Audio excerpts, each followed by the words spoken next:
IEBCs. And of course, later on, beginning evening, we should be receiving numbers from different parts of the country. But right now, it's all work on the IEBC officials that they have to do this with what I would describe military precision. A lot of work on their part indeed. But in studio, we are making sense of those numbers and the developments in this particular journey as Kenya goes into electing their next crop of leadership. Of course, Yvonne and Trevor there have been having a conversation with Wanjiru Gikonyo and Kevin Osido, putting very important issues into perspective. Yvonne. And, you know, just the updates, because, of course, thank you, Safin, for that, with that update from Kisii County, together with Crispin Otieno. Now, one of the things, of course, that is key, and we've been saying to also take a look at, I know everybody is focused on the presidential vote, but it's actually also important to see what's happening at the local level. And we'll just update you on that. You know, particularly we've got Chemtai Goin, who is in Uasin Gishu County, and we hope to be able to get some of those numbers at least by the end of the day. There's certain places where the celebrations, we have seen certain concessions that have been made, which some say is a true hallmark of democracy. You know, no doubt they're all doing their numbers, and this is because they also have their agents. And with them, it's much easier because their agents give them the alphanumerics. So out of, yes, out of, you know, Muranga Road Primary School, polling stream number 6, and I'm only saying this because that was where I voted. Was, you know, your candidate got 25 votes or 100 votes or 1,000, and it's then easy for them to do that. And so we've seen some concessions as well that have happened from Amos Kimunya. We've also seen Nixon Korir conceding. Yes, there is? Yes. Okay. Jubilee Secretary General Jeremiah Kioni accepts defeat in Daragwa parliamentary election as Kabando na Kenya concedes in Nyeri Senate seat as well. See, I said you're a prophet. Now you're talking about that and people are conceding in real time. let me, actually, there's a tweet here that's really interesting. And somebody said, there are no prophets. Only God. And I agree. Come on, guys. Jesse Ngeso. So I must read this from Jesse Ngeso. This is supposed to be an easy conversation. No. But he says, the only prophet is God here. Tell Kenyans that patience pays. If you're a true Kenyan, this is the time to pray. All right. That last part is valid. Yeah. And, you know, I mean, you know, God is just sitting up there watching us all, you know, if you're a believer, he's watching us all speculate and do all of these things. Yes. And it's just like, you know what, I know what the final result is.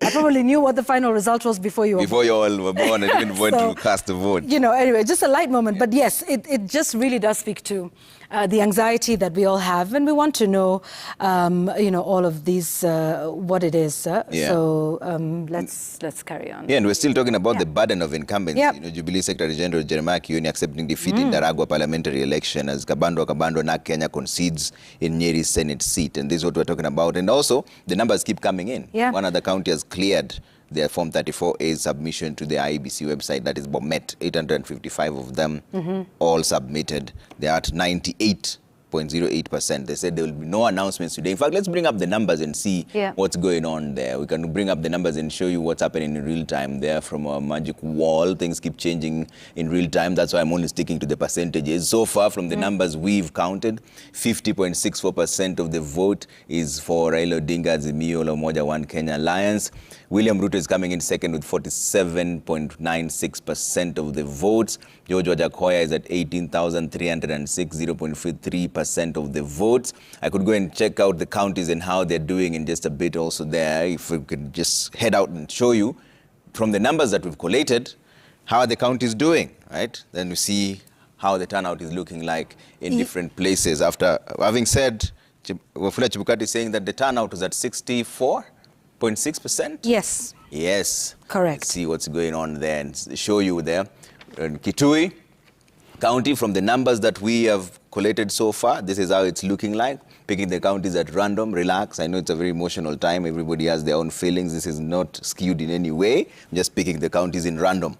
Kitui County, so far, this is how it's looking like. 70% of the vote to Raila Odinga, the ones that we've collated. turning out to 43,646. William Ruto coming in second with 16,497. That's about 26.80% of the votes that were cast, and the ones that we've collated, we're giving you the real-time numbers in terms of the Forms 34As that we've downloaded from the IEBC website and done our collation through our data analyst. That's how it's looking like. Take another random county here, Narok County. These are the numbers here. 53.07% of the vote to Raila Odinga at 52,403.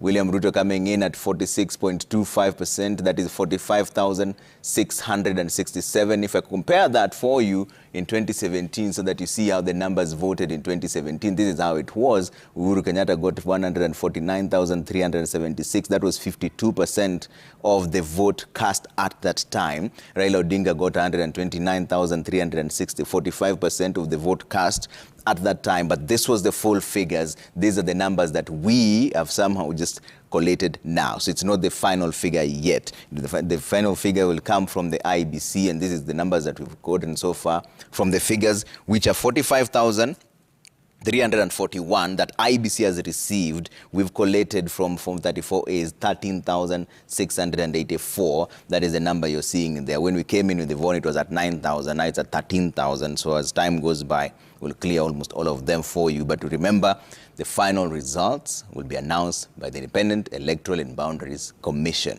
This is what our data analysts are bringing down from where we are right now. Kajiado County, Raila Odinga, 50,897, 52% of that vote. William Ruto, 44,453 of the numbers that we've collated, 46%. Compare that with 2017 and see how the figures look like. For Uhuru Kenyatta was 56%, 186,481. For Raila, it was 138,405, 42%. But that was of the total vote. Ours is of the numbers that we've collated so far. We're here to clear that as well. Let me take you to a different county as well. Narok, there's where we've come through. Let's go through Homa Bay. I showed you that earlier on. Let's see what Kitui is looking like, which is also where we've gone through. Tana River. This is how it's looking like for Raila Odinga at this particular point with the numbers that we've counted so far. 14,292. 55% of the vote. William Ruto, 10,982, 42% of the vote. Compare that to 2017, see what the figures were looking like. The total numbers at that point, 51% went to Raila Odinga at 45 and 67 votes, and Uhuru Kenyatta got 40,115, which was 45% of that entire vote. But the numbers that are coming through right now, latest, there we are. Still collating the numbers, all right? Let's cross over to the ground and find out what's happening. Produced one of the presidential candidates in this election, and that is George Wajackoyah. The numbers I see there stand at 18,378. So will the people of Kakamega County be celebrating? I guess that we have to wait for the IEBC officials to tell us, who is in Lurambi constituency in Kakamega County. I believe this is the tallying center, the constituency tallying, bringing in the election credentials there. Let's just cross over to Brenda Wanga. Brenda, what is it that you have for us?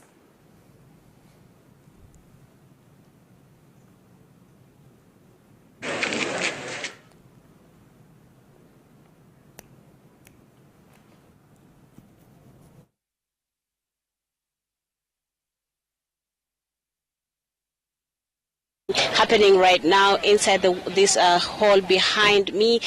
About 2/3 of all the forms have been received. The tallying is underway as it stands right now. The returning officer tells us in just about 2 hours they will be able to make the pronouncement on the various races whose results are supposed to be announced at the constituency level. These are the results of the Member of National Assembly seat and the results for the MCA seat here in Lurambi.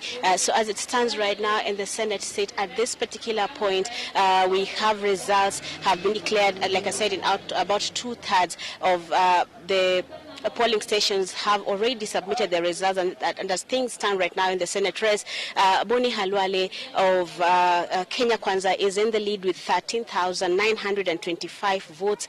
ODM's Brian Lishenga comes in second at 10,391 votes. The other closest competitor is Abuti with 356 votes that have already been tallied here at the center. When we come to the women rep position, LC Luhanda, who's the incumbent, is in the lead with 17,461 votes. The closest competitor is Masita Naomi, whose vote tally as of now stands at 2,866, while Juma Hadija comes in third with 2,730. These are not the final results. The tallying is still underway. Like I said, only 2/3 of those votes have been tallied and collated and announced by the returning officer, which is they are going through each polling station, reading through all the 5 seats that were up for grabs in this county during this election and announcing each result for each polling station. So as it stands right now, for the seat of the MP, which has been very competitive, we've seen the closest competitors being the incumbent Titus Hamala, followed by Vikiru Timothy. Titus Hamala right now in the lead with 16,927 votes. Vikiru Timothy coming in second with 5,065 votes, while Stanley Ominde is the third contestant at this moment with 2,986 votes. The vote tallying still going on. These numbers will likely and definitely change by the time the tallying is concluded and the results announced to the people. From where we stand right now outside this compound, there are already crowds of supporters of various politicians just waiting for the official announcement of the results so that they can start celebrating. It is already an air of celebration outside. Perhaps some of the supporters of these contenders have already had wind of how their candidates are doing, and the celebration stage seems to be set. So it's just a matter of another hour or two before then they will know whether they have cause to celebrate or not. Back to you in studio. Thank you so much, Brenda Wanga, coming to us live from Kakamega County, just telling us about the situation there. Brenda, stay on the ground for us. We'll be coming back to you later for more details about how the tallying process is going on. But now we want to cross over to Embakasi East constituency right here at Kenya's capital, Nairobi. Gatete Njoroge is going to be updating us on the situation. The last time you gave us information, Gatete, 33 polling stations had submitted their results at the constituency tallying center, representing about 7% of the total polling stations in the constituency. Kindly tell us, what is the latest from your end? Camping here at Embakasi East, and the vote tallying is still going on. As you can see just next to me, these are ballot boxes that contain some of the records that the presiding officers are presenting to the returning officer, who is the final authority to announce the results. But from the earlier 33, the tallying is ongoing. But from 33 polling stations results that had been announced earlier in the presidential race, Raila Amolo is leading with about 7,088 votes. William Ruto is second with about 4,033 votes. Wajakoya Luchiri has 50 votes. David Moure has 40 votes. In the governor race, we have Johnson Sakaja of UDM, who is leading with 5,529 votes. He is followed closely by Jubilee's Polycarp with 5,383 votes. In the Senate race, we have Edwin Sifuna, who is leading with 7,110. He is followed by UDA's Margaret Wanjiru with 3,800. In the woman representative race, we have Esther Passaris, who has garnered 6,735 votes. Millicent Omanga of UDA has 4,612.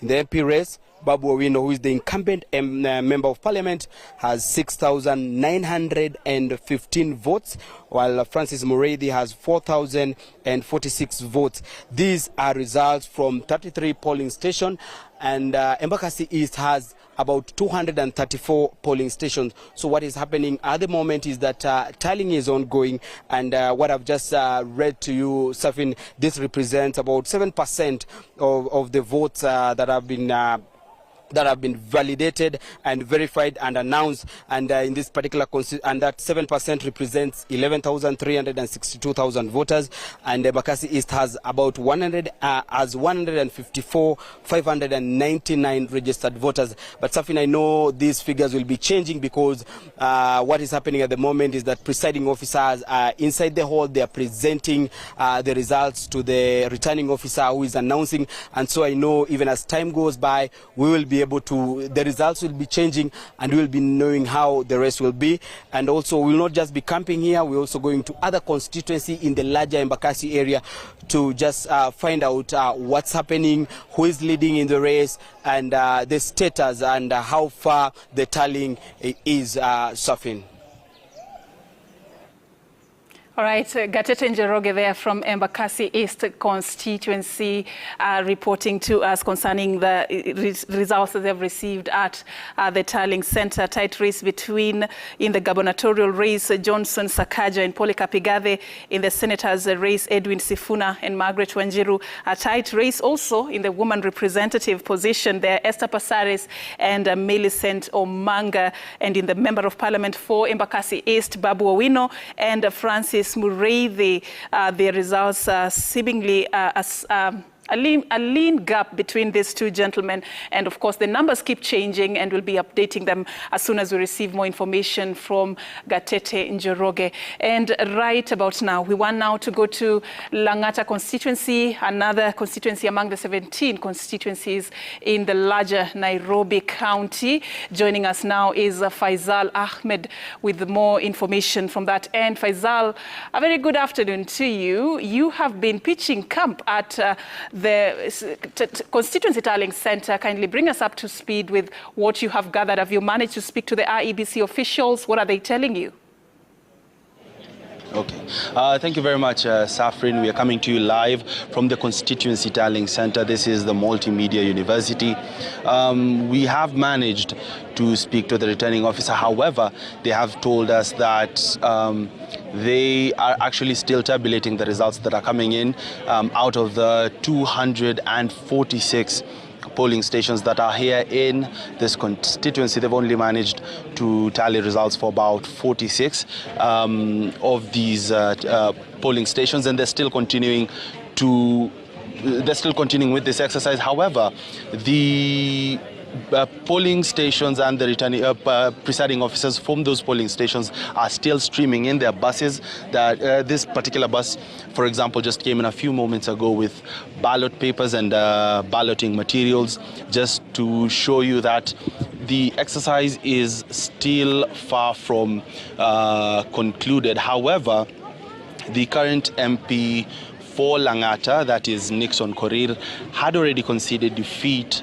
to ODM's Jalango. However, the returning officer said that those are not the official results, but we were informed by some of the agents that the concession by Nixon Korir was as a result of the numbers that he was getting from his agents. Now, we were earlier at Kibra constituency, the constituency tallying center at Upper Hill. It was still the same there. The scenario is similar to this one. They were still counting votes. We were trying to get numbers on the gubernatorial candidate, women representative, and the MCAs, and see how far the tallying process has gone. But we will get back to our viewers with those numbers. As of now, we are not yet getting those numbers clearly, and we cannot rely on the figures that are being given to us by agents. We just want the official figures from IBC, and we will get them momentarily, and we'll share those figures with our viewers. Now, Langata constituency has, as I had mentioned, polling stations and 5 wards that were being contested. And out of those 5 wards, we expect the results for those 5 wards any time from now as well. Safrin. Thank you, Faisal, for that update. We are going now to be crossing over to Kilifi County, where we are going to be speaking to Dennis Otieno. He is currently at Kilifi North constituency. Dennis, what is the latest from your end? Earlier on, you cited some concerns that had been raised with regards to how this whole exercise has been conducted. There was some unsealed ballot boxes that were arriving at the constituency tallying center in your earlier report. Anything that you have noted that is different as you traverse the different constituencies?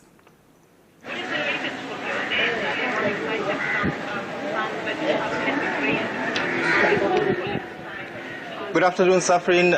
Thank you very much. I'm getting you loud and clear from Kilifi North constituency here at the county tallying center in this particular county. Nothing much has changed from what we had earlier on in terms of how this particular process is being conducted here. We've not gotten a concrete brief from the IEB officials who are conducting this, the IBC officers who are conducting this process here, because I'm made to understand out of the 7 constituencies in this county, we still do have some far-flung constituencies that have not yet brought in their votes, and that could be what is actually dragging this process. We're looking at constituencies like Malindi and also Rabai and Ganze. Though for the moment we've seen what has been happening in some counties like Kilifi North and Kilifi South, where we've seen the ODM gubernatorial candidate Gideon Mungaro enjoying a rather slim lead when you look at some of the results that we've been receiving from some of the polling stations. So we've not received anything concrete from the IBC officers here regarding how fast this exercise is actually going to be conducted. But so far, we've still seen some ballot boxes coming in from some of those polling stations that were finalizing their count, and they've actually been placed just close to the entrance to the tallying center. Earlier on, we had been told that by around 4 p.m. we could get an idea of how this particular race is shaping up, looking at the presidential vote, the governor's seats, senatorial seats, MCA, and also the women rep, even the MP's seat. But so far, we've not been able to really figure out how this particular race for these seats is actually shaping up in this county. We're still keeping an eye on everything that is happening, and we're also hoping that the IBC presiding officers here will get to give us a word on how all this is shaping up. Safrin. Thank you so much, Dennis Otieno, for that update.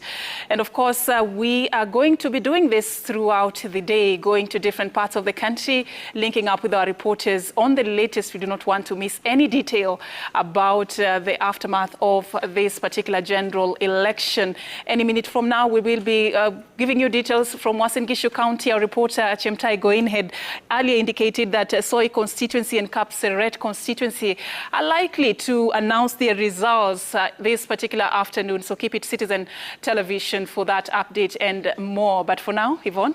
Yes, that's right. So we are just about to come to the tail end of this 5-hour marathon that we've had. I really cannot thank our guests enough for being patient. So this is the moment to just give you a chance to give us your final words very briefly as we close. I'll start with you, Kevin. First of all is to thank you so much for this opportunity. Number 2 is to ask Kenyans to exercise patience. We've been waiting for this for the last 5 years, and we had our moment to cast our votes and have our say yesterday. The buck now stops with the IEBC, and the much we can do is to exercise patience. Whichever the side of the coalition, whichever the candidate wins, we have a Kenya to protect, and that Kenya is much more bigger than any of these 4 or 47 individuals. Thank you so much. Thank you. Wanjiro? Hard to follow that because I agree. Let us wait patiently, trust the process, get back to work if we are in a position to do so, and also begin to prepare. We have some very good promises on the table, and so we can begin preparing our strategies on how we will be active, engaged citizens to make sure we hold government to account. In the meantime, we hope for the best, and we look forward to the IEBC upholding the process and making sure we have a successful transition. Yeah. absolutely. So, again, thank you. Things happen, in a live broadcast like this, and they're so fluid, and sometimes we have to keep you waiting a little longer than expected. So thank you so much for your patience and your indulgence with us, as always. Trevor, before we leave, perhaps an update on the latest? Yes, absolutely. So there's a news at a glance. Let me take you through what's been happening all the day. Schools are going to reopen. The date has been pushed to Monday, August 15th from tomorrow, as process of tallying of ballots still ongoing. That's according to Education CS Professor George Magoha. National Assembly Majority Leader and outgoing Kipipiri Member of Parliament Amos Kimunya, Langata Member of Parliament Nixon Korir concede defeat following unsuccessful re-election bids for their respective parliamentary seats. Nakuru Town East Member of Parliament David Gikaria freed on a 50,000 shillings cash bail, said to appear in court on the August 17th after arrest for causing chaos at a polling station yesterday.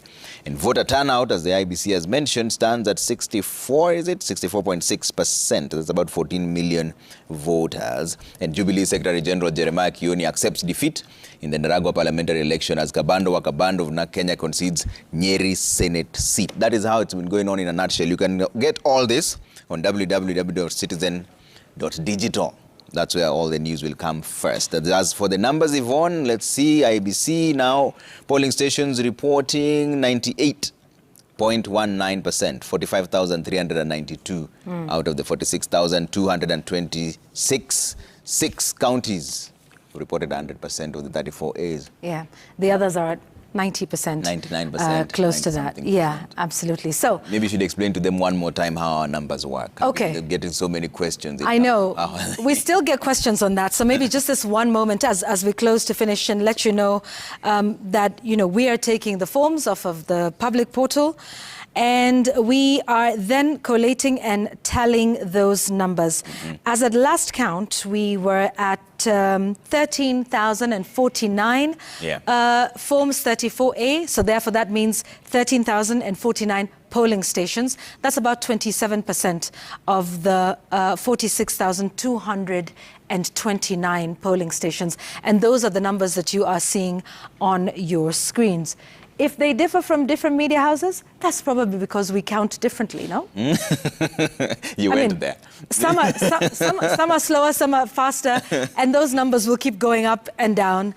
And so everyone is counting. Maybe some are faster than others, some are slower, some are more efficient, and then some catch up and pass each other. So some people have more state-of-the-art equipment, some people have more data analysts here, some people have more sound and more space, place, more technology. Yes, it is. Waswahili husema vidole havitoshani. So I hope that sort of answers the question. But we want to say thank you to all of you. Thank you to our guests, Wanjiro Gikonyo and Kevin Osido. Thank you. And then, by the way... Were you about to thank me for being on air? I would love that, Yvonne. Yes. Thank you. Up until the other day, there are some people who are getting a sitting allowance for working. Maybe we should get a sitting allowance for being here. But also, it was really good to be here with the great Surfin. Surfin. Yeah. For those of you who are asking who she is. Joining us on set for the first time. Yay! Yeah. Thank you. Very well. And thank you so much. You guys made it so easy for me for this first time. Yep. Prophet Yvonne. Can that die now? Yes. Maybe we should ask her. Really, No. Do not ask me anything. Yeah. Thank you. Really Thank you, Surfin. Here's to many more. Yeah. Here's to many more with you. Stellar moments. Yeah, looking forward and excited about this. Absolutely. And of course, I hope I've made it worth your while. If we have, all of us who have been doing this for you for the 5 hours of the marathon, we hope we have done you justice. If we have, do stay right there. There's a great team coming up to take it over from here. Jeff Koinange, Lulu Hassan, Rashid Abdallah, and Lillian Muli. So don't go too far. Citizen TV is the place to be. My name is Safin Aching Ouma.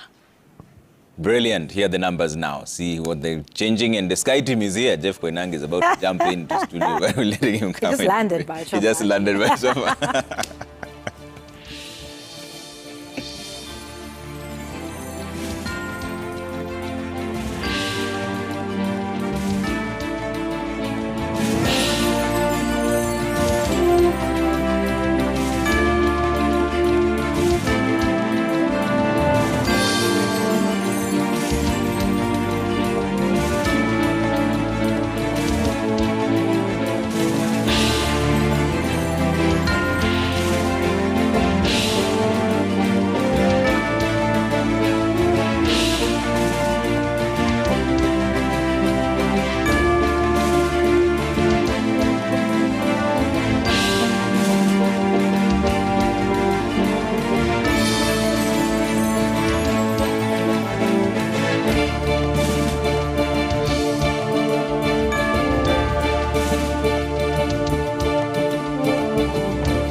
Sahlan wa marhaba mpenzi mtazamaji popote pale ulipo, na matumaini yangu kwamba umzima na ubuheri wa afya, ikiwa ni macho na masikio yote yapo katika tume ya IEBC, tume ambayo inasema kwa hivi sasa imeweza kupata fomu zile za 34A ambazo ni 45,450 kati ya 46,222. Kilinganisho ni kwamba ni 98.31, ambapo tayari zimeweza kuwasilishwa kwa tume ya IEBC. Mtazamaji, tunakukaribisha kwa matangazo haya moja kwa moja na kuhakikishia kwamba tutakupatia kila kitu kinachoendelea nje na ndani ya studio zetu.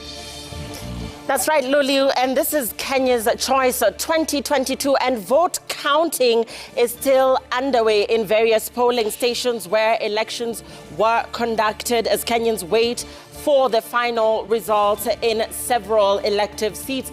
Our reporters, correspondents and anchors are stationed in various polling stations across the 47 counties, and they will be relaying results as they are counted from there. The results that you're seeing on our screens are at about 14,000 as we speak now, and this is approximately 29.4% of the national tally. And here at our RMS tallying center, we are collating and tallying these numbers and relaying them to you. We'll be giving you more details as the hours progress. Remember, these numbers keep changing every other minute, and we will be relaying to you the latest numbers as and when we get them.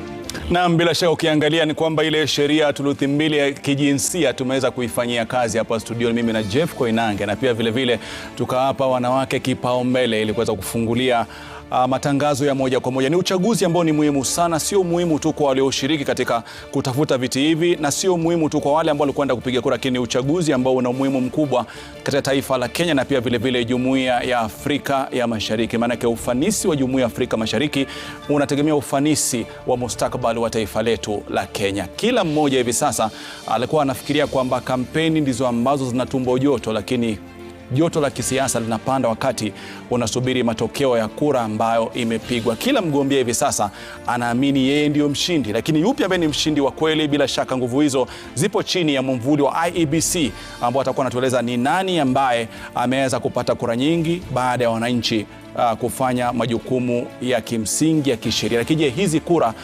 zinafikaje mpaka kuweza kutangazwa mshindi ni yupi? Jeff Koinange. Asante sana Rashid. And you know, as Rashid said, these are early days, definitely early days, and you can see the numbers piling up, and there's going to be a lot of time. You need to exercise patience. That's what we're calling for. Exercising patience until the last vote is counted.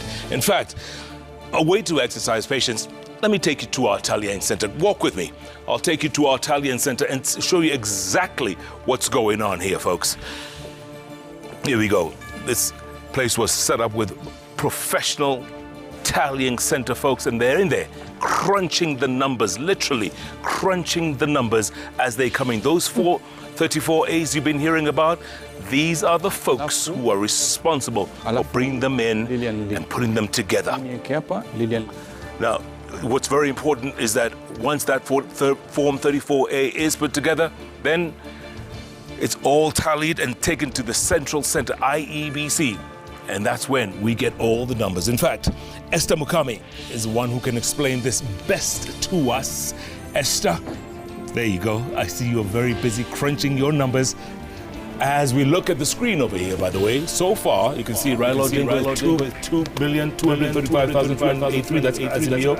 William Samoei Ruto, 2,061,475. George Wajakoya, 18,000. David Maore, 8,000, and all across the counties, county after county. Those are the numbers coming in right now. Yes.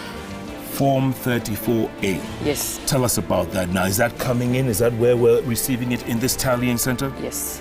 So what we are receiving, currently what IEBC has received is 45,488 forms out of the 46,229 forms. That is 98.4%. But all they are receiving are just forms in digital format as photos. We then go in and receive it from an IEBC portal, download the form, verify the numbers, and input into our system that then gives you the numbers you're receiving.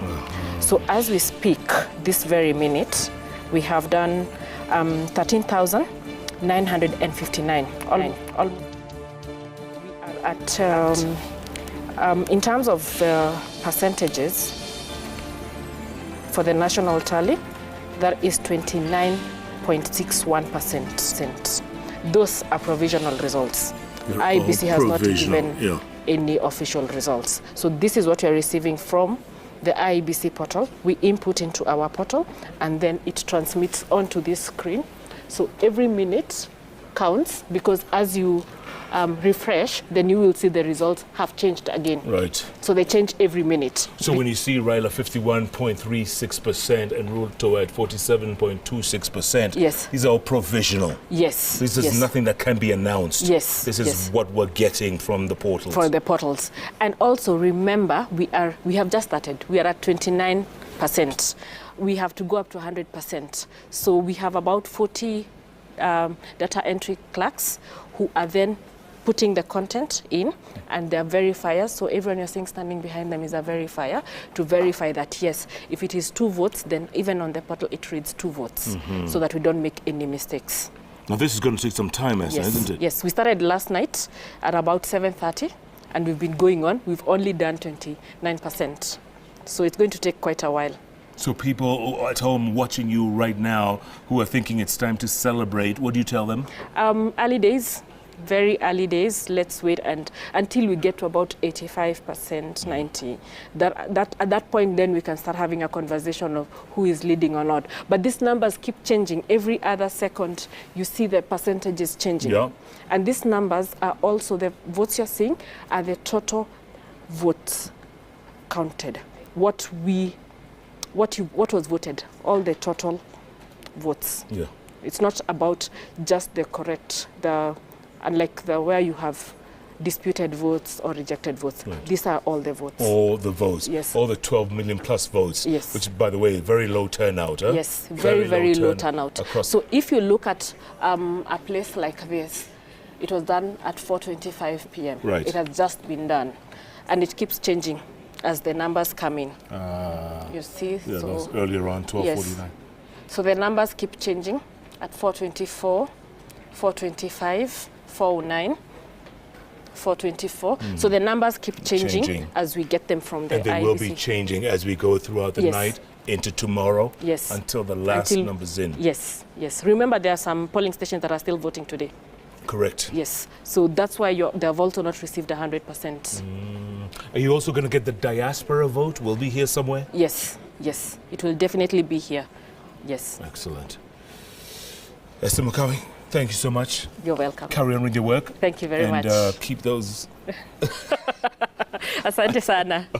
All the best. Thank you. Thank you very much. Esther Mukawi there at the Tallying Center. By the way, the IEBC challenged us to create our own Tallying Center. This is it.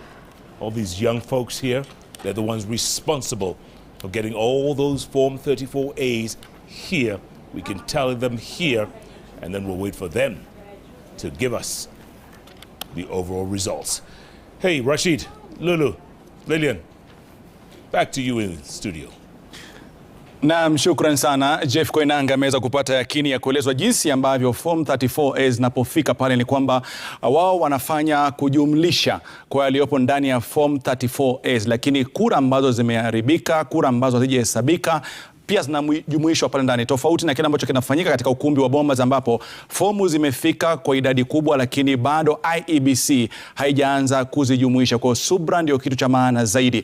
Fika maeneo ya Shikadabu, songa polepole paka maeneo ya Kinango, alafu kusini yako usonge paka Lungalunga karibu na boda ya Tanzania. Nazungumzia kaunti ya Kwale, kaunti ambayo kwa kweli ina vivutio vingi vya utalii, kuanzia katika milima kule Shimbailzi uende moja kwa moja paka Maluganje ukaangalie ndovu, bila kusahau fukwe za bahari. Ni kaunti ambayo anayeondoka hivi sasa si mwingine ni Salim Mvurya, ambaye alichaguliwa mwaka 2017 kwa tiketi ile ya Jubilee. Mwaka 2013 alikuwa ameweza kuchaguliwa kwa tiketi ya ODM. Ni nani ambaye atavaa viatu vya Salim Mvurya? Nafikiri mwenzangu Lilian Muli ana mengi kutoka kaunti ya Kwale. That's right, Rashid. And this coastal county has a total of 4 constituencies of Matuga, Msambweni, Kinango, and Lunga Lunga, with 744 polling stations. And I'm going to be crossing over to Nikki Gitonga, who is in Matuga in Kwale County. Even as counting goes on, we want to hear from him what the latest numbers are, and indeed what is being said on the ground as results, the numbers as they count those ballots ahead of announcement, of course, from the different tallying centers of the provisional results. From there, Nikki Gitonga, what is the latest as of now? And in terms of numbers, what are the latest developments there?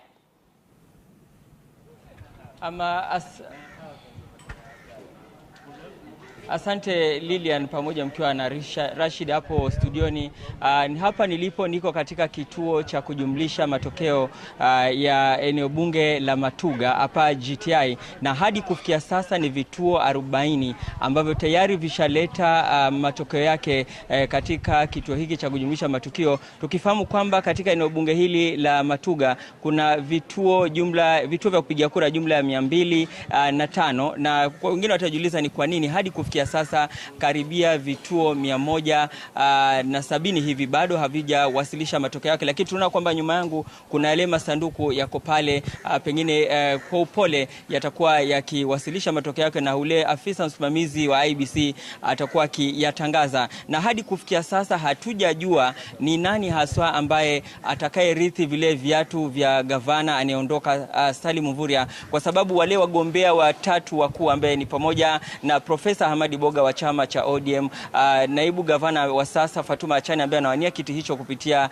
chama cha UDA, na ule mgombea wa PA Chai Lunganzi, wamekuwa wakipitana kila baada ya jisaa. Kama jisaji moja unaona kama Profesa Boga anaongoza, jisaji nyingine Achani anaongoza, na tunajua kwamba ni vituo karibia 200 peke yake ambavyo tayari vishawasilisha matokeo yake katika kituo cha kujumlisha matokeo, na kuna vituo 744. Kwa hivyo hatuwezi sema kwa yakini kwamba ni nani hadi kufikia sasa, Rashid pamoja na Lulu, kwamba ni nani atakaye kuwa gavana wa Kwale. Pengine tungoje kwa vituo 500 vingine ambavyo vimeweza kusalia ndio tujue nani atakuwa gavana wa Kwale. Na mbali na hapo, katika eneo bunge la Msambweni karibia vituo hadi kufikia sasa ni vituo 40 kati ya vituo 148 ambao tayari zimewasilisha matokeo yake. Tukienda katika eneo bunge la Kinango, vituo 100 kati ya vituo 238 wamewasilisha matokeo yao. Na pia tukielekea katika eneo bunge eneo bunge haya ya Kwale,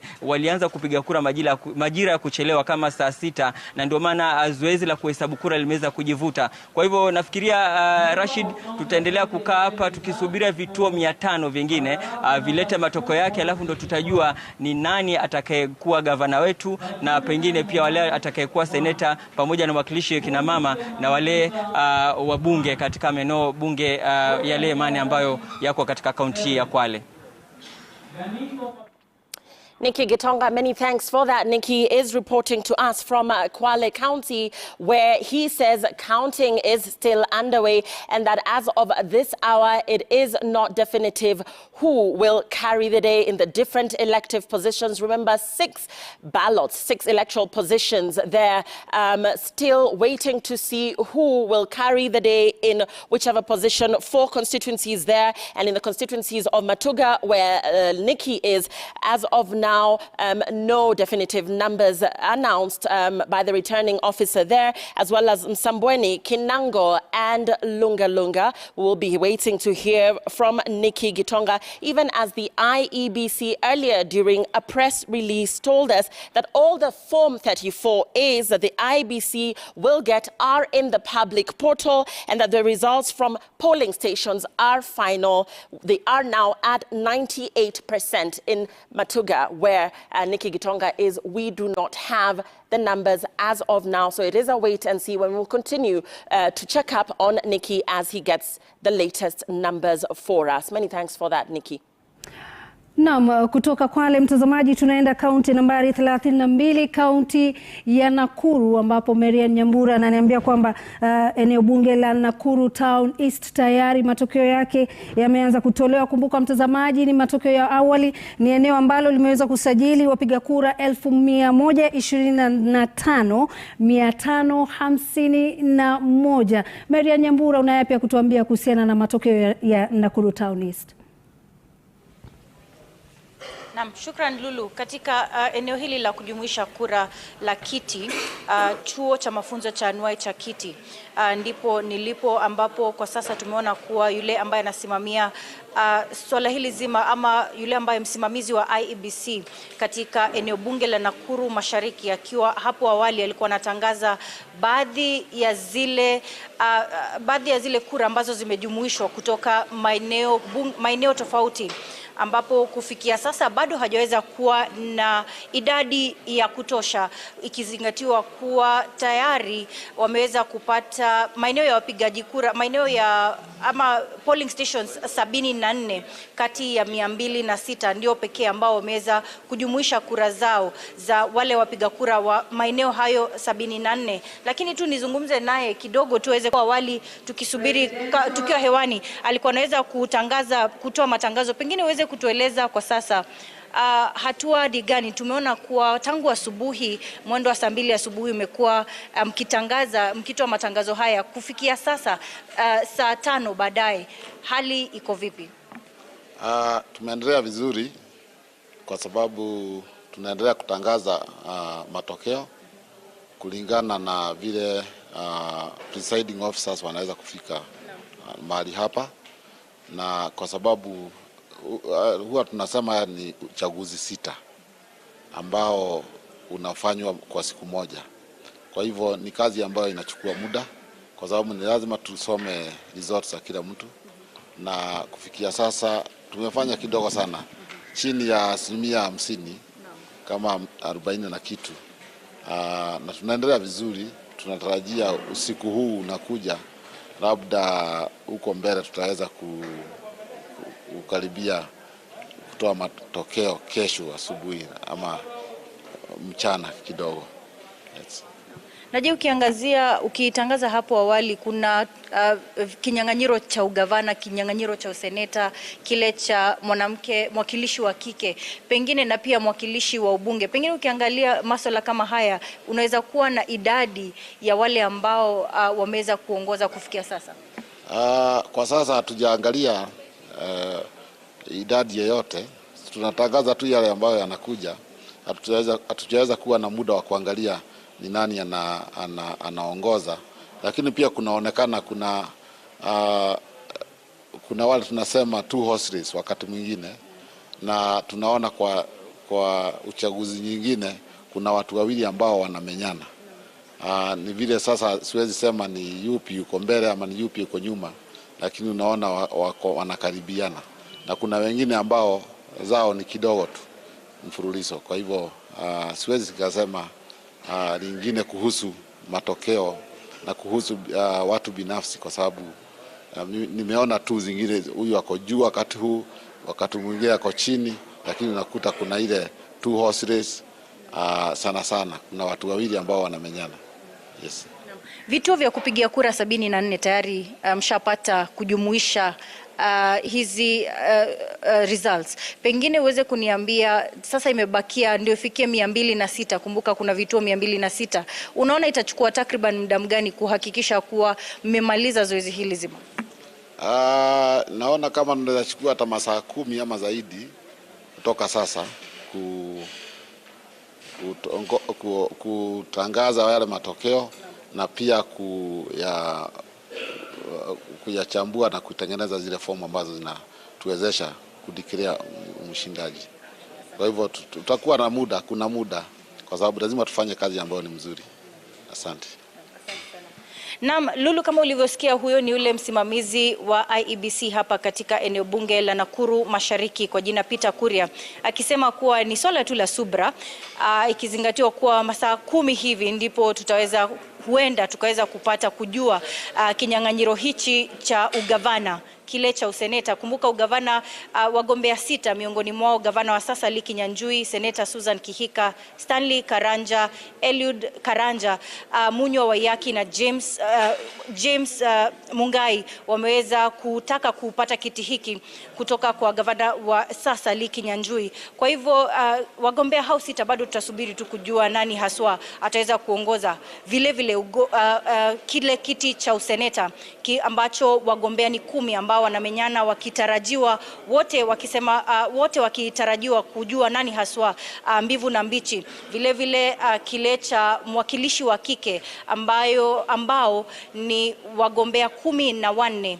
Vile vile pia kile kiti cha ubunge ambacho kimeweza wagombea ambao wamejitokeza wakiwa 14. Kwa hivyo tutasubiri tu kwa muda huo. Kumbuka kwamba vituo vya kupigia kura 74 tayari wamewasilisha stakabadhi zao kuweza kujumuishwa, na vile vile sasa imesalia takriban vituo 100 hivi, kwa sababu kwa sasa hapa nje kile kinaendelea ni kuwa kuna foleni ndefu. Kwa hivyo hatujui tutasubiri muda mgani, ila tutakuwa tu hapa kujuza mtazamaji wetu mengi zaidi kuhusiana na zoezi hili la kuweza kujumuisha kura hizi. Naam, shukran sana Maria Nyambura. Kama ulivyoweza kusikia mtazamaji, ni kwamba ni mapema mno hasa kwa hivi sasa kuweza jua nani ameshinda na nani ni mshindi wa siku hii ya leo, manake kidogo katika mitandao unaona kuna taarifa tofauti. Kwa hivyo tizama runinga Citizen TV mtazamaji, tutakujuza mengi zaidi na habari za uhakika. Kwako Rashid na Jeff. Naam, Lulu, thanks so much for that. You can see the number of registered voters, Rashid, in Nakuru County, 1,054,000 votes cast, only 152,000. It's early days. But you wanted to take me to another county, very densely populated.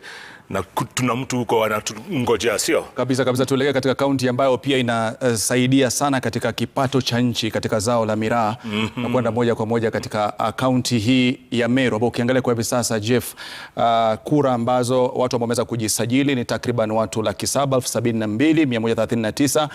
Kura ambazo zimeweza kuhesabiwa peke yake ni 142,906. Idadi ndogo zaidi ya 18.51. Maneno uliyotumia watu wawe na subra, watu watulie, ni early days, sio? And in Meru County we are going to go to a place called South Imenti, where we find our very own Hassan Mugambi.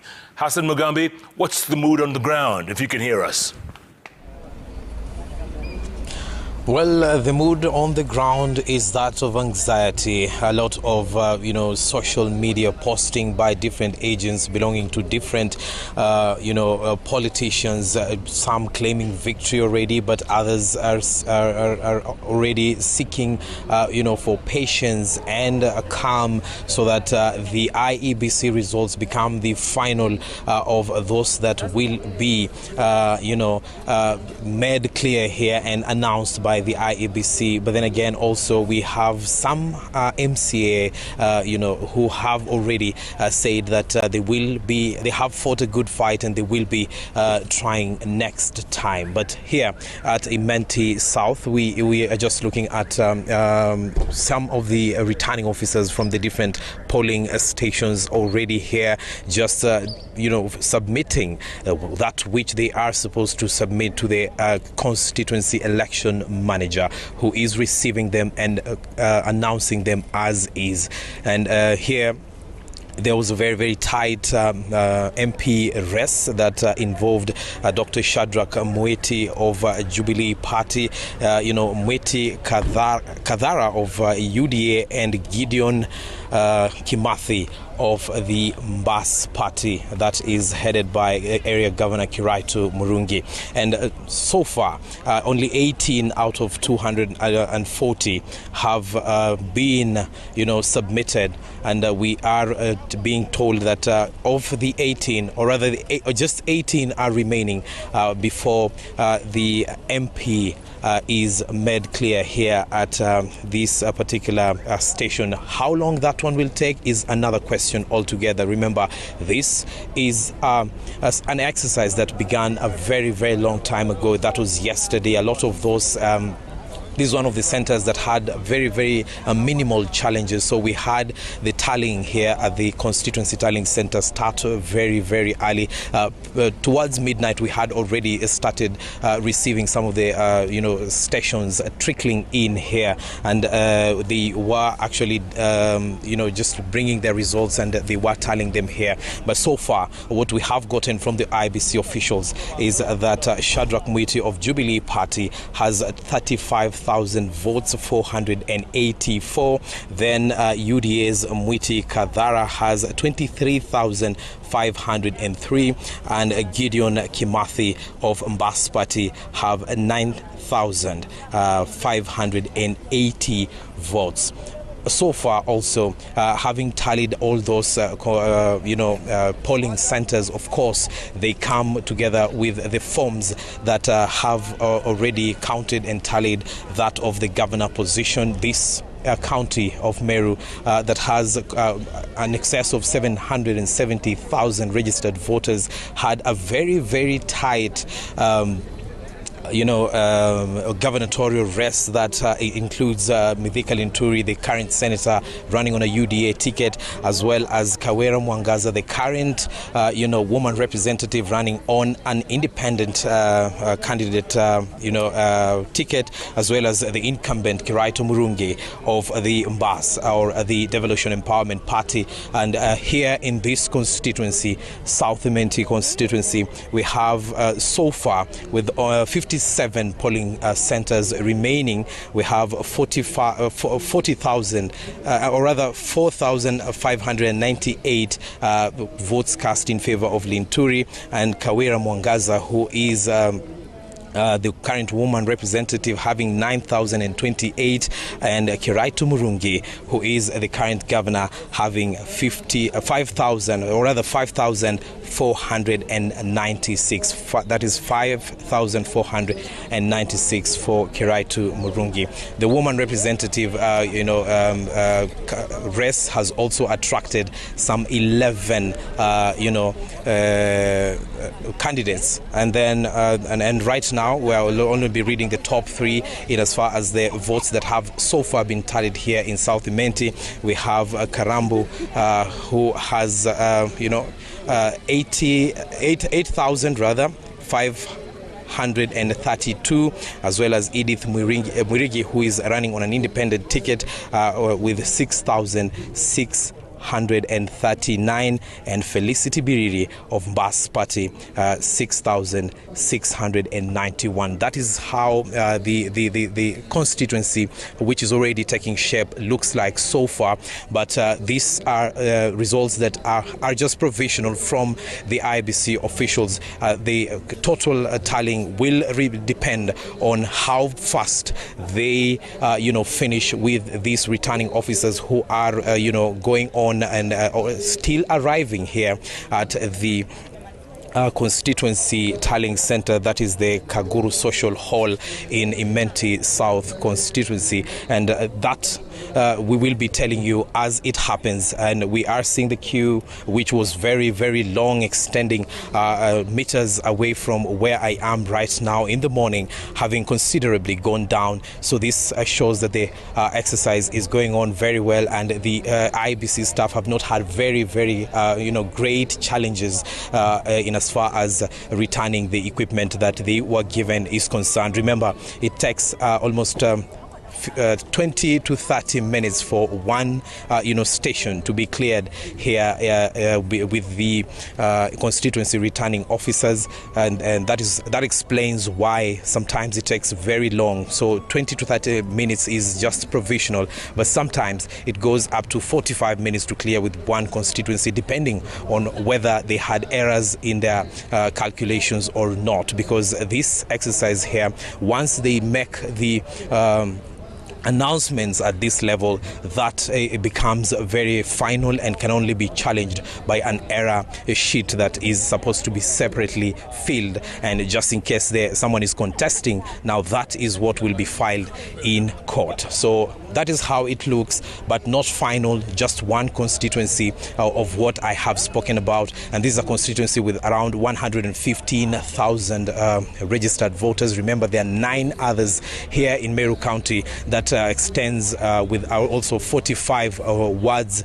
that has a population of around 772,000 registered voters. So we are waiting to see how it shapes up, and we will be heading towards the county tallying center once we are done with this, and we are sufficiently informed that the rest of the constituencies have also finished their tallying. We will be heading to the county so that we know who are the next leaders of this county.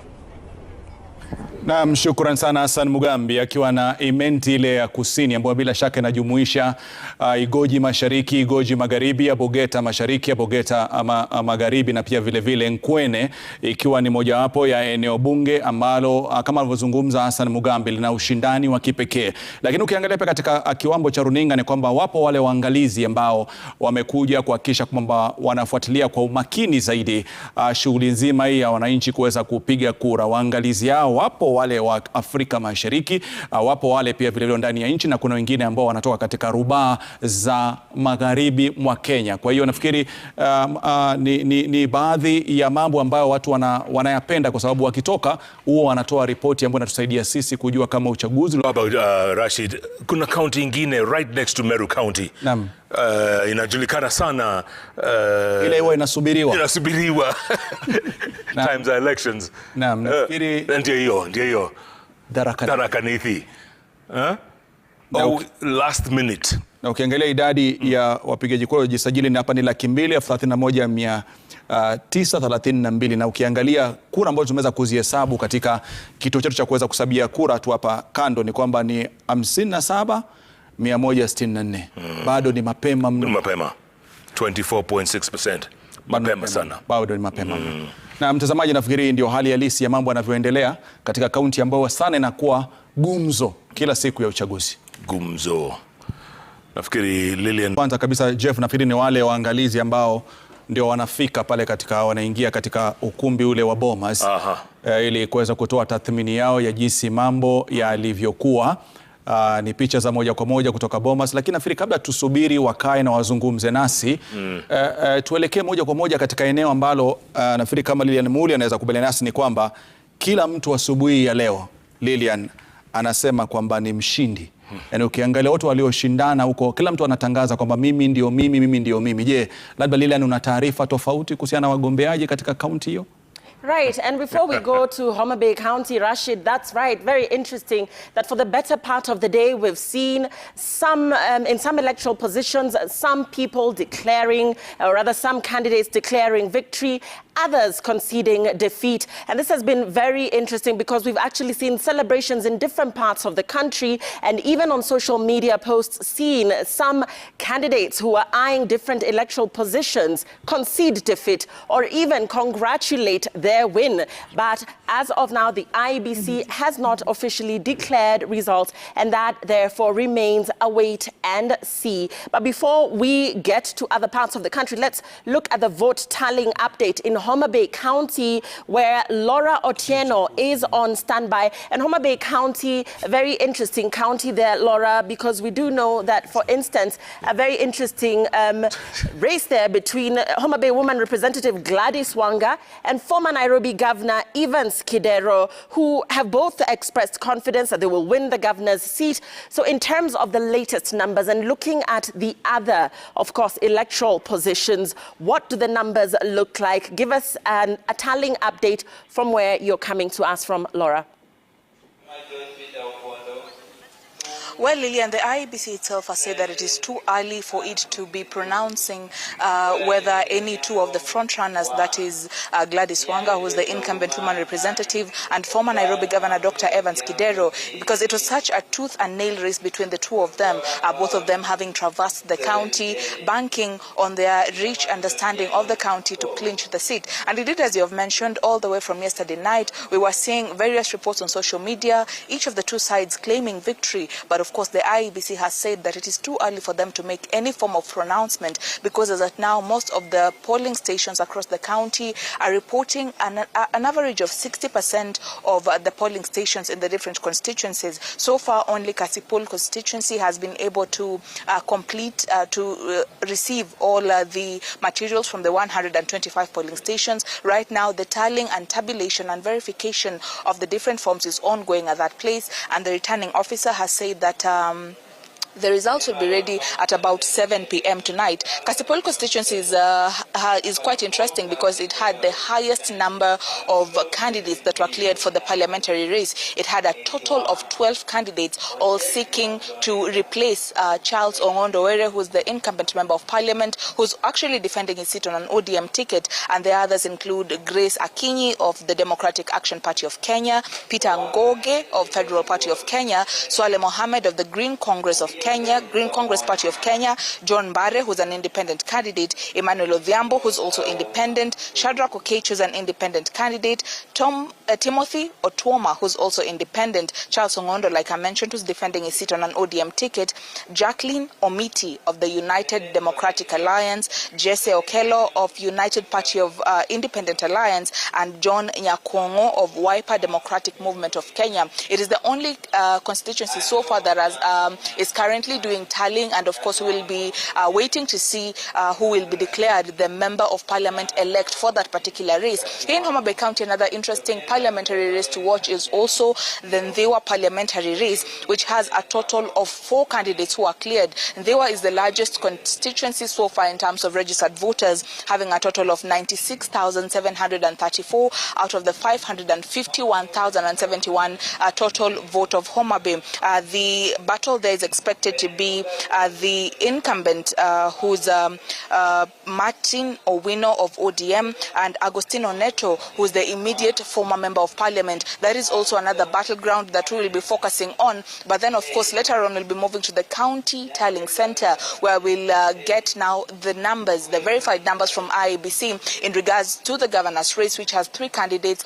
The 5 candidates as well will be seeing how they're faring on in the senatorial race, and the 7 woman representative candidates, we will be looking at how the numbers will be streaming in from the county tallying center from about 8 p.m. thereabouts, and bring you up to speed with the happenings of Homa Bay County as and when they happen, Lillian. Many thanks for that, Laura Otieno, coming to us from Homa Bay County. And an interesting development there is that we should have provisional results from Kasipul constituency by 7 p.m. That is in about 2 or 3 hours' time. The returning officer there saying that those results should be announced right there in that constituency by 7 p.m. And this is an interesting constituency, as Laura said, because the battle for the member of parliament seat is between 12 candidates in total. And therefore will be a very interesting constituency to watch. And those numbers will be available at 7 p.m. when we'll be crossing over to Homa Bay constituency once again to take a look at what the latest from Kasipul is, even as we look at the electoral. Na Lilian Muli ukiwa na Laura Otieno. Moja kwa moja mtazamaji, kwa hivi sasa tunaelekea katika kituo cha kujumlisha kura almaarufu kama IEBC National Tallying Center huko Bomas. Mtazamaji, tunaungana naye Francis Gashuri. Francis Gashuri, kama unatupata kwa hivi sasa, tujuze ni kipi haswa kinachoendelea kwa hivi sasa? Manake muda mfupi uliopita tulimuona mwenyekiti wa IEBC Bwana Wafula Chebukati akizungumza na wanahabari. Je, mmepata kufahamu yapi kuhusiana na maongezi hayo? Lulu, tuko site kama tulivyosema tangu awali, na siko peke yangu, tuko na mwenzangu Nimrod. Hapa ndipo tunapokita kambi ili tuulizane mawili matatu kuhusu shughuli nzima ya kuhesabu kura, kujumlisha kura, kwa sababu safari ikianzia kule katika vituo vya kupigia kura inaishia hapa, Nimrod, au sio? Naam, bila shaka, na imekuwa siku ndefu tu. Nafikiri wengi tu wakitazamia kwamba matokeo yatatangazwa lini rasmi. Tumeweza kumsikiza mwenyekiti Wafula Chebukati akizungumza nasi mapema hii leo, ilikuwa mwendo kama saa 8 na dakika 20 hivi, akitoa hotuba yake ya kwanza. Lakini mpaka kufikia sasa nafikiri wananchi bado wana hamu ya kujua nani kaibuka mshindi katika kiti cha urais, na vile vile vitu vingine kama vile ugavana, seneti na kadhalika. Bila shaka. Na Nimrod, unakumbuka mwaka 2017 kulikuwa na screen kubwa pale katika ukumbi wa Bomas wakati ambapo matokeo yale ya awali wanaita provisional results yalikuwa yanatiririka pale na kukawa na maswali ambayo yaliulizwa wakati mmoja, wakati matokeo hayo ni kama yalikuwa yametulia kwa wakati fulani na unakumbuka masuala hayo yaliibuka wakati wa ile kesi iliyowasilishwa na muungano wa NASA wakati ule kupinga matokeo ya urais katika mahakama ya upeo na wakati huu IEBC wakasema hamna hiyo televisheni tena. Yani fomu zinawekwa kwenye ile tovuti, yani ile portal, yani wewe ukitaka jumlisha. Wakasema challenge, kila mtu ashike calculator yake, piga hesabu zako. Na kama vyombo vya habari kama Citizen tunapiga hesabu zetu pale. Na ukasikia hata Chebukati akitupa challenge akituambia mbona mnaenda polepole si kwa kasi kama mlivyotarajia. Bila shaka, na kwa wengi wasiofahamu kwamba hesabu hii lazima katika zile fomu ambazo ziko katika tovuti ama tuseme ile portal ya IEBC ni kwamba lazima tuzipige chapa ama tuzitoe tuweze kuziangalia, kuzitathmini na kuweza kujumlisha. Kwa hivyo ni kazi kubwa. Ikiwa kufikia pengine saa 2 asubuhi kwa upande wetu tulikuwa tumehesabu pengine kura kutoka makaratasi ama maeneo yaliyopigiwa kura ambayo ni vituo zaidi 11 ama 10. Sasa hivi pengine tumepiga hatua, lakini unaona kwamba bado mwendo ni ule wa polepole. Sasa sijui kama hata watu nyumbani kwa wale ambao hawajazoea kufanya hesabu kama hii, nafikiri unaweza ukafika mahali katikati ukakwama, ukakoma ili ungoje IEBC. Na kwa kusema ukweli IEBC, na nafikiri ndio maana Wafula Chebukati safari hii akataka hii tume iondolewe lawama katika kuwa na haraka ya kutangaza matokeo. Kwa nini matokeo ya sangae saa fulani, yaongezeke saa fulani? Na nafikiri akawa anasisitiza kwamba nafikiri hata kabla uchaguzi mkuu uanze akawa anasema kwamba tuna hata siku 7 kuweza kuthibitisha matokeo na kuweza kuyatangaza. Na nafikiri ndio hali ambayo tumeweza kuiona, manake amekuwa mgumu wa kufichua nambari za kura zilizopigwa kwa urais. Nimrod, kitendawili cha IEBC kwa vyombo vya habari, kwa wawaniaji urais na wadau wote katika shughuli nzima ya uchaguzi ni kwamba ingieni kwenye ile tovuti, muingie wenyewe, chukueni zile chapa, fanyeni hesabu zenu. Kile ambacho hatuwezi kufanya ni kumtangaza mshindi, lakini unaweza kusema tukijumlisha matokeo yetu yanatupa idadi, takwimu zifuatazo. Na ndio sababu unaziona zinapeperuka moja kwa moja katika runinga ya Citizen, katika runinga ya Ramogi, katika runinga ya Inoro na katika Citizen Digital. Yani tumechukua ile challenge, tunazihesabu. Bila shaka kasi ni ile ya aste kwa sababu lazima wanasema kudownload, uichukue, uiangalie, uipekue, uhakikisha kwamba si haina dosari na imetoka eneo fulani. Idadi ya takwimu zile pale zinawiana kwa sababu ikiwa idadi ya wapiga kura waliosajiliwa katika kituo kile, idadi ya wapiga kura waliojitokeza kupiga kura, idadi ya kura ambazo kila mgombea amepigiwa na labda zile ambazo zimeharibika, zile ambazo zimezua utata, lazima hesabu hiyo iwiane. Isije ikawa kwamba kuna maeneo fulani ama karatasi fulani ama chapa fulani inayoonyesha kwamba idadi kwa mfano ya wapiga kura waliosajiliwa ni ndogo kuliko ile ya wale ambao wamepiga kura. Na ni swala la kizushi hilo, maana pia si changamoto tu kwa wananchi bali changamoto pia kwa wagombea urais. Kwa sababu sasa hivi natumai kwamba wao pia kwa upande wao wanajaribu kufanya vile sisi tunavyofanya. Na nafikiri pengine nikuulize swali la kizushi. Ukiwa wewe ni mmoja kati ya wagombea urais, aidha naibu rais William Ruto, Raila Odinga, vile vile Wajakoya au Mahiga, kwa sasa hivi unahisi vipi? Manake kwa upande fulani unaona matokeo vile yanavyotiririka na una idadi fulani, unakisia kwamba na idadi fulani, maana pia umekwenda kwa ile tovuti ama ulikuwa na maagenti wako, sasa unajumlisha kati ya ile ya IEBC na wale wa kwako. Unahisi wako katika hali gani? Maana kuna wengine pengine sasa hivi anahisi ikiwa naona nina idadi kubwa, mbona nisiambie wafuasi wangu kwamba tumefikia kiwango fulani, kwa hivyo msubiri tu muda ambao IEBC itatangaza. Nimzi, unajua hata unapoingia kwenye kinyang'anyiro kama hiki, unajua uwezo wako, unajua nguvu yako katika kinyang'anyiro chenyewe. Ndio sababu umeona hata si kinyang'anyiro cha urais peke yake, hata mashindano mengine ama vitu vingine ambavyo vilikuwa vinawaniwa, iwe ni ubunge, ugavana, uwakilishi wadi, kuna wale tayari hata kabla matokeo yote kutangazwa washajiondoa, washasema enyewe mimi nimesalimu amri, nimekubali matokeo, kwa sababu ukiangalia idadi ya kura ambazo umepata, idadi ya kura ambazo wawaniaji wenzako wamepata ama wale mlikuwa mnashindana nao, na labda uangalie idadi ya kura ambazo zimesalia kuhesabiwa ama vituo kutangazwa, hesabu ya moja kwa moja inakuonyesha kwamba iwapo unafua dafu ama haufui dafu. Hivyo basi even wakati huu tunapozungumza hapa, bila shaka waoniaji urais hata wale wote wanne wanajua nimefika wapi, naweza siwezi. Na ndio sababu tangu awali sasa matokeo yalipoanza kumiminika, kinyang'anyiro chenyewe sasa kimesalia ni cha farasi wawili, yani Raila Odinga na ndio nahisi wako katika ile hali ya kujizuia, kwa sababu pia ikiwa mwenyekiti amedokeza kwamba asilimia ama idadi ya waliopiga kura kwa ujumla mpaka kufikia jana, nafikiri hatujahesabu wale wa Eldas wanaopiga leo, ni milioni 14,164 na nafikiri 541 kama asilimia 65.5, asilimia 65.5. Lakini kwa ujumla kuhesabu kura milioni 14 si kazi rahisi. Kwa hivyo hata kama ni mtu mgombea wa urais sasa hivi bado anapiga hesabu akizirudia kuhakikisha kwamba hata hesabu itakayotolewa na IEBC aidha yuiane kabisa na yangu au ikaribiane. Ndio nahisi wanajizuia kwa sasa hivi. Kumbuka mwaka 2017 Nimrod, wakati huo wawaniaji ama wale wasimamizi wa uchaguzi katika vituo mbalimbali walikuwa wanatuma matokeo ya nambari, yani wanaandika like SMS kwa mfano, wanatuma kwa nambari fulani ama eneo fulani, na ndio ikawa rahisi. Hata IEBC hapa walikuwa wanayajumlisha yale matokeo kwa urahisi, lakini matokeo hayo wakati mwingine yalikuwa hayawiani. Kaulizwa maswali magumu sana pale mahakamani katika mahakama ya upeo. Unakumbuka Justice Philomena Mwilu, naibu jaji mkuu, akiwauliza mawakili wa IEBC vile vile mbona haziwiani na hizi zinatoka wapi? Na ukaona kidogo baadhi ya mawakili wakijiuma ulimi pale kwa sababu maswali yalikuwa magumu na namba zenyewe zingine hazikuwa zina make sense. Na ndio sababu IEBC wanasema tunaweka pale, wewe chukua, piga jumla yako, hesabu.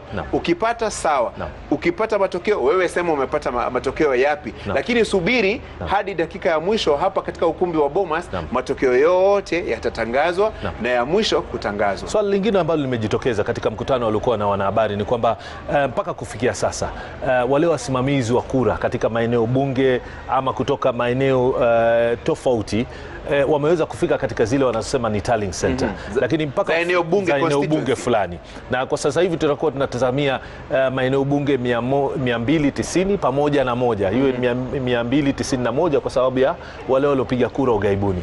Swala ni hili, kwa mtazamaji anayetazama anahisi kwamba mpaka kufikia sasa wale maafisa ambao walikuwa katika maeneo bunge wakijumlisha ili wasafirishe zile stakabadhi kuweza kufika hapa, mpaka sasa hivi hatujaweza kuona hata mmoja. Sasa ina maana kwamba imechukua zaidi ya pengine saa 24.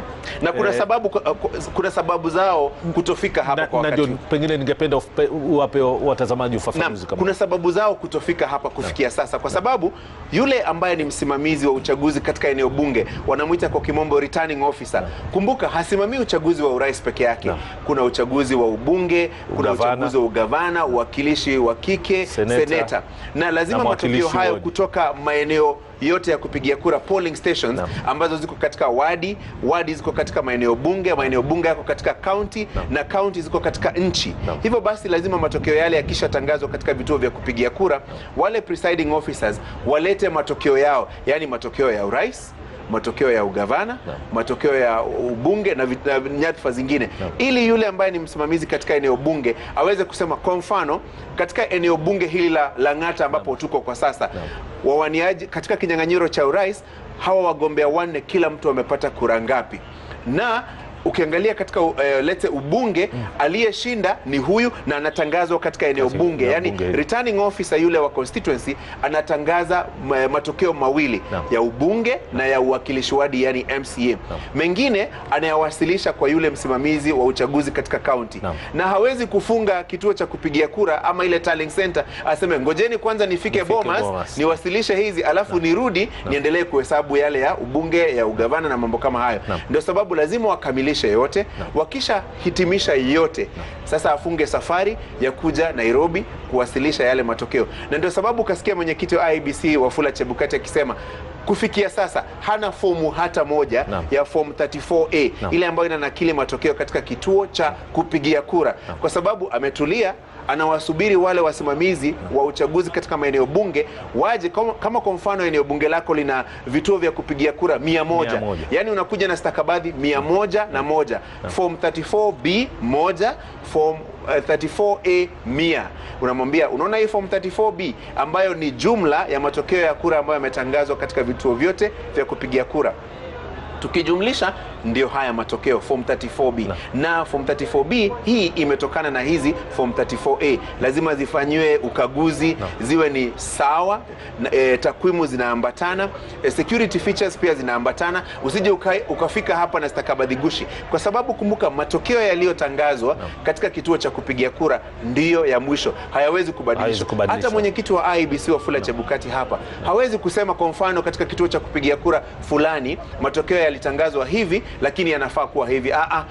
Unless ufike katika mahakama na upate agizo la mahakama kubadilisha mambo kama hayo. Naam, bila shaka. Basi tukiwa tunaangalia hivi sasa, nafikiri ni mwendo wa saa 11 na dakika 11. Nafikiri ni hatua tutaisubiria, mazoezi tutasubiria lianze pengine usiku, maana pia safari ni ndefu. Kwa wale ambao nafikiri tulipokuwa tukiangalia kwenye mtandao, nafikiri ilikuwa ni eneo bunge moja tu niliweza kuona kwenye mtandao, siwezi kulikumbuka jina, ambalo lilikuwa limeweza kukamilisha hesabu yote na kuweza kufanya kujumlisha kura zote katika eneo bunge. Lakini sasa kwa wale ambao wangependa, hata kwa wabunge, kuna wale ambao kwa sasa hivi walikuwa wanawania kiti cha ubunge wameshasalimu amri kwamba wameshindwa.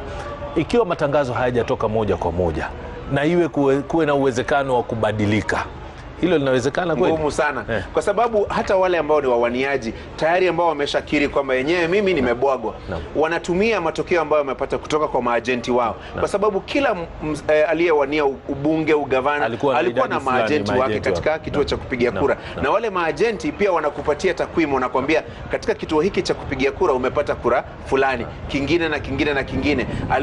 Waliokuwa mnawania nao wamepata kura zifuatazo. Kwa hivyo unafanya hesabu za haraka zinakuonyesha kama unafua dafu ama ufui dafu. Vile vile kwa sababu umeuliza maswali mawili matatu ya kisheria, Joshua Kiptoo yuko hapa. Bila shaka ni mchanganuzi, anaelewa hawa maswala ya sheria. Tumuuliza maswali kama hayo, hasa maswala ambayo yanahusiana na sheria na stakabadhi, kwa sababu stakabadhi muhimu. Kumbuka uchaguzi wa mwaka 2017 matokeo ya urais, mojawapo wa sababu za kuyabatilisha ilikuwa ni kutokana na udhaifu wa baadhi ya stakabadhi. Bila shaka.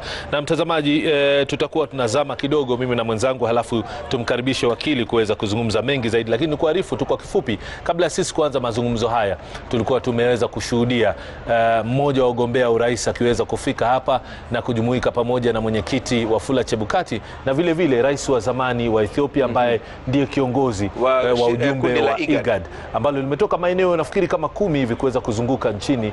Lakini ameahidi kutupa hotuba ya baadaye. Nafikiri tutaweza kujua mbivu na mbichi, hisia zake, taswira ilivyokuwa kwa wale ambao ni wapiga kura. Lakini kwa sasa tunazama kidogo kutoka hapa ukumbi wa Bomas, tunarudi kwenu studio. Mtazamaji, usiende mbali, maana wakati wote tutakuwa tunarejea hapa na mengi zaidi. Naam, shukran sana Nimrod Tabu, ukiwa na mhariri Francis Gashuri kutoka ukumbi wa Bomas. Kama Francis Gashuri aliweza kuzungumza, mtazamaji, ni kwamba Chebukati kwa hivi sasa anasubiri tu kukabidhiwa form 34A na wasimamizi wa uchaguzi. Ikumbukwe kwamba form 34A zimeweza kuweka katika portal ya IEBC kwa hivi sasa, na kuna maeneo kaunti tofauti ambazo zimeweza kukamilisha kupeana form 34A, ambao ni kaunti ya Bomet, ambapo wameweza kuwasilisha form 34A 855, na pia vile vile kaunti ya Elgeyo Marakwet wameweza kuwasilisha form zote, yani 100%, form 555. Na mbali na hayo, mtazamaji, ni kwamba kaunti ya Kericho pia imeweza kukamilisha kutuma form 34A kwa njia ya portal ya IEBC. Na mwisho kabisa kuna wale ambao wameweza kumaliza, ambao ni kaunti ya Murang'a, wameweza kutuma form 34A zao 1189. Kwa hivi sasa tunaenda kaunti nambari 33. Jeff. That's right. Nilikuwa huko jana Lulu, number 033 Narok County. Nilikuwa huko na Sky Team na kulikuwa kumetulia kabisa. Lakini leo kidogo kuna mambo. Wacha tuangalie vile Ben Kirui atatuambia. Ben, kama unatusikiza Ben, kuliendaje leo? Nawasikiza hivi leo. Ile hali ya utulivu ambayo ilikuwa imeshuhudiwa na zile shughuli tu za uhesabu wa kura za maeneo ama wadi za eneo bunge la Narok Kaskazini zimesambaratishwa pale mbunge wa eneo bunge hili Moleita Olekenta ambaye anawania kuwa gavana wa kaunti hii alipoingia humu ndani na akasema kwamba shughuli hiyo kwa hali ya uhesabu ama hali ya kujumuisha kura hizo umeweza kuhitilafiwa. Anasema kwamba kunao baadhi ama anadai kwamba kunao baadhi ya ama wale presiding officers ambao wameweza kuhitilafiana na shughuli hiyo. Kwa sasa hivi wawili hao wameweza kukamatwa. Mmoja alikamatwa siku ya leo na ni mmoja ambaye anatoka katika kituo hiki cha kujumuishia kura ama ile tallying center ya constituency level ya eneo hili la Narok Kaskazini. Vile aliweza kukamatwa jana na yuko korokoroni akisubiri tu kesho kuweza kufikishwa mahakamani ili kujibu mashtaka dhidi ama yale madai kwamba amekuwa akihitilafiana na shughuli nzima ya kuhesabu kura ili kuweza kumwezesha mwenzake ama mpinzani wake ambaye ni Ole Ntutu ambaye anawania kiti cha ugavana kwa tiketi ya chama cha UDA. Hivi kile ambacho Moleita Olekenta anasema kwamba hawezi akaruhusu hali kama hiyo iendelee. Kwa hivyo alikuja hapa na akaambia wale wasimamizi wa IEBC wasitishe shughuli nzima hadi pale visa hivi vitakavyo suluhishwa, hadi wale ambao walihusika na hatia hiyo ya uchaguzi waweze kuchukuliwa hatua za kisheria. Kwa hivyo kila anachotaka ni kwamba kura za eneo bunge hili na vile kura za eneo bunge la Narok East ziweze kurudiwa, kwa sababu yule ambaye alikamatwa jana alikamatwa katika maeneo ya Narok East. Tuliweza pia kuzungumza na kamishna wa kaunti hii Isaac Masinde ambaye alituelezea kwamba wawili hao ama alithibitisha kwamba wawili hao wako korokoroni na hiyo kesho wataweza kufikishwa mahakamani. Lakini hadi pale uchunguzi dhidi ya madai ambayo yanakabili hao maafisa wa IEBC wawili yaweze kusikizwa ama yaweze kuchunguzwa na pia vile yapelekwe mahakamani, na ni haya ambayo aliweza kutuambia. All right, our very own Ben Kirui there. Stay safe in Narok County. County number 033. So from Narok County, we're going to go to one of the most important counties, the gateway to East Africa, Mombasa County number 001. Our very own Lillian has a guest and a story. Go on, Lillian. Many thanks for that, Jeff. Right, and let's cross over now to County 001, that is Mombasa County. Remember, Mombasa County is one of the counties where the governor races have been suspended by the IEBC, and Francis Mtalaki is in Kisauni constituency tallying center at Shanzu Teachers Training College. Remember, constituency level deals with numbers as regards members of the National Assembly and members of the County Assembly, and therefore just taking a look at the numbers there at Kisauni Tallying Center. Let's cross over to Francis Mtalaki as we get the latest update on the numbers there. Mtalaki.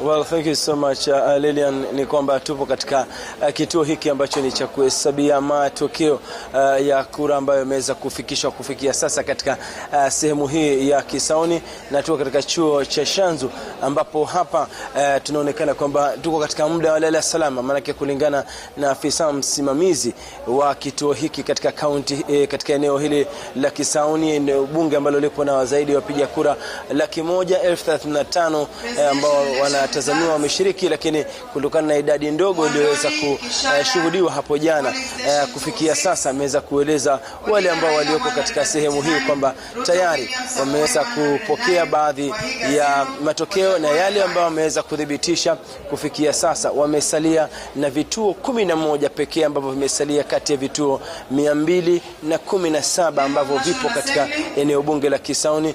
Kwa sasa anaonekana kuongoza katika kinyang'anyiro cha ubunge ni Rashid Benzimba aliyekuwa mbunge wa Kisauni kati ya mwaka 2013-2017. Anaonekana kurudi tena katika majengo ya bunge, kwa sasa akiweza kuwakilisha bunge la 13. Lakini nipo na afisa mkuu wa kituo hiki, songa hapa karibu, alafu tueleze majina yako na kufikia sasa tupo wapi hususan na mambo ya mtiririko wa matokeo. Kwa majina naitwa Wario Ibrahim Ali, returning officer Kisauni constituency. Tunajitayarisha na tumeshapokea police officers wetu zote, na wamepita kwa hatua na wako kwa tallying centers now for clearance, na inshallah by leo usiku tunaweza fika kikomo ya hii. Labda mmesalia na vituo vingapi ambavyo vijaweza kudhibitisha verification? Vituo yote vimepita verification, lakini vituo kama 18 ndio inangoja announcement of the result. Lazima result itangazwe ndio tuelekee kuweka pamoja. Watu watarajia labda mtaweza kukamilisha shughuli hii mida ya saa ngapi? Naona pengine usiku ya manane. Because tukimaliza kutangaza lazima tuketi chini tujumlishe. Kujumlisha pia inataka ujumlishe na makini. So saa 6 saa 7 ndio tutajumlisha. Asante sana. Na pia kuna baadhi ya wale ambao wamekuwa kifuatilia kwa karibu, asante sana, kuhusiana na masuala haya ya uchaguzi. Songa hapa karibu sana kadi. Kwa kifupi sana, tueleze labda hapa katika eneo la Kisauni tofauti iko wapi labda? Nafikiri tofauti kubwa iliyoko mwaka huu kulingana na awamu zingine ni kwamba tumeona amani imeweza kudhihirika.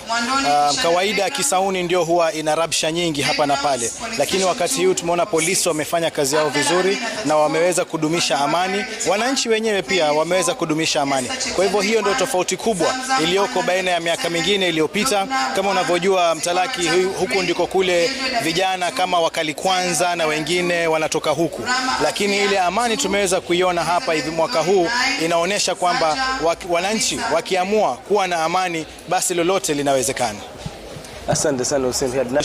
Na jinsi afisa mkuu wa masuala haya tume ya IEBC alivyoweza kusema kwamba usiku huu tunaweza kupata labda kujua mbunge wa Kisauni atakuwa ni nani, kizingatia kwamba mbunge wa sasa siasa za ugavana na pia hakuweza kutoboa kuhusiana na azma yake. Kwa hivyo tunataraji kwamba eneo bunge hili Lilian kutaweza kuwa na mbunge mpya, na ishara zinaonekana kwamba Rashid Benzimba huenda akarudi tena katika majengo ya bunge. Na pia nikiweza kupata takwimu zingine katika maeneo mengine bunge ambayo ni eneo bunge la Nyali, tulikuwa pale la zaidi ya kama saa 40 dakika 40 zilizopita hivi, inaonekana kwamba Mohamed Ali ambaye pia ni mbunge wa sasa anaongoza katika jadwali yale matokeo ambayo yameweza kufikia kutoka sasa, akifuatwa kwa karibu na Said Abdalla ama Saido wa chama cha ODM. Alafu pia katika eneo la Changamwe ambapo pia kuna kinyang'anyiro cha ubunge katika sehemu ile, mbunge wa sasa Omar Mwinyi pia wa chama cha ODM amechukua usukani katika safari ya kwanza ya kuhakikisha kwamba labda ameweza kutetea kiti chake, akifuatwa kwa karibu na yule mpinzani wake kutoka chama cha Jubilee Ali Daib. Na pia katika maeneo ya Jomvu pia mbunge wa pale Abibali Twale pia anaongoza, na Mvita pia kuna yule mwaniaji wa chama cha ODM ambaye pia ni Mohamed Machele pia anaongoza. Lakini pia kwa kina pia tutaweza kufuatilia swala zima la uwakilishi wa kike ambapo chama cha ODM pamoja na chama cha UDA wanaonekana kumenyana katika nyadhifa hii ya uwakilishi wa kike. Tutazidi kuona ni nani labda ataweza kuibuka mshindi.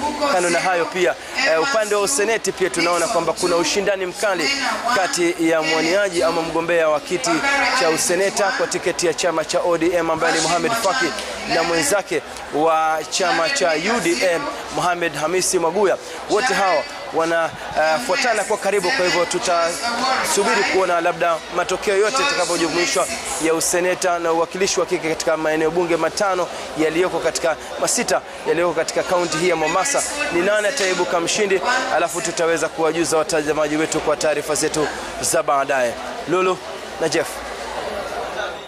Many thanks, Francis Mtalaki. I'll be handing over to Lulu and Jeff shortly. But before that, we'll go to Rashid Ali. But just to recap what Francis Mtalaki has told us from Kisauni constituency is that counting is still underway. But the returning officer has told us that any minute now, he will be able to announce the provisional results there. Francis Mtalaki also just took a look at other constituencies in Mombasa County, reporting a clear lead for Mohammed Ali in Nyali constituency, and he will be keeping an eye. Very interesting development there, and rather encouraging as well, is that an election observer there has observed peace and quiet in this particular constituency, contrary to previous election years where there has been unrest during this counting process and tallying process. Here at our RMS tallying center, we are collating and relaying results as and when we get them, and the numbers you are seeing on your screens as of now, we're going to be trying to make sense of those. I'm going to be crossing over now to Rashid, who will be giving us an update on what the numbers look like as of this hour. Rashid.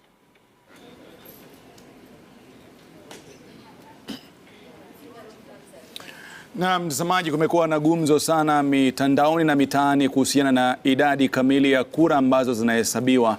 Hivyo basi kuna haja ya sisi kuweza kuzungumza na wataalamu wanaofanya masuala ya utafiti ili tuwetaka kwenye masikio tujue ipi njia sawa, upi ndio ukweli na upi ambao ni uongo. Manake mengi yanasemwa sana, anaanza kutia hofu na wananchi wanaanza kuwa kidogo na wasiwasi. Ukitazama pembeni na kwamba hicho ndio kitovu ambacho kinapokea form 34As wanapakua kutoka mtandao wa IEBC, baadaye wanajumlisha, mwisho wa kwisha unaziona katika runinga yako ya Citizen TV. Kwa hivi sasa idadi tu ya haraka haraka ni kwamba form takriban 14,635 ndizo ambazo zinaonyesha matokeo yaliyopo kwenye runinga ya Citizen TV, na pia vile vile ikiwa ni 30.7%. Kumbuka fomu hizi ama matokeo hayo hayajaondoa kura ambazo haziwezi kuhesabika ama kura ambazo labda zimeharibika.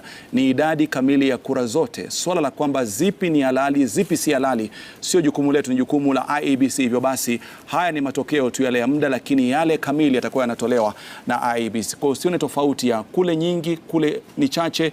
Kila mtu ana haraka yake kuhusiana na matokeo na kila mtu ana mpango wake. Namkaribisha Sam Mudhoka ambaye ni mtaalamu kutoka Ipsos. Kwa kweli kuna mengi yanazungumzwa mitandaoni kwa hivi sasa.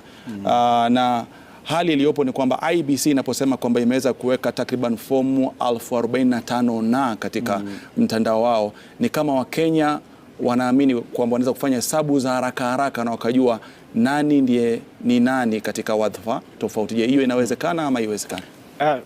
Ni vizuri sana kwanza kuelimisha Wakenya kwamba kama mtu mmoja binafsi atachukua jukumu la kudownload hizo fomu zote ambazo IEBC wameweka kwa mitandao yao, kwa mtu mmoja itachukua siku 60 kutoa hizo fomu zote.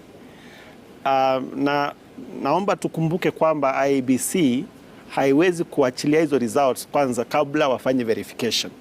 Kwa hivyo IEBC wamepokea picha za fomu zote, na nafikiri hili ni jambo moja nzuri sana katika huu uchaguzi. Kitu kimoja kizuri sana IEBC walifanya ni kuhakikisha kwamba hiyo fomu ambayo imehesabu kura katika kituo polling station, hizo tu ndio kura za mwisho, na koti ilisema hivyo. Kwa hivyo sasa hizi fomu zinapokuwa uploaded, IEBC wakizipata wanaziweka kwa mitandao yao, na IEBC wamefungulia media houses zote ziweze kupata hizo fomu. Lakini IEBC wao wenyewe bado hawajaanza kuhesabu, kwa sababu wanangojea returning officers wote walete ile original form, wafanye verification, alafu sasa waanze kuhesabu. Na sioni wakianza kuhesabu muda wowote leo, labda kesho kutu. Na unaposema wazi anza leo, kwa sababu ukiangalia kwa kasi ya form 34 hizo ambao wameweza kuzia katika mtandao wao, ni ishara ya kwamba shughuli ya kuhesabu kura itafanyika kwa haraka iwezekanavyo, na hata kama wana siku 7 kisheria, lakini huenda Wakenya wakajua nani ndio nani kwa siku chache badala ya kusubiri siku 7. Mimi nafikiri hiyo itategemea returning officers wote watarudisha form katika muda mgani. Kama returning officers wanaweza rudisha form zote katika muda mfupi zaidi, itakuwa basi IEBC wana uwezo wa kutupatia results, kwa sababu wanaweza kufanya verification na watupatie results. Lakini wacha niseme hili kwamba kulingana na uwezo wa media houses tofauti, kuna wale ambao wana uwezo wa kudownload forms nyingi kwa sababu wamepewa hiyo access na IEBC. Kuna wale ambao wana uwezo wa kudownload form nyingi, kuna wale ambao wana uwezo wa kudownload form chache tu, na ndio sababu unaona katika kila media house kuna results tofauti ambazo zinatolewa. Lakini naomba Wakenya wakumbuke hivi kwamba hizi results ambazo IEBC, hizi form IEBC wana upload, hawajafanya ile tunaitwa serialization kwamba hii ni hichi kituo, yani kutoka nambari 1 mpaka nambari, unaona, 1046 hivi. Kwa hivyo sasa wale ambao wana upload wana download tu randomly. Kwa hivyo hata majumulisho ambao wanafanya zinafanywa tu ni random. Lakini kunaweza kuna tofauti kubwa, mfano hata kama mtu anapakua tu ndivyo sivyo. Yes, kutakuwa na tofauti kubwa. Zikiwa zote 1046 kutakuwa na tofauti kubwa. Sasa zote zikiwa zimekuwa downloaded, na tuseme kwamba zile zote ambazo tumezipata kwa mtandao wa IEBC ni ile correct, yani ile halisia kabisa ambayo iliwekwa, basi tukijumlisha hizo, matokeo yetu na IEBC hayapaswi kuwa tofauti. Lakini hapo kuna assumption moja kwamba zile fomu ambazo zimewekwa pale ni zile halisi kabisa. Sasa hapo upaswi kuona tofauti yoyote ile, na nafikiri hilo ni jambo moja la integrity ya uchaguzi ambao unafanyika sasa, kwamba kama tutangojea vizuri, tungojee mpaka tupatiwe uamuzi wa IEBC wenyewe, basi hilo ndio itakuwa sasa matokeo yale halali. Na nafikiri kwamba kwa sababu ya kutumia kimskit ambao tunapiga picha form 34 na kuweza kutuma, ilimeweza kutoa nafasi kwamba unaona kwamba wapo wengi, labda baadhi ya viongozi na wagombea ambao wanajitokeza wazi wazi wasema kwamba hapa mimi nimeweza kushinda, hapa nimeweza kufaulu. Kimtazamo wako nadhani kwamba ni jambo zuri ambalo liendelee kuonekana katika mitandao, ama tungetulia kwanza tusubiri? Mimi nafikiri kwamba kwa sababu wananchi wanachukua haya, kwa mfano matokeo ya Citizen, wanaangalia matokeo ya mwingine, alafu sasa kwa sababu imekuwa huyu anampisha mwenzake, huyu anapita, huyu ako mbele, huyu anampisha, huyu mwingine ako mbele. Sasa venye inaendelea na kuzidi kufanyika, unaona kwamba kuna watu sasa wakiona mtu wao ako mbele wanaanza celebrations, wanaanza kuwadharau wengine. Lakini kuna haki ya, maana ukiweka usiri sana pia unaweza kuleta, mimi nafikiri lazima kwa Wakenya, kwa wakijua nini kinachoendelea ndio vizuri zaidi kuliko kimya. Ni kweli kabisa, lakini lazima waelewe, kwa sababu waelewe kuna assumption fulani, lazima waelewe hizi zimewekwa hapa kwa minajili ya sababu gani. Ukielewa kwamba hizi lazima tuziweke kwa sababu zinatuonyesha taarifa ambazo nini kinaendelea, hatuko ngizani kabisa. Nafikiri ni jambo msingi sana la demokrasia lolote ile. Lazima kuwe na uwazi, mambo yanaonekana vile yanaendelea, tunaona, lakini pia kuwe na caveat kwamba hizi namba ambazo mnaziangalia hivi zitabadilika, na ni kweli zinaweza badilika, na zikibadilika usiwe na tumbo joto, ukubali kwamba zitabadilika kwa sababu sio utafiti. Hii ni mahesabu ambayo yanafanyika. Hizi namba zitabadilika tena na tena, lakini tusitie tumbo joto, tukubali kwa sababu tunaziona kwanza, tujue kwamba process ina uwazi.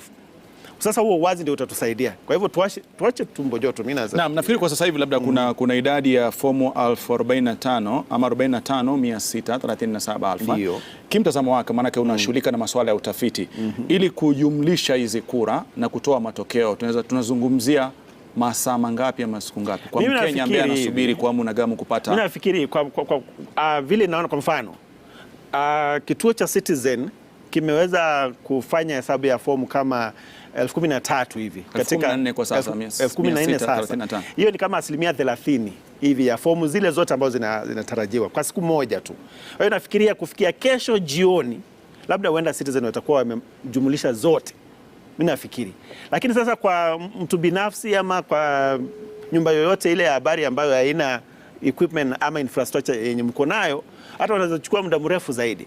Lakini naamini kwamba IEBC wana infrastructure smart vizuri sana kwamba wanaweza jumulisha katika muda mfupi zaidi hata kuliko vile vyumba vya habari. Na kabla tumalize masuala labda kwa dakika moja tu, alafu baadaye tuangalie masuala mengine. Nafikiri nyinyi mmekuwa mkifanya utafiti na mnakuja kwa kumalizia mnasema kwamba huyu anaongoza. Kufikia sasa tafiti zenu zimewaitikia ndio ama Mimi nafikiri hivi kwamba utafiti wetu wa mwisho kabisa pasipo tuliutoa siku 7 kabla ya kura zifanyike, na wakati tuliutoa tulisema kabisa kwamba kuna hizi assumptions kwamba voter turnout itakuwa nzuri. Voter turnout ya saa hii ni kama 65%. Makisio yetu ilikuwa kama hizo namba zitakubaliana lazima iwe kule 78 na kuzidi na mbele. Sasa voter turnout iko chini sana. Jambo la pili, ukiangalia mgombea mmoja ambayo tulimwonyesha utaniwia radhi, nitakukatiza kidogo, tuelekee moja kwa moja Bomas after rudi bwana Sam Mudhoka uje kumalizia swala zima la tafiti kama zimegonga ndipo ama hazijagonga ndipo kutokana na idadi watakojitokeza kupiga kura na masuala mengine. Lakini kwanza kabisa twende moja kwa moja aliko Francis Gishuri ambao ni ukumbi wa Bomas, ambapo ni sehemu kila Mkenya sasa hivi ameweza kuipa umakini wa kipekee kwa sababu ndio msema kweli kwa ni nani ambaye atakuwa kiongozi wako kwa serikali itakayokuja.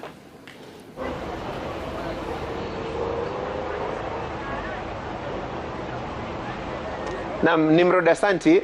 Tulivyosema hapo awali, tuko site hapa katika kituo cha kujumlisha matokeo ya urais katika kinyang'anyiro hiki cha mwaka 2022, yani katika ukumbi wa Bomas. Na hapo awali tulizungumzia swala nzima la fomu ambazo ni za kunakili matokeo na yale ambayo mwenyekiti wa IEBC Wafula Chebukati aliyasema kuhusiana na utaratibu wa kuziwasilisha katika tovuti, katika mitandao na vile vile zile fomu zenyewe kuletwa hapa na wasimamizi wa uchaguzi katika maeneo bunge yote 290 pamoja na lile eneo bunge ukipenda moja la mwisho ambalo linawajumuisha wale ambao walipiga kura kutoka kule ugaibuni. Na ninaye hapa Joshua Kiptoo ambaye ni speaker wa zamani kwa sababu sasa bunge hilo limevunjiliwa mbali la Nandi. Sasa wakilishi wadi wapya wameshachaguliwa. Na Joshua, angalia swala nzima la kujumlisha matokeo haya. Watu wanauliza mbona IEBC wameweka kwenye mitandao yao 97% ya form 34A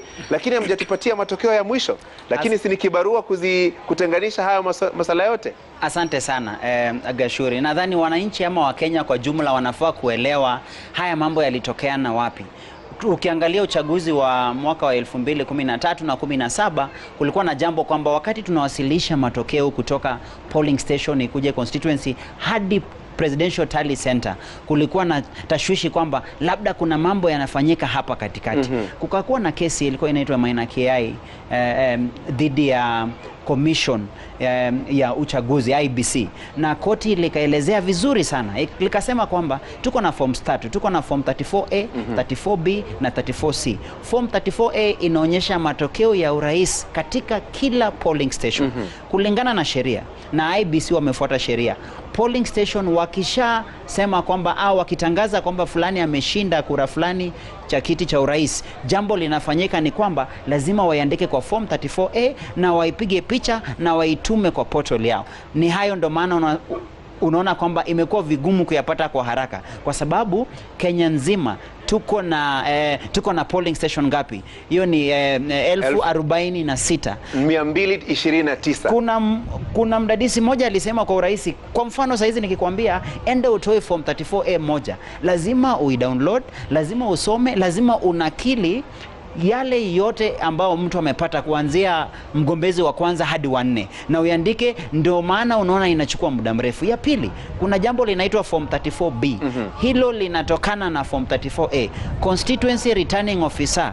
Katika kila constituency, kwa sababu tuko na constituency 290, kila constituency returning officer lazima ayashike yale form 34A yote ya polling station, ayanukuu katika form 34B na kuonyesha kila mgombezi alipata kura ngapi, na lazima ailete hadi hapa kwa chairman wa commission. Ndio maana chairman Chebukati amesema vizuri, hawezi tangaza hadi constituency returning officer amlete form 34A na yale 34B kuonyesha kura ngapi mgombezi wa rais amepata katika constituency, lakini ya muhimu zaidi kulingana na sheria ni form 34A. Ya mwisho wakati watakuwa wamejumlisha kwa pamoja, form 34C ndo chairman Chebukati ataitumia kutangaza kwamba fulani ameshinda urais.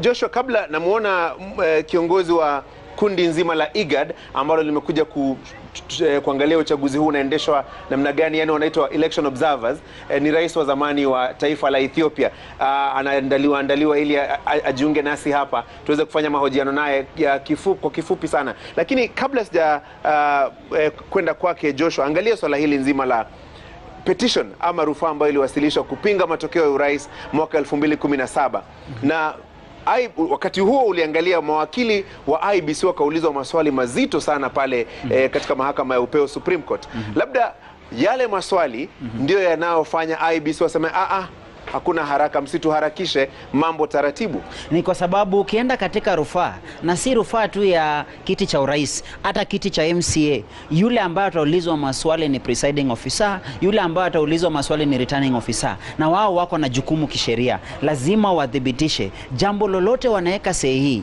document yote wanaweka sahihi kusema haya ndo matokeo, lazima wadhibitishe. Usisahau wakati walikuwa wanaanza kazi hii, ilibidi wakule kiapo kwamba watasimamia haki na watasema ukweli. Ndio maana unaona IEBC wanafuata sheria. Hapo awali ilikuwa rahisi wao kutuma tu matokeo, lakini sasa hizi hawatumi matokeo, wanatuma picha ya form 34A. Kwa nini ilikuwa rahisi hapo awali IEBC kuonyesha msururu ya matokeo? Kwa sababu yule presiding officer akishapata matokeo katika polling station angetuma na kusema mtu amepata mark fulani, lakini wakati huu ni tofauti, piga picha uiweke kwa Kimskit. Inamaanisha sisi pia kama wananchi, nyinyi kama waandishi wa habari, sisi wote tunaweza kuzipata hizo fomu. Ndio maana hivi sasa unaona hata chama wanang'ang'ana, hakuna chama haswa wanaweza ongea na kwa nguvu kwa sema sisi sote tushafanya yote. Wanachama wanaweza, kama chama cha Kenya Kwanza ama Azimio, jambo wanaweza tumia fomu ambayo agenti wao aliweka sahihi, lakini kusema kwamba wanaweza ingia kwa portal saizi na wajumlishe yote itakuwa ni kudanganya. Lakini hata hiyo fomu bado itabidi wapige picha, itumwe kwanza. Hata kama utatuma yale matokeo kwa SMS kwa mfano, ni lazima pia kuwe na mtu ambaye atajumlisha. Ni rahisi kwa agent kutuma kusema katika polling station fulani, kwa mfano kama mimi napigia kura polling station ya Chemrusoi, ni rahisi agent wa Kenya Kwanza ama Azimio kupiga na kusema amepata marks fulani. Si lazima hata atume, hata kama atatuma picha itakuwa rahisi kuandika namba. Na maana zaidi usisahau kila agent anasimamia yake, hashughuliki na mwenzake. So anaweza tuma tu kwamba Azimio amepata hii, Kenya Kwanza amepata hii. Lakini kwa hivi sasa ya IEBC, hata ukiona waandishi wa habari, kila media station lazima waende waonyeshe nani amepata ngapi, ndo hapo mwisho ukijumlisha yote itajulikana watu wangapi wameweza kupiga kura. Kama ukisema yule ambaye amekuwa nambari ya kwanza, usisahau pia tunafuata jambo ya 50+1. Nani atapata zaidi ya 50%? Kwa sababu hata ule atakuwa mshindi akose kufika 50%, tunarudi tena kwa marudiano ya runoff. Naam, tulia tu hapo mwenzetu Joshua. Nataka kurudi kwako Rashidi kwa kifupi sana, ufanye mawili matatu ili niweze kujiandaa kuwa na rais wa zamani wa Ethiopia Mulatu Teshome, ili atueleze mawili matatu kuhusu shughuli nzima. Wameona nini katika uchaguzi huu? Ni wapi kulikuwa na dosari? Wameridhika, hawajaridhika? Ni kwa niaba ya wale ambao ni wana IGAD ambao wanashughulikia swala hili nzima la uchaguzi. Lakini naarifiwa kwamba tuelekee moja kwa moja kwanza kwa mwenzetu Gatete Njoroge atueleze alipo kunani. Akimaliza tunarudi hapa Bomas. Gatete, kwako. Nani? Do live from Embakasi South constituency, where we have where tallying is still ongoing. We have 167,953 registered voters in Embakasi South constituency, but so far only results from only 28 polling stations have been released, and the results that I have here, I will start with the governor race, where we have Johnson Sakaja, who is the governor candidate, has 4,091 votes. Polycarp Igathe of Jubilee has 4,122 votes. In the Senate race, we have Edwin Sifuna, who has 5,257 votes, and Margaret Wanjiru of UDA has 2,582 votes. In the woman representative seat, we have Esther Passaris, who has 4,807 votes. Millicent Omanga of UDA has 3,621 votes. In the MP race, it's a tight one, but the incumbent is leading with Julius Mawade with 3,906 votes. We have Eric Kebati with 2,150 votes, and we have Irshad Sumra with 1,337 votes. And we also have Kalumba Abanas, that is of UDA party, who has 1,206 votes. But the process is a bit slow. We have been able to see a number of the presiding officers who are here, who have been camping here since morning. They're saying they are waiting. If my cameraman can just show you, some of them are resting, just waiting for their moment. I was also able to talk to the returning officer, and who told me that he hopes that by tomorrow morning the process will be done, and they'll have validated all the votes from all the 246 polling stations. So we are camping. We are camping here at Embakasi South constituency, even as the process is, yes, the process is a bit slow, but the returning officer said they are doing all they can to ensure that all the results are validated, and that by tomorrow morning the process will be done. If you can just, if my cameraman can just show you, is that we have a long queue. They're telling me you start from back there. It comes all this way, all along, then it's a long queue, but the returning officer say, you know, they have to follow the due process. The results have to be submitted, and they have to verify before announcing them. And this is the result that will be presented at the county tallying and finally at the national tallying center. From here, I want to hand it over to my colleague Emily Chebet in Bomet County to be able to tell our viewers what is going on over there. Thank you so much, Gatete Njoroge in Nairobi. We are here live from Bomet East constituency, where the tallying is happening for Bomet East constituency. We are in Longisa High School, where just like tallying is almost done. We have less than 10 people who are here to give their results. And just to give a highlight of Bomet East constituency, we have 3 aspirants of the Member of Parliament. This is a constituency where KANU Secretary General Nick Salat comes from. It is also a constituency that is currently held by Beatrice Kones, and she did not defend her seat. And now, today, we are here just to look at how the voting process has been. And also, Bomet East is the home ground of Hilary Barchok, who is also the incumbent governor of this constituency. And at this hour, this evening, we can say that tallying is almost done at this particular constituency. And from morning, we could say that it has been a busy day. Actually, it has been from 1 a.m. in the morning. The presiding officers have been here eagerly waiting and also looking at everything that is happening here. And you can see that the ballot boxes here are just ready to be taken over. The presidential results have been transferred to Nairobi. Just to talk about this constituency, it has 138 polling stations. 80% voter turnout happened here. And the highest one, actually, we told it's 95%. The aspirants here of Member of Parliament, we have Richard Yegon of UDA. We also had John Kalia of Chama Shinani, and Nick Salat, the Secretary General of KANU. And just preliminary or provincial results pointing out that UDA aspirant is a bit ahead, but those are not the results. It has not been announced, but we are here just to look at what is happening. You could see that we have less than 10 people actually in Longisa. From here, they'll be heading to the county tallying office that is in Bomet Central. In Bomet County, we have 5 constituencies. Sotik, we've moved around to look at what has been happening during the day, and we can say that it has been a smooth process. It is happening right now also in Sotik constituency, Tarling, in Tenwek High School, where we were a few minutes ago.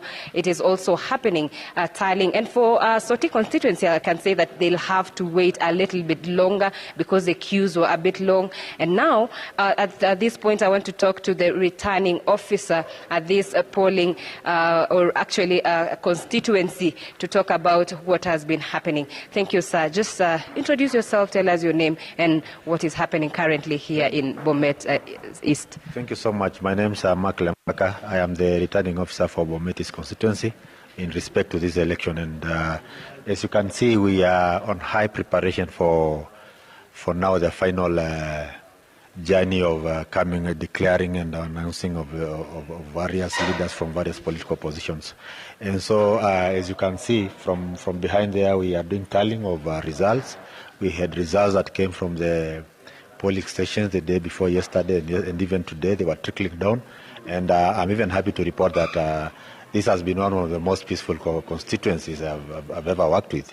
Thank you. So the question would be, what time would you be declaring the result? Is it today? When are we expecting to get the results from this constituency? Anytime from now. In fact, we are just doing our final touches. And then once we do the tallying and do the fine-tuning of our document, we start announcing and we will immediately declare. Thank you so much. That is the returning officer from this Bomet East constituency. And we will be just here. We'll be moving now from here to the county tallying center. But right now, I want to take you back to Bomas of Kenya, where Francis Gashuri is there, just to tell us what is happening at the Bomas of Kenya. Francis Gashuri, what is happening in Bomas of Kenya? Kongoi missing Emily Chebet, thank you very much from Longisa. This is Bomas of Kenya, and I'm still with Joshua Kiptoa. He's a lawyer, and I'm also with His Excellency Mulatu Teshome. He's the team leader of the IGAD Observer Mission right here in Kenya for the general election that was conducted yesterday. And he's here so that he can get us a view of what they were able to observe as a team and together with other observers. And so far, what they make of the general election that was conducted yesterday. Welcome, Your Excellency. Karibu Nairobi. Thank you. Have they taught you a bit of Kiswahili? Yes, they taught me, but... Karibu sana. Karibu. Yeah. What do you make of the general election so far from the various polling stations and counties that you were able to visit yesterday? Yeah, well, my observation to the Kenyan general election 2022 is the election was peaceful, very calm and orderly, because people had some doubts of the environment during the election times. What I observed this time around is very orderly, peaceful. People, making queues in a very orderly way. And before the election, on the eve of the election, we also went to the material distribution center, the upper hill. People were waiting, especially the election agents and the people who are in charge of the distribution of election materials. Mm-hmm. Too many of them were waiting to take the materials, and everybody was waiting peacefully and in a very disciplined manner.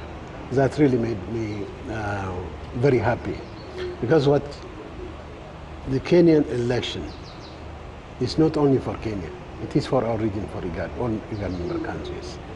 The successful completion of Kenyan election, especially in a very peaceful environment, is going to be a reference point for the rest of us in IGAD to learn from the election processes. Because as far as I see, the Kenyan people were very much aware of what they are going to do. The consciousness level and the democratic enthusiasm, and especially from people who were at the polling stations, who were guiding and explaining things to what we were asking. Very enlightened, according to the AIBC's instructions and the code of conduct elaborated in every manner. You say this election is not only important for Kenya and Kenyans, but also for the region. Absolutely. Are there specific lessons that you are able to draw immediately that you can pinpoint, that you can refer to other countries in the region that will be conducting their elections anytime soon?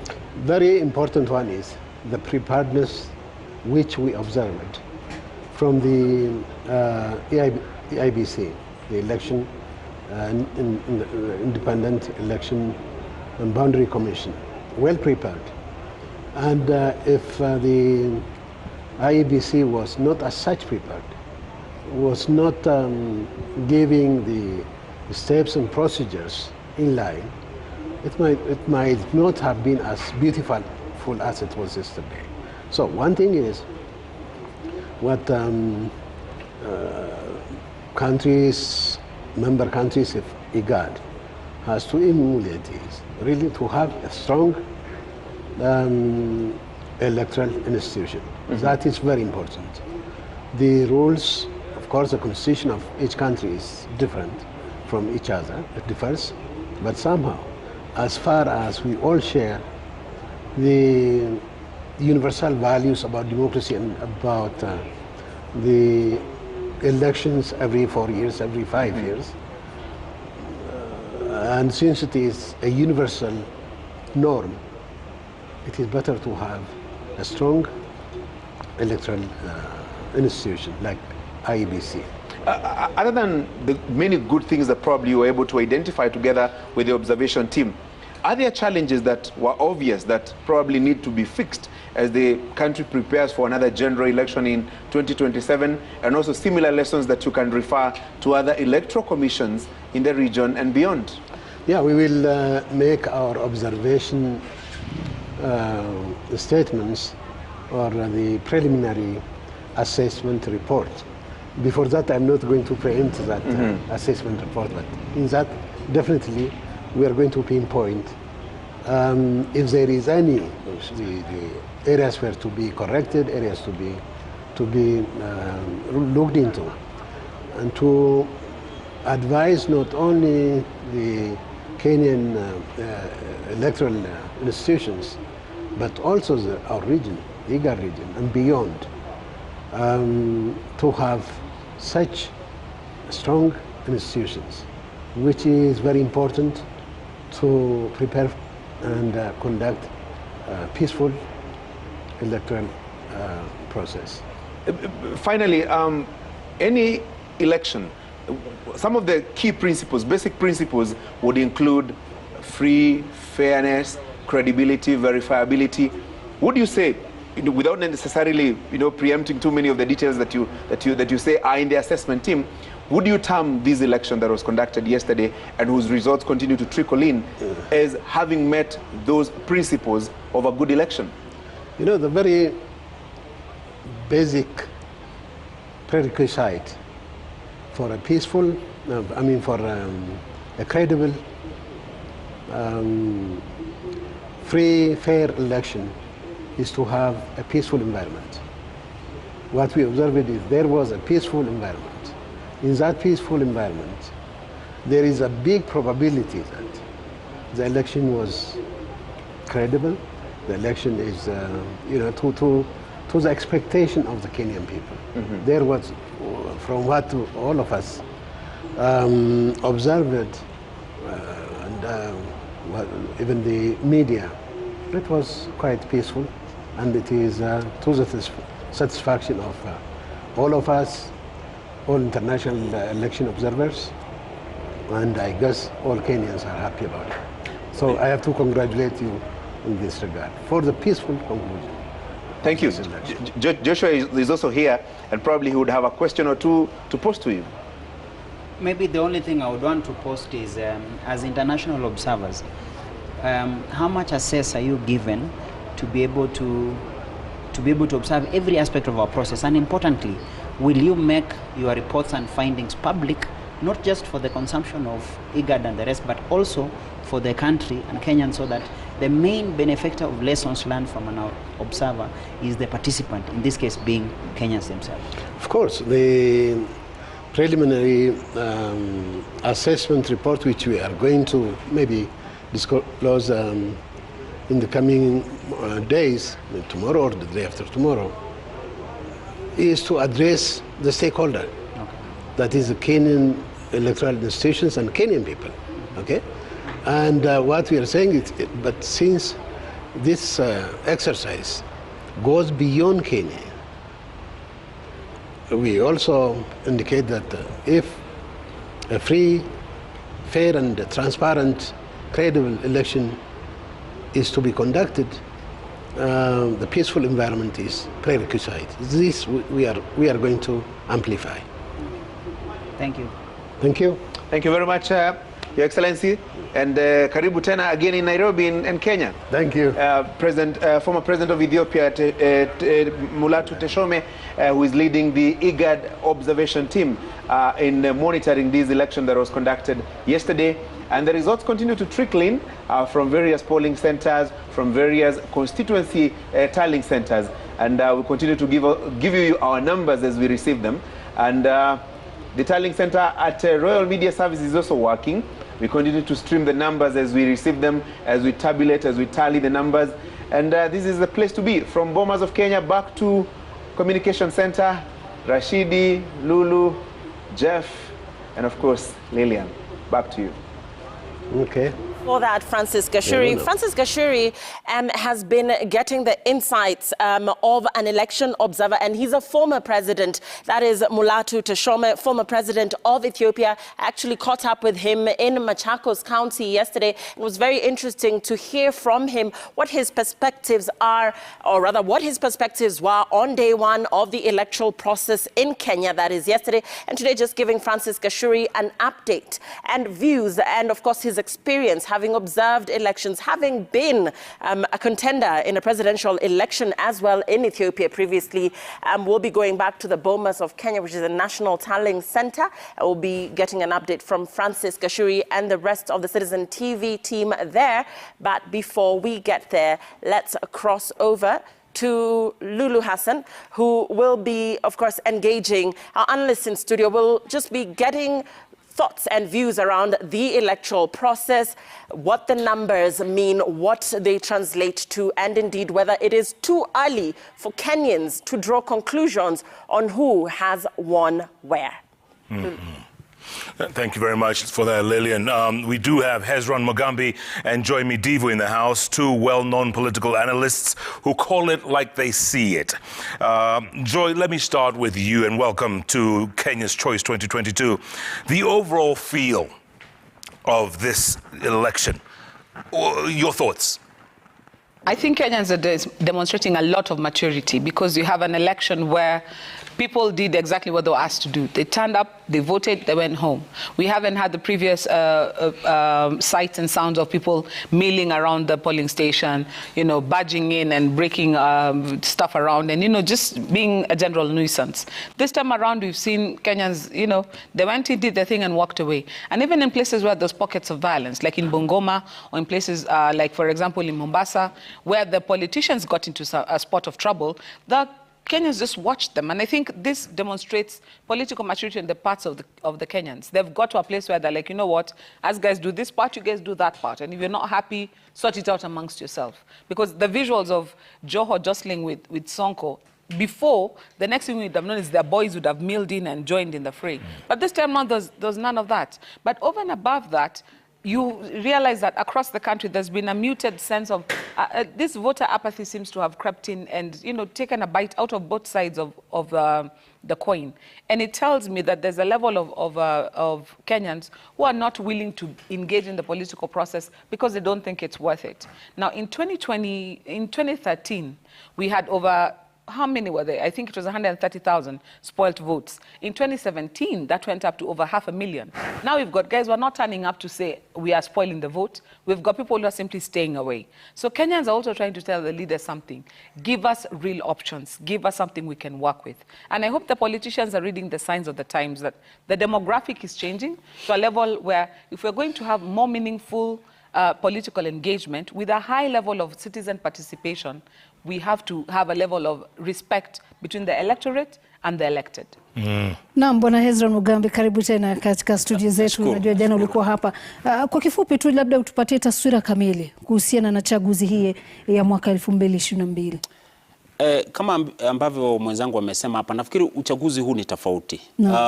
Hasa ukizingatia kwamba ni uchaguzi ambao umekuja ambapo tunabadilisha rais. Ile ambayo tunaita transition. Wakati mwingine baada ya Rais Uhuru Kenyatta kwa mfano 2017 alipokuwa na maliza ya kwanza akiingia ya pili, hiyo haina tatizo. Lakini wakati mwingi, wakati ambapo tunabadilisha rais mmoja tukiingia mwingine, huwa kuna shauku na matatizo na fikra kwamba kutatokea nini. Lakini ukiangalia uchaguzi huu tangu wakati ambapo tulianza matayarisho mpaka sasa, unaona kwamba ni uchaguzi ambao matayarisho yake, mifumo yake imekuwa tulivu. Hatujakuwa na visa vya utovu wa nidhamu. Hata askari wenyewe wamekuwa na kazi rahisi kwa sababu nidhamu imekuwepo miongoni mwa wapiga kura na jamii kwa jumla. Kwa hivyo tunaweza kusema kwamba kabla ya uchaguzi na baada ya uchaguzi tumeona utulivu mkubwa. Hata ingawa kwa hakika kumetokea na jambo ambalo halijawahi kutokea. Tume imekubali kwamba chama na mtu yoyote ambaye anataka kujumuisha kura anaweza kujumuisha kura. Jambo hilo halijatokea kabla ya hapo. Lakini tunaona kwamba ingawaje watu wamefanya hivi, Wakenya wamebaki watulivu na hali imekuwa shwari mpaka kufikia sasa. Kwa hiyo nafikiri kwamba tunaweza kujipa kongole kama Wakenya, pamoja na kwamba tunasema kwamba wale ambao walijitokeza kupiga kura si wengi jinsi ambavyo ilivyotarajiwa. Ukikumbuka kwamba mwaka 2017 tulikuwa na asilimia karibu 80 lakini sasa tunaambiwa kwamba tuna asilimia 65. Hiyo ina maana kwamba tumekwenda nyuma karibu asilimia 15. Ni jambo ambalo linakutilia wasiwasi kwa sababu katika demokrasia tunasema kwamba tukiwa na watu wengi zaidi ambao wanashiriki katika kuhakikisha tuna viongozi ambao tunawataka, inakuwa furaha, inakuwa kwamba demokrasia imepanda na kwamba inakuwa vizuri zaidi kuliko ambapo kuna watu wachache ambao wanaamua hatima ya taifa zima. Acha tuchukue kutoka kwako Hezron. Joy, huu utulivu umeletwa na nini? Watu wamechoka ama wameona kwamba sio shughuli ambayo wameweza kuitilia maanani? Kuna kuchoka, maanake Wakenya wamefika mahali ambapo tumetoka tu katika msimu wa corona. Na watu wengi wametoka katika hali ngumu ya maisha, wamekuwa na shida nyingi ambazo zimewasukuma, zimewasonga. Kwa hivyo tayari tuseme mtu kama amepata shida nyingi, uchumi wake umedorora, anaona maisha yake yamekuwa magumu, nguvu ya kupigana vita vya mtu mwingine hamna. Kwa hivyo ukimwambia toka twende tukapiganie mtu fulani, anasema huyo mtu yatafuta kazi, yeye mwenyewe hana shauku atakula nini jioni, mimi wacha nikatafutie watoto wangu. Naona pia hata jinsi watu pia wamekuwa ni kama ambaye wanayumba. Sijui kama uliona zilizokuwa mtandaoni, vijana wakitoa jezi hii, wakivaa jezi ile, watu walifika mahali wakaanza kuchuma na wao, manake wamesongwa na maisha. La pili pia kuna pia kubadilika kwa jamii. Hapo awali enzi zetu na kina Hezron tulikuwa na ule kuingia katika siasa miguu mikono, yani kuavulia na kuyaoga. Siku hizi ukiangalia kizazi ambacho kimekuja sasa, wanachukulia siasa kama ambaye ni kitu ambacho kiko nje, ni kujaribu kuingiza ndani kidogo kidogo.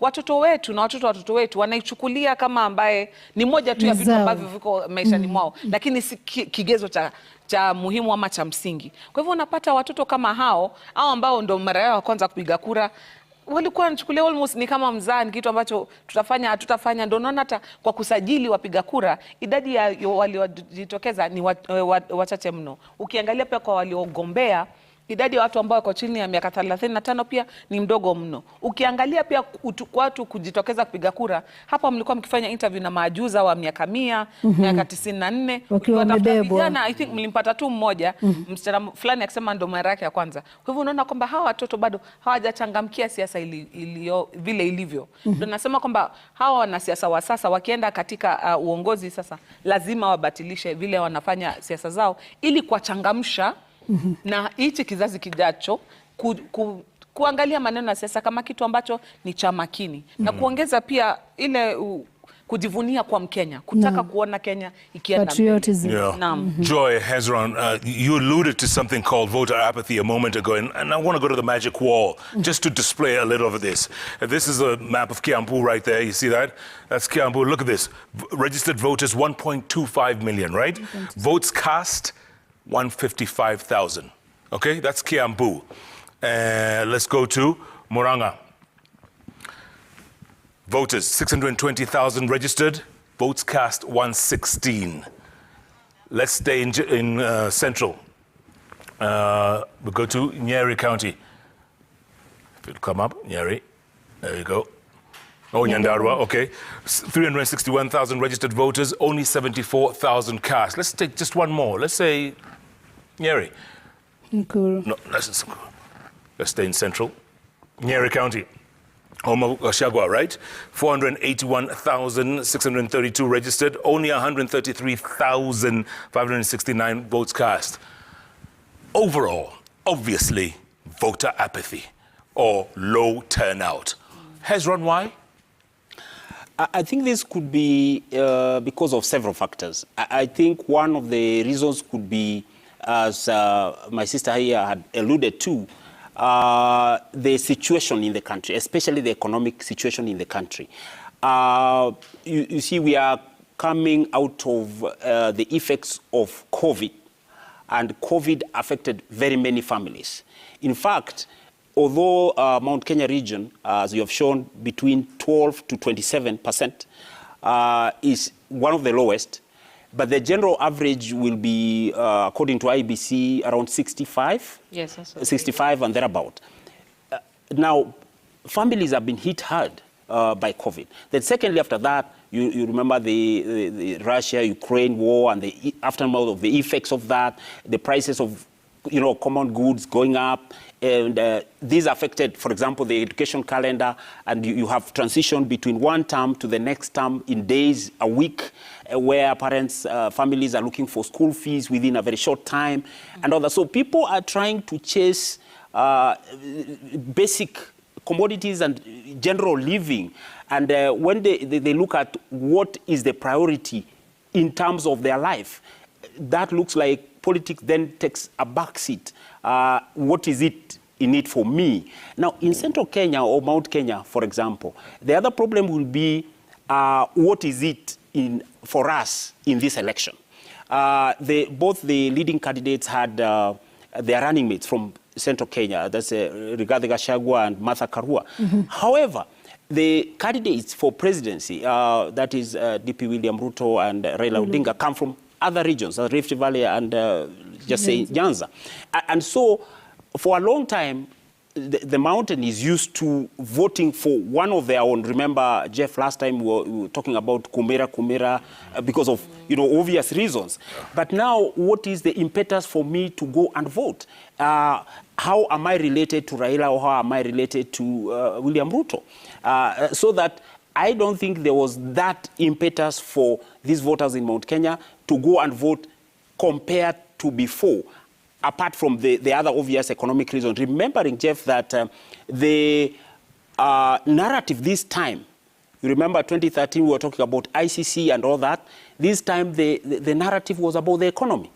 Bottom up, 6,000 and all that.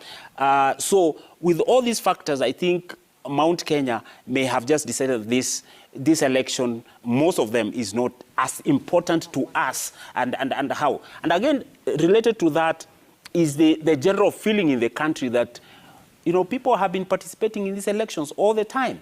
I am a voter of 25 years. I have voted for 3 times. I am now 40 years. I can see the same MP who I have voted for 3 times. I'm now 40 years. I see no change. Is there going to be any change if I voted in 2022?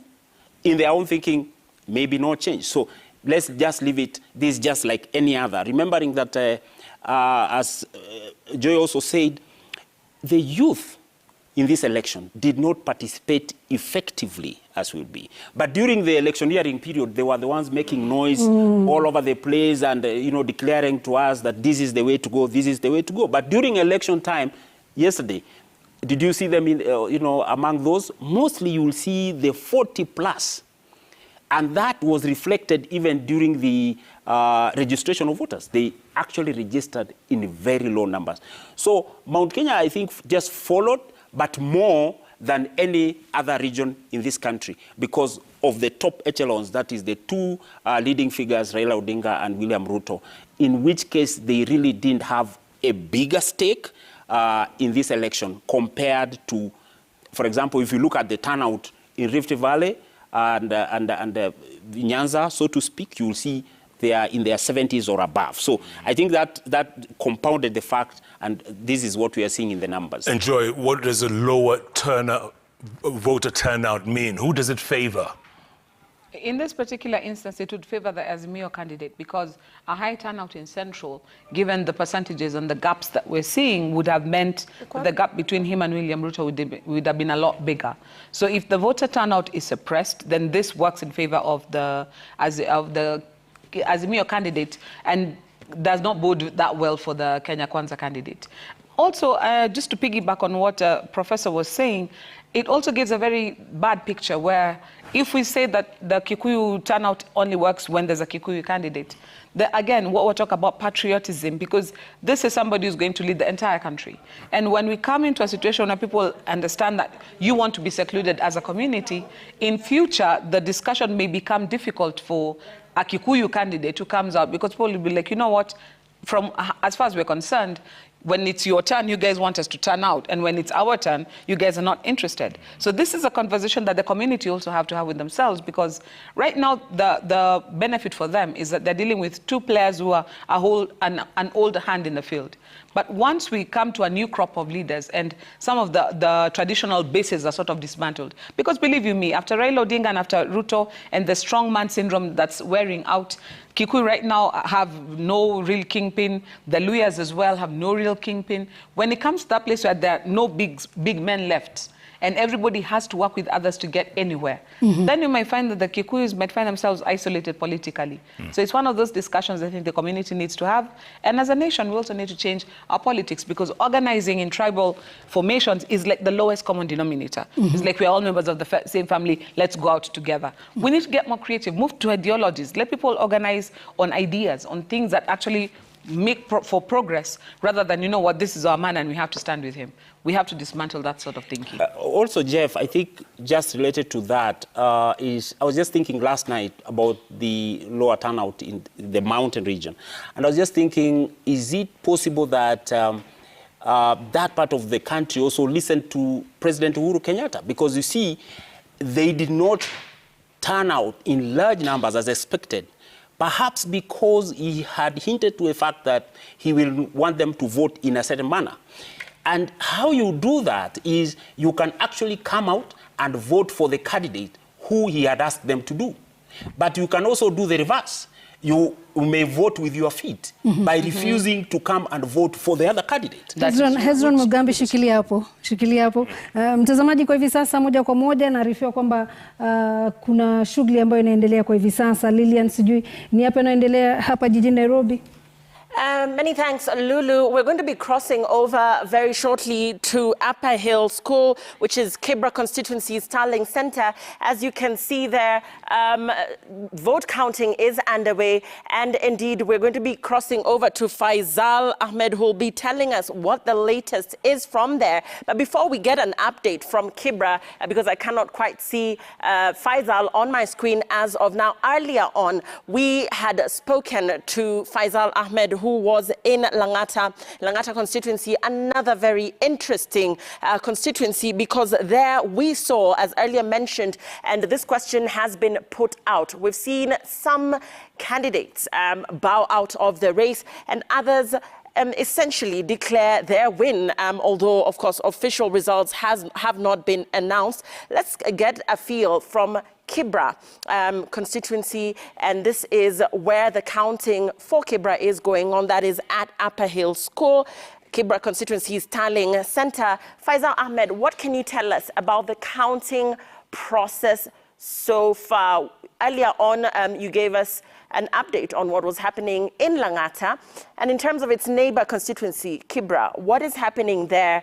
What are the numbers looking like? And what is that police officer or security officer doing as of now? Is there any unrest? Is there any disturbance of any sort? What is happening at the Upper Hill School? Lillian, just to give you a brief of what's happening here, the presiding officers from different polling stations here in Kibra are basically just raising questions with the authorities together with the returning officer on how on the matter of how long they've taken to give back the balloting material, and maybe just to speak to one of them and see what the problem is. Probably if you could just explain to us what the problem is here and what is the issue. Issue hapa watu wamekaa kuanzia jana saa 9 usiku na laini haisongi na tunashangaa kuna ballot box zinatoka upande hii zinaingia, watu wengine wanasotiwa, ni kama kuna watu wanafanywa favor hapa, wanaingizwa mapema ndio waende home. Juu hao mama jana wamekaa kuanzia saa 9 usiku wakitoka polling station, wameleta nini, wanafanya CV ya IBC, lakini mpaka saa hizi hawajasotiwa. Kuna mtu amekaa hapa kama mwenye ako behind me hapa nyuma yangu, aliingia hapa jana saa 8 mpaka saa 1 kasorobo hajahudumiwa, na kwa line tuna line isongeshwe, ninaona kuna food hapa sasa. So far, maybe if you can give us an indication of how many ballot boxes, or rather, how many presiding officers have been cleared by the returning officer? There's 6, I think. Ni 6 kwa 6 juu wanapumzika, wengine wakirudi. Wa 6 wakienda lunch, wakipata maji, juu wamefanya continuous. Hakuna hapo mtu amepumzika, watu wote wamefanya continuous, wote wamefanya continuous nini. Watakwambia polisi zimetoka basi. Juu ndio line. Maybe labda uweze kutuelezea shida iko wapi boss? Okay, shida ni sasa tuko na 3 days. Sasa tuko na 3 days hapa, na leo ndio ilikuwa day yetu ya mwisho. Watu wajeenda nyumbani, ni kutoka kwa polling station kukuja hapa, kufika hapa kutoka saa 2 tuko tu kwa line. Hii line haisongi, so tunaomba like waharakishe, tuangalie vile tunaenda mashughuli zetu. Pia sisi tumechoka. Nimebeba result ndio hizi, na hizi ndio wanataka. Kila kitu iko sawa, waangalie vile tunaweza fanya hizi vitu tu tumalizane na hao. Juu tumechoka sana boss. Okay, maybe mambo unaweza tuelezea shida iko wapi? Maybe if you can speak to us. Hello, I'm Sheila. I was a presiding officer. We've been here, we've been camping here since last night. We've not eaten, we've not bathed, we've not gone back home. We are very sleepy. If you look at me, I'm very tired. So we have the results, we have all the forms they want, we have all the boxes, but as you can see the queue here, it's impossible. So we would just ask the IEBC officials who are Kibra constituency, let them organize themselves so that the queue can move, because it's chaotic. Yes, thank you. Thank you very much. Now, Lillian, that is the situation here at the at Upper Hill Secondary School. This is the constituency returning point for Kibra constituency. Now, we were here earlier on in the day, and the situation was pretty much the same at around 7:30 a.m. And the issue is that there are a lot of balloting materials that are being returned and the results being submitted by the presiding officers. However, the process is very slow, and that is what they are complaining about. Just to refresh our viewers' memories, we have over 196 196 polling. We had 196 polling stations in Kibra, and all these presiding officers are here to give back the balloting material. Lillian. That's Faisal Ahmed, who is at the Upper Hill School. And this is Kibra Constituency's Tallying Center. Some frustration there over delays in counting. And we're told that there's been delays from as early as 3 a.m. this morning. And as you can see, a bit of commotion there because there have been complaints that are coming in from the different agents that are at this particular tallying center. Kibra constituency is a very interesting one to observe because, for instance, we, as of yesterday, noticed that, or rather recorded a 56.5% turnout during the Tuesday vote. And this showed once again, as our analysts in studio have communicated, voter apathy, low voter turnout, as was the case that was witnessed across the country. We'll be going back to Faisal Ahmed, Kibra constituency, one of the areas where the counting is taking slightly longer than other constituencies in Nairobi County. We'll be crossing over to him. But let's get a feel from our analysts in studio once again what these low numbers translate to and what is likely to happen in areas such as here, Kibra constituency, where we're seeing delays in the counting, even as the IEBC communicates to us that they have exactly 7 days by law to announce the results. Lulu. Ya, asante sana Lilian Muli kwa tathmini hiyo. Ama kwa hakika wachanganuzi wako tayari kujibu swali hilo, lakini moja kwa moja hebu tuende kwa Collins Shitiabai akiwa Trans Nzoia. Collins, tujuze ni yapi yanaendelea kwa hivi sasa. Je, mmeanza kuhesabu kura na kura zenyewe zinasemaje kutoka Trans Nzoia?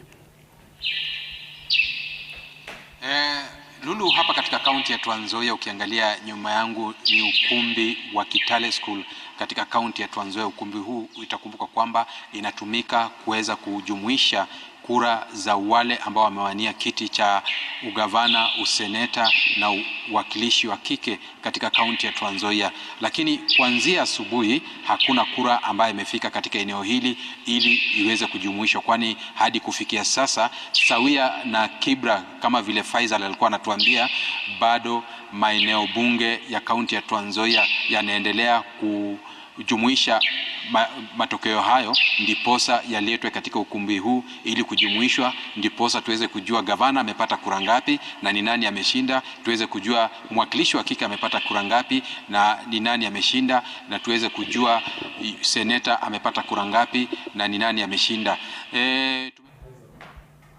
Naam, Dakta mtazamaji, utatuia radhi kwa itilafu hiyo ya kimitambo, lakini turudi na wachanganuzi wetu ndani ya studio. Hezron, kuna jambo ambalo ulikuwa unasema kwamba watu walipiga kura kwa miguu na wala sio na mkono.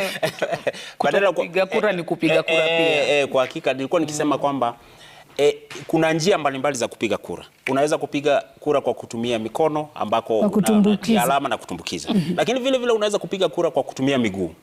Njia ya kutumia miguu ni kwa kutofika au kutembea mbali na sehemu ambako unahitajika kupiga kura. Kwa hiyo kuna uwezekano kwamba wale wa Mlima Kenya waliamua kwamba badala ya kujifadhaisha na kujitokeza, hii ni baada ya kumsikiza rais. Athari yake ikawa kwamba badala ya wajitokeze wapige kura kwa yule ambaye rais hakumtaka, afadhali tusijitokeze, tufanye shughuli zetu, tukose kumpigia huyo ambaye halikuwa hamtaki. Na kidemokrasia tunasema kwamba kwa kukosa kufanya hivyo, umempigia yule mwingine kura kwa kumnyima yule mpinzani wake. Kwa walipiga kura kwa kutotembea au kwa kutofika katika vituo vya kupiga kura. Jeff, that is what I meant, that they voted. It's like a protest vote. A protest vote, yes. But silently, really, right. So that they don't seem to be defying what the advice of the president or what the president wanted to see. And on the other side, they will not want to be seen that they're actually voting for the opponent who the president didn't want. So what did they do? They kept quiet, they protested, they kept quiet, and they didn't come out to vote. And that is why you can see the voter turnout is actually between 12 and 27, the way you have just seen, which is actually miserably the lowest voter turnout in the history of the Republic of Kenya, in the history of Mount Kenya. Na ukiangalia Joy, Najua sasa ni mapema mno kuweza kusema kitu kama hicho. Je, unaona kwamba ina athari yoyote? Itakuwa na athari yoyote kwa matokeo? Itakuwa na athari in that pengine tungeona katika matokeo pengo kati ya wawaniaji ingekuwa ni kubwa zaidi. Hata kwa sasa ingelikuwa ni kubwa zaidi, lakini kwa sababu tukiangalia idadi ya wapiga kura ambao wanapatikana katika maeneo ya Mount Kenya, ukilinganisha na maeneo mengine nchini, pengine Wakamba kiasi, Waluya kiasi ndo wanaweza kuwa na idadi ya wapiga kura takriban kupimana nguvu na pengine ya Mount Kenya. Kwa hivyo Mount Kenya kususia kwake ina athari kubwa, kwa sababu sasa unaona kwamba katika wagombea hawa wawili ni kama ambaye wanapishana, wanaenda wakipishana, na hilo ni jambo ambalo si zuri kwa demokrasia yetu sahihi, kwa sababu katika kura kama hii ambayo wale ambao ni wagombea wale wako mbele wameachana nao wengine kwa nafasi kubwa sana. Kwa hivyo hata tukisema ni runoff, ni wale wawili ambao tumepigia sasa ndo tutapigia tena. Kwa maana ukiangalia Wajakoya na Mwaore, kati yao hata hawajafikisha 1% ya kura ambazo zilipigwa. Kwa hivyo ina athari, na vile nilisema pia kijamii ina athari, kwa sababu katika nchi nzima kila mtu anaangalia aha, kumbe ni hivi. Maana Azimio walitumia rasilimali nyingi sana kujaribu kuukwea mlima. Kenya kwanza wanatumia muda nao wakati mwingi sana na manake wote walienda sana mlima kukwea mlima. Alafu ikifika wakati wa uamuzi, mlima unanyamaza, utaki kuzungumza. Utapata kwamba itakuwa na athari kusonga mbele, kwa sababu sasa hata mkitaka, unaona kama vile kabla mtengeneze azimio wala nini, hiyo kuzungumza kati ya viongozi wa Mlima Kenya sasa watakuwa na ugumu sana, kwa maana tutatuambia nyinyi mna mzaha, mna mchezo. Na ndio nilikuwa kisema lazima watafute kujujumuisha na Kenya nzima badala ya kujitenga. Kwa hivyo ule umati wote ulikuwa ni wa nini? Ulikuwa ni kuogeresha tu wanasiasa? No, umati kama uliangalia ilikuwa vijana wengi walikuwa wako pale ndani. Naye vijana hawakujisajili kupiga kura, hawakujitokeza kupiga kura. Kwa hivyo vijana walichukulia huu kama ni wakati wa kuchuma rasilimali kidogo kidogo ambayo inapewa na wanasiasa na kujaza idadi, maana kila mwanasiasa atakwambia anafanya kitu kinaitwa kumobilize. Kwa hivyo wanakuwa mobilize, unapewa jezi, unapewa shilingi yako 500, ni kazi siku ambayo umefanya. Kwa hivyo ukiangalia ni idadi kubwa wale watu walikuwa wakija kwa mikutano ya kisiasa. Mengine tena ni msisimuko. Umemsikia Wajakoya yuaja. Hujawahi kumwona Wajakoya kwa macho, unataka kwenda kujionea. Kwa hivyo wengi wale pia walikuwa tu ni udaku tu, unataka kwenda kujionea. Kwa hivyo ukijipima umaarufu na ni watu wangapi walikuja, ndio nilisikia kila saa changanuzi wakisema, je, watapita mtihani wa kuchukua umati na kugeuza ziwe kura? Na tunaona kwamba Mount Kenya pengine mtihani huo wameanguka kiasi kidogo. Naam. Si kidogo. Najua wengi wenu wanauliza Rashid Abdullah alienda wapi? Tulimwacha huko kwa tallying center. Rashid, I'm sure you're still in there. Rashid, if you can hear us, tuongeleshe kutoka huko tafadhali.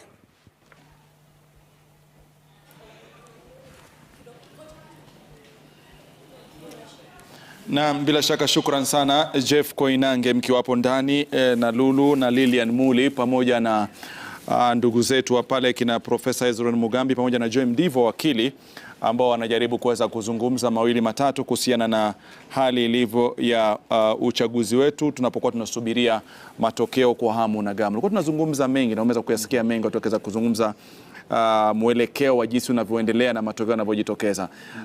Labda kuna swali nipenda kukuuliza kwamba katika tafiti zenu kwa mnaashiria kwamba idadi ya watakaojitokeza kupiga kura itakuwa ya kuridhisha, mkisema 70 kwa 80. Tumepiga kura.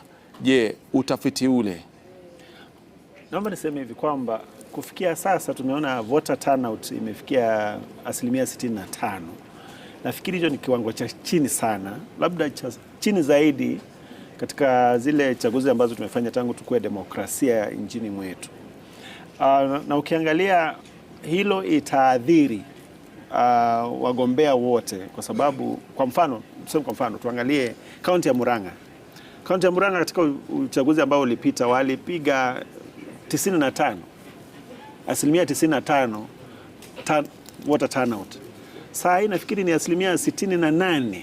Sasa ukihesabu hizo ni kura nyingi sana, huenda hazitapigiwa mtu, kwa hivyo huenda zikaadhiri mgombea mmoja. Kwa hivyo hili jambo la voter turnout tulikuwa tunalifikiria kwamba huenda likaadhiri zile takwimu ambazo tulipatiana kwa wagombea. Lakini niseme kwamba kufikia sasa hakuna, unajua zile vote ambazo tulikuwa tunaziita undecided hazipo. Kwa sababu watu undivided, nakumbuka walikuwa mnasema kwamba 9% walikuwa undeclared, lakini sasa hizo hazipo. Kwa hivyo hao watu wamegawa, na kulingana na vile takwimu ambazo tunaendelea na kuziona za vile watu walipiga kura, utajua iligawa vipi, kwa sababu tunaamini kwamba uchaguzi ambao haujaingiliwa na tetesi lolote unapaswa kufuata hizo takwimu, unapaswa kuingiliana, at least ungeona mwelekeo. Takwimu zilisema hivi, ama statistics za opinion polls zilisema hivi, na uchaguzi wenyewe uko hivi. Kama hakuna tetesi lolote, hakuna kitu ambacho kimeinterfere kabisa, unapaswa kuona hiyo picha. Kwa hivyo huenda wakagawa, kwa sababu tulikuwa nafikiri watagawa undecided voters.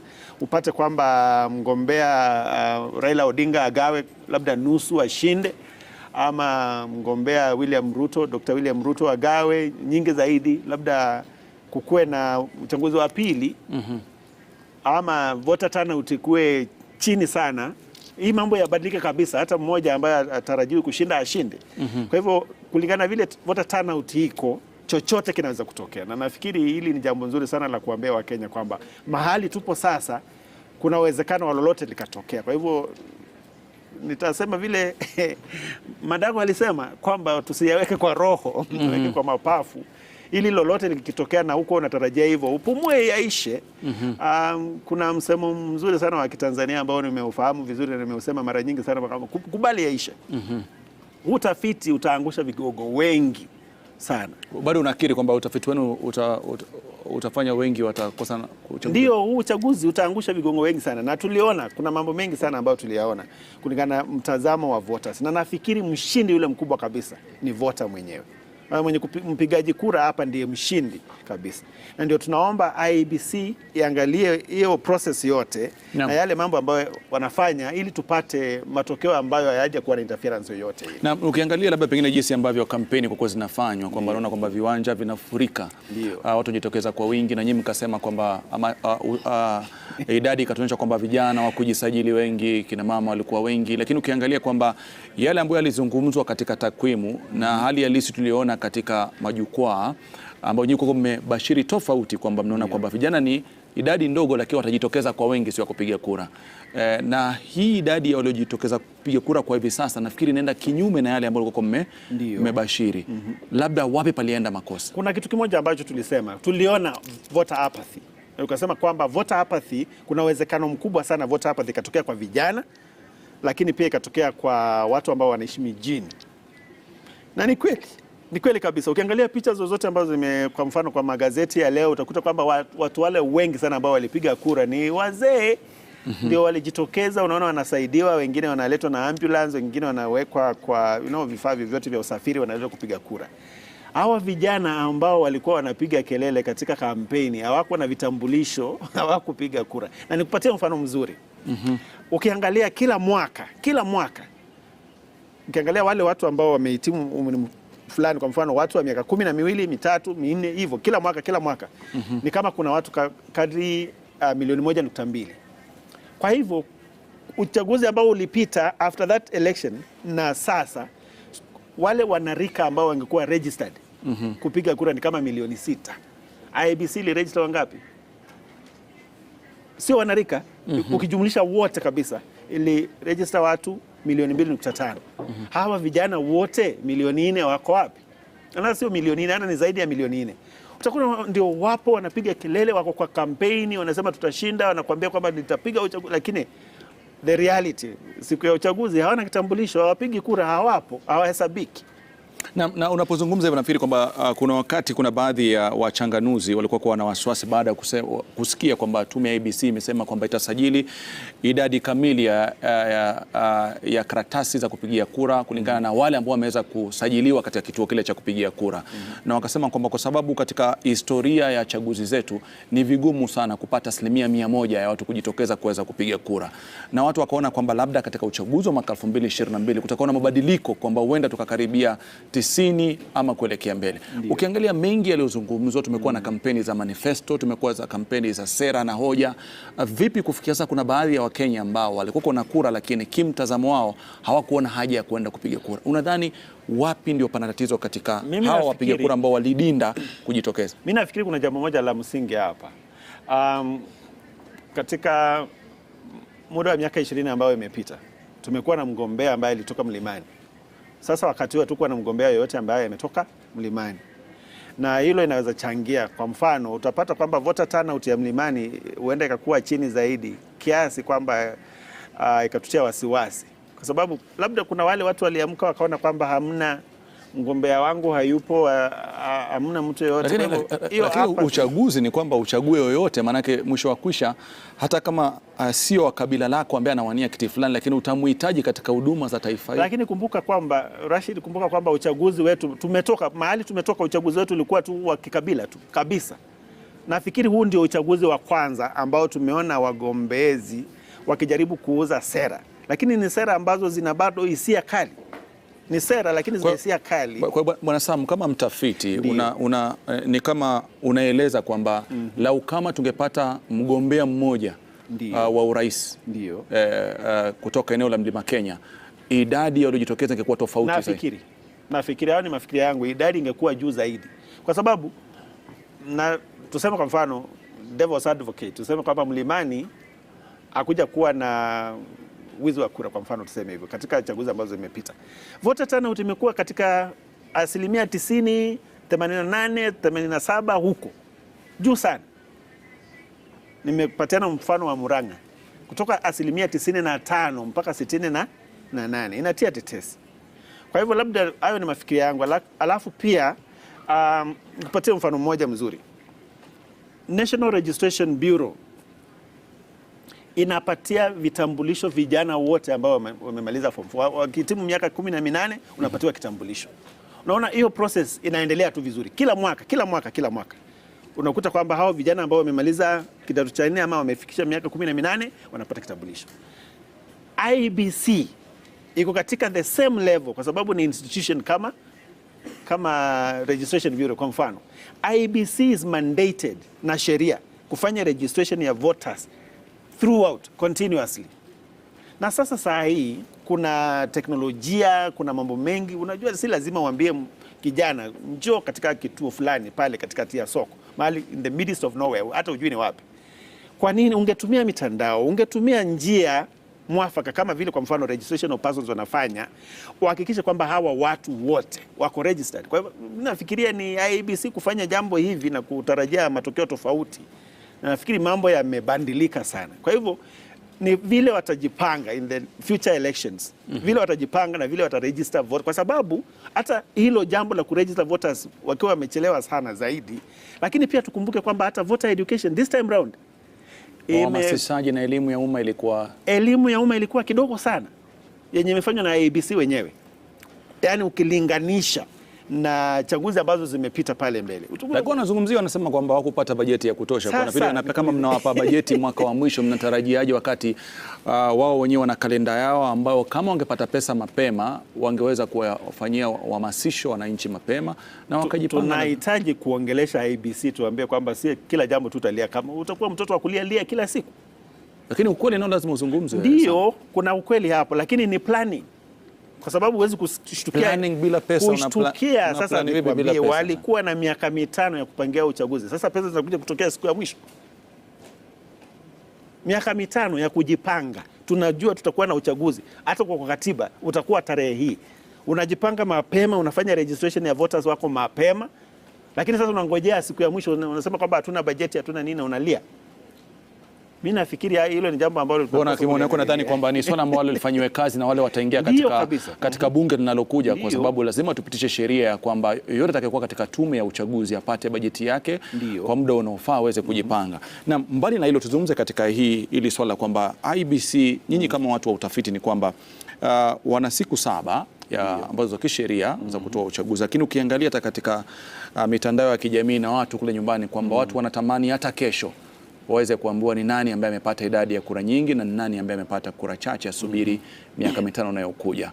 ushauri wako ni upi, wakati ukiangalia kwa hivi sasa katika mtandao wao ni kwamba zaidi ya form, sio kura, form 34As nafikiri 45,760, nafikiri ni 98.99%. Na wakati niliangalia mwisho kabisa utakuta pia kwamba form 34B zile zilikuwa zimeingia kwa mitandao ni 3 tu. Mimi nafikiri hii ni process ambayo inaweza kuchukua muda. Cha ukweli, kwa mfano tuseme kama IEBC lazima wafanye verification ya form zote zile ambazo wamepokea. Baada wamepokea ile moja. Sasa zile ambazo zinaletwa na wasimamizi wa uchaguzi lazima wa verify zote kabla watangaze mshindi. Na kama wana verify hizo fomu zote 50,046 na kuongeza kidogo hapo, mimi nafikiri kuna haki ya kupatia IEBC muda mzuri ambao wanaweza fanya hii kazi bila pressure, yani bila kuatilia pressure yenye haina maana. Harakisheni, fanyeni hivi. Alafu pia zile takwimu zote ambazo tunaonyeshwa ambazo iko kwa television, kwa runinga na kwa mitandao, ni vizuri sana kukumbusha Wakenya kwamba hizo takwimu ambazo mnaziona hazijatolewa na IEBC. Kwa hivyo verification bado haijafanywa. Kwa hivyo tungojee IEBC watupatie matokeo yale halali. Na kwa sababu muda wa siku 7, leo ni siku ya pili tu. Tulifanya uchaguzi jana.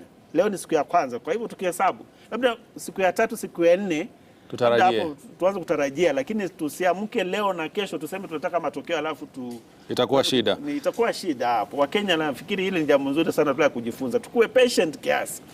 Na msisemi kitu kwa kweli, mtazamaji, kama unavyoangalia katika runinga yako Citizen hapo chini unapata jinsi ambavyo form 34As ambazo zimeweza kufika hapa kwetu na tukaweza kuzijumlisha. Kumbuka kwamba tunazitoa katika mtandao wa IEBC, lakini hizo form ambazo unaona hapo na matokeo ni kwamba hatuja ainisha ni kwamba labda pengine zipi zimeharibika, zipi zimefanyika hivi. Hilo ni swala ambalo utasubiri kuweza kupata uhalali wa kura hizo kutokana na wana IEBC wenyewe. Hivyo basi wewe tizama kwa hivi sasa ni matokeo ambayo ni ya Royal Media Services na kikosi ambacho kiko hapa kando ambacho kinapokea hizo form 34As na kuweza kujumlisha. Kwa hiyo usijiulize mbona kule nyingi, mbona huku chache. Subiri ukijua nani ana nyingi na ana chache. Kauli hiyo iko na mwenyekiti wa IEBC Bwana Wafula Chebukati. Asante sana Sam, tukipata muda labda kesho nitakutafuta tuzungumze tena kuhusiana na takwimu, maana najua kufikia usiku wa kuamkia leo hii mengi yatakuwa yamejiri kulingana na nyadhifa ambazo wananchi wanapigania. Jeff Koinange upande wa pili, sijui kuna yapi mengine ili nijumuike nao baada ya muda usio kwa mrefu. Naam, shukran Rashid na Samuel Mutheka. Asanteni sana. I want to come back to our guests and we're breaking down the country. You can see we've been breaking down the country, talking about voter apathy. Let me bring you to the nation's capital, Joy and Hezbron, and take a look at Nairobi. Registered voters 2.4 million and change. Votes cast 226,000. That's like 10%, less than 10%. But the numbers are, this was supposed to be Azimio la Umoja, One Kenya Party's stronghold. They have 128,335 so far. UDA has 93,688 so far. That's a lot of votes. There is a lot of votes, and I think part of what we are seeing, and not just in Nairobi, but in several areas that were perceived strongholds that became battleground because of the changing formations. So in Nairobi, for example, Azimio had a fairly comfortable lead until two critical events. One, when Tim Wanyonyi was asked to drop out of the gubernatorial race and substituted with Igathe, there's a voter base that was destabilized. And then the late entrance of Sonko into the Nairobi fray also activated a certain base that resonates with Sonko. So that those are two factors, I think, that played in trying to boost Kenya Kwanza numbers a little bit in Nairobi. So it came from being a stronghold to battleground.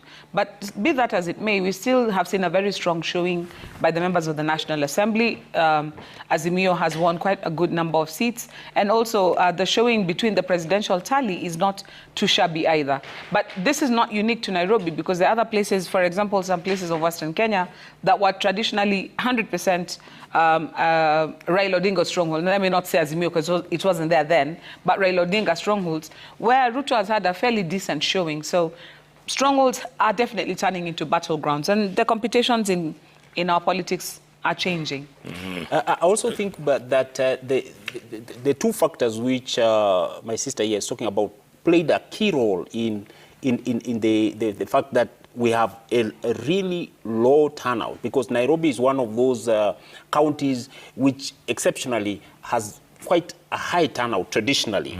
And I think the choice of governor candidate for Azimio la Umoja and the sudden way in which it was done, albeit actually opaquely, made certain people, certain quarters, certain communities not very comfortable with that candidate who was finally chosen. And this is where, again, I can say that there are certain people who actually voted with their feet. They decided not to also come and vote. And that is why you are seeing something somewhat of 10% in the capital, Nairobi. You can see it's a big problem and it's a challenge to our democracy, because, again, this is where we expect that voters will be more educated, more aware about their democratic rights and why it is important to vote. So when we get a setback like that, we start thinking, what is wrong with our democracy? Because we are talking about the rule of majority. Is 10% majority? We start thinking about it. Is that now what we call democracy, or is it now the rule of a very few select 10%? Yeah, because we always talk about democracy as a rule of the majority and respect for the few who are not part of majority. But we are getting a setback. The definition now is being taken aback, that we are getting a slimmer number, 10%, giving their views. Remember, this is against the Constitution itself. The Constitution talks about participation as a key component of governance in our Constitution 2010. And so we, you know, if this was an executive decision, it will be taken to court for interpretation that, you know, not many people really participated. Is it really legislative? Is it acceptable that 10% of a people can speak for the rest, 90% of who did not participate? So I think this is where we need to ask ourselves, how do we get many more back to the fold so that our decisions are more consultative and many more are willing to participate in our governance structure, in our decision making, which includes voting in elections. Na Hezron na Joy, kurekebisha tu ni kwamba waliosajiliwa ni 2.4 na kura ambazo tulimeweza kuzihesabu kwa hivi sasa kupitia ile form 34A ni 228,028 kwa hivi sasa. Kwa hivyo sio ati tumemaliza kujumlisha kura zote za Nairobi kwa hivi sasa. Lakini kwa kifupi tu, upande wa UDA kama mnavyoona 94,627 kwa haraka tu, je, mnahisi kwamba ile hustler narrative iliweza kidogo kupenya kwa baadhi ya wakazi wa Nairobi kilinganishwa kwamba wengi, asilimia kubwa tunaishi below the poverty line? Ilichangia mahali pakubwa, kwa sababu ukiona chama cha UDA mahali ambapo imepata umaarufu, na vile nilisema kwa kuingia kwa Sonko dakika ya mwisho, pia Sonko yuzungumza na hao watu ambao unaweza sema ndo nguzo ya hustler narrative. Lakini katika kura hii pia utakumbuka kwamba Nairobi ina maeneo mengi ambapo watu ni tutawaita middle class, na hao tumekuwa tukisema mara nyingi hao wapigi kura wanapiga sherehe, au ni watu ambao hawachukui muda wao kufanya vitu kama hivi. Lakini awamu hii tumeona kwamba kumekuwa na msisimuko na siasa kati ya middle class. Kwa hivyo kama ulizunguka Nairobi kidogo, wale ambao tulikuwa tukifanya observation, ulipata mahali kama St. George's hapa, foleni ilikuwa ndefu, magari yalikuwa mengi. Ungeenda Kenya High, ukienda huko maeneo ya Roysambu, unapata kwamba watu walijitokeza. Lang'ata, wale ambao walikuwa kila saa wote wanasema kwamba wale watu wa chini ndo wanatoka sana kupiga kura, middle class hawatokei. But tumeona kwamba pia wao walijitokeza awamu hii. Lakini kwa vile umeclarify, inasaidia pia kuona kwamba si namba za mwisho, lakini hata hivyo haziko mahali zinatakiwa kuwa. Na ndio vile Hezron alikuwa akisema, ukiangalia kwa makini kuna mahali baadhi ya mataifa duniani ambapo wana sheria ambayo inasema tukifanya uchaguzi isipofika asilimia fulani, usually inakuwa kama asilimia 30, basi huo uchaguzi unabatilishwa na inabidi unafanywa tena. Kuna maeneo mengine wamechukua hatua hata zaidi ya kuwaambia wapiga kura ni lazima mtapiga kura, na msipopiga kura basi kuna dosari, utapata either penalty, utaongezewa taksi ya kwako. Unapata kwamba wanawashurutisha watu wazungumze ili wasikizwe. Kwa hivyo Kenya kuna kazi. Baada ya uchaguzi huu tuchukue daftari, tusome masomo yetu na tuangalie ni nini ambacho tunafaa kurekebisha, ili siku za usoni tusitumie hela nyingi organize uchaguzi alafu sisi wenyewe tunaharibu hela zetu. Nafikiri pia kwamba kuna tatizo kuhusiana na elimu, civic education, Jeff, kwa wapiga kura. Wapiga kura wanahitaji kuelezwa ni kwa nini wapige kura, umuhimu wa kupiga kura, jinsi ya kupiga kura. Ukilinganisha kura hii na kura iliyotangulia 2017, 2013, utaona kwamba kuna tofauti kubwa. IEBC ilijishughulisha sana katika nakumbuka Jeff alikuwa mmoja wao katika runinga na redio akiwaarifu wa Kenya kuhusiana na jinsi ya kupiga kura nyakati hizo. Lakini mwaka huu kumekuwa na matukio machache sana kutoka kwa IEBC kuhusiana na public education, kuhusiana na governance, kwa nini watu wapige, jinsi ya kupiga na kadhalika. Nafikiri IEBC ilikuwa na shughuli nyingi sana mpaka ikasahau shughuli ambayo ilikuwa muhimu, kuwaelimisha wapiga kura kwa nini wajitokeze kupiga kura, kwa nini idadi kubwa ikijitokeza inakuwa furaha zaidi kwa demokrasia, na ni kwa nini kushiriki hasa, kwa sababu watu wengi Jeff huko nje wanasema kwa nini nipige kura, nimepiga kura kila wakati lakini sioni umuhimu wa kupiga kura. Shughuli ni kwamba walikuwa na kesi nyingi na mikutano na wameandikwa barua walikuwa na shida nyingi bwana. Tasubiri kidogo, Lillian ana mgeni pande ile. Lillian, what do you have? Thanks, Jeff. We're going to be crossing over to Nyeri County now.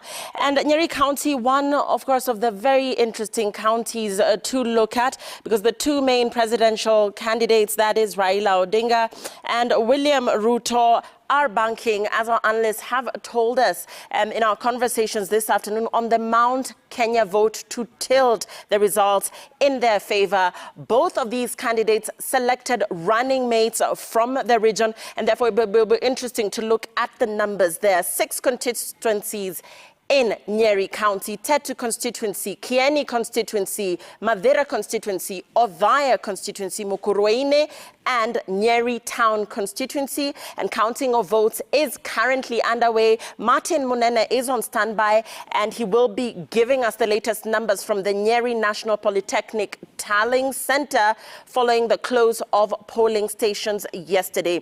A total of 46,000 registered voters in Nyeri were registered, of course, to vote. But did they, in fact, turn up in numbers to cast this very critical vote and exercise their democratic right? Martin Munene, what are the numbers looking like from where you're coming to us from? It is very close to, it's past 6 p.m. So we're just looking at what the numbers are looking like, what you have to tell us at this hour, and who is taking a clear lead.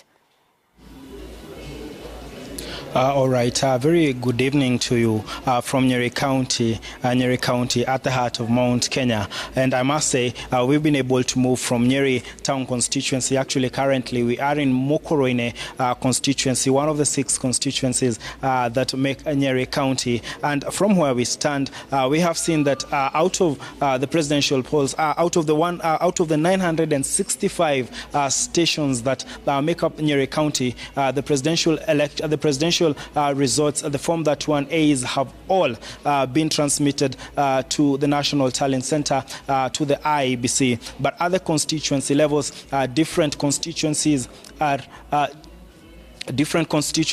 doing differently. But before we even go on what is going on in Nyeri, let us cross over to where Samogina is for the latest.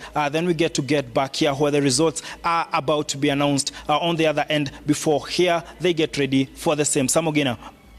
164 votes. 166 votes. Total valid vote cast, 86,028. Rejected votes, 316. I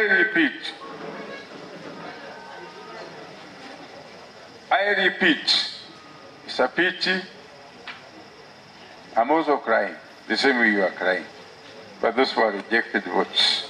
The agents witnessed and said these are rejected votes.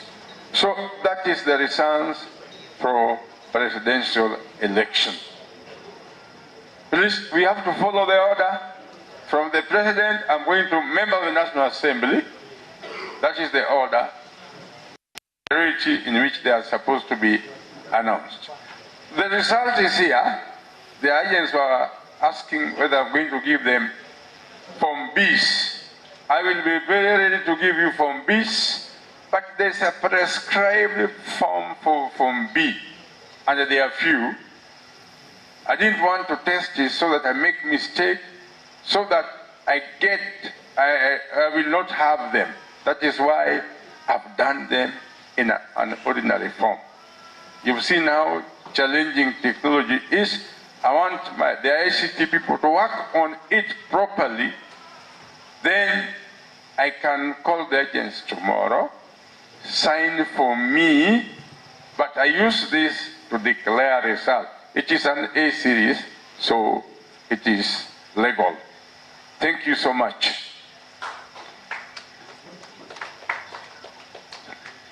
So from here, I'm going to go to the MNA, then I go to the MNA.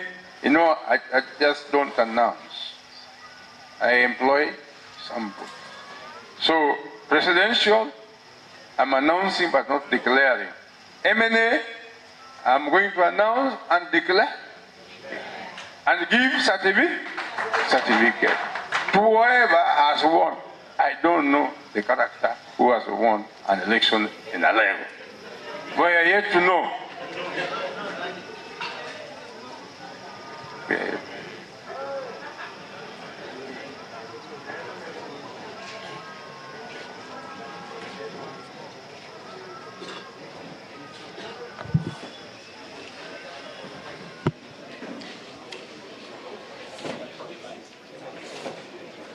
Well, just to give you a recap of the final tallies here in Alego Songa constituency, the presidential vote that is contested nationally, Raila Odinga has walked away with 85,301 votes, and Deputy President William Ruto has amassed only 865 votes. Now that is the outcome here from Siaya Institute of Technology. That is the constituency tallying center for Alego Songa. Remember that Alego Songa has the highest population, or better yet, the highest number of registered voters across Siaya County, and of course six sub-counties in Siaya County. That is, of course, that is Alego Songa being one of them, Rarieda being the other constituency, Gem being the other one, Ugunja, Ugenya, and of course Bondo constituency. And the process here has been painstakingly slow. We were probably hoping that we were going to get this final tallies or results somewhat in the afternoon, but as you can see, it's almost going into, it's already 7, and that is when we are receiving the final, the first batch of the final tallies. The presidential has just been announced. Now we wait for the parliamentary one, but maybe just to run you through some of the provisional results that we were able to get for the parliamentary seats here in Alego Songa. And this is to be remembered that it is actually history in the making, because Alego Songa has been that constituency that has only been churning out members of parliament for one term, and then you move on to the next one. And from the provisional results that we had earlier on in the day, the current sitting member of parliament, that is Samuel Atandi, has a whopping 61,352 votes against his closest challenger, that is Sospita Opondo, that is 1,699 votes.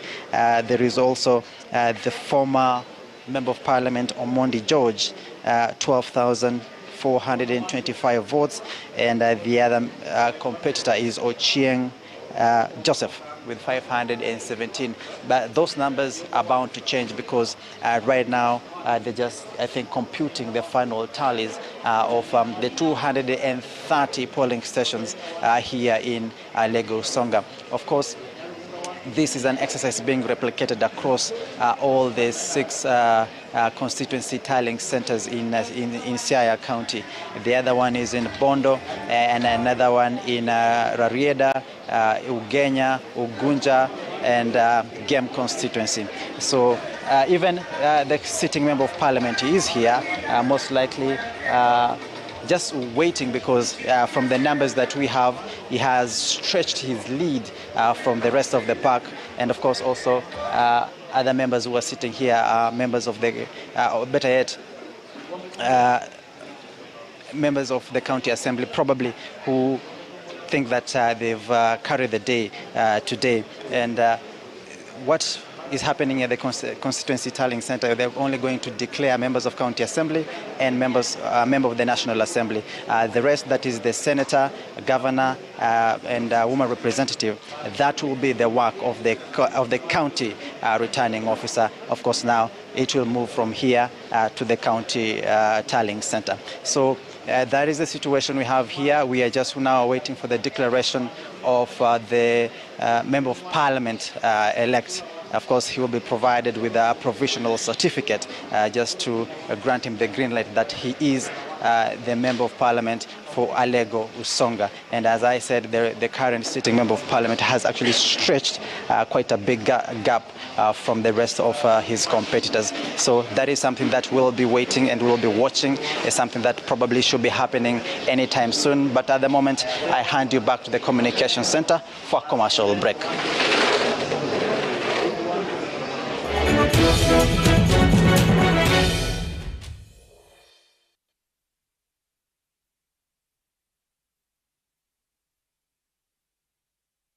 Collect fare kwa boda au matatu ukitumia ViewPay cashless na uqualify for bima ya 100,000 shillings pamoja na medical cover ya 20k na permanent disability cover ya 100k kwa 5 bob pekee. Dial *236# today to start using ViewPay cashless.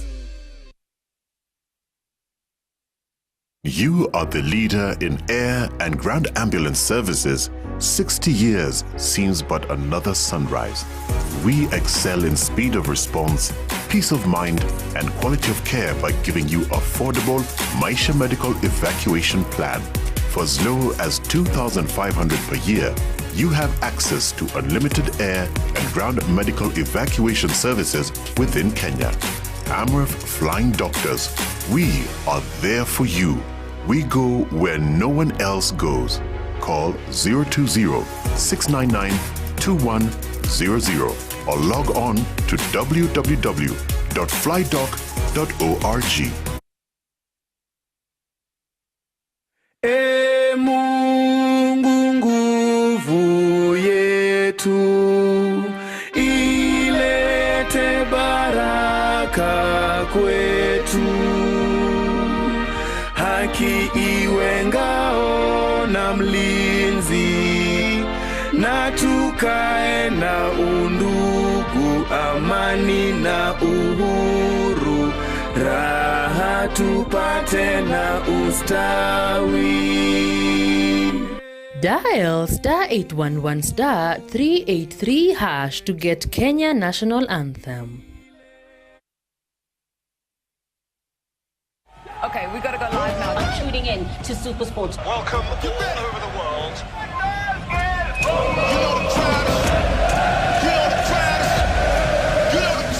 It's time for the main event.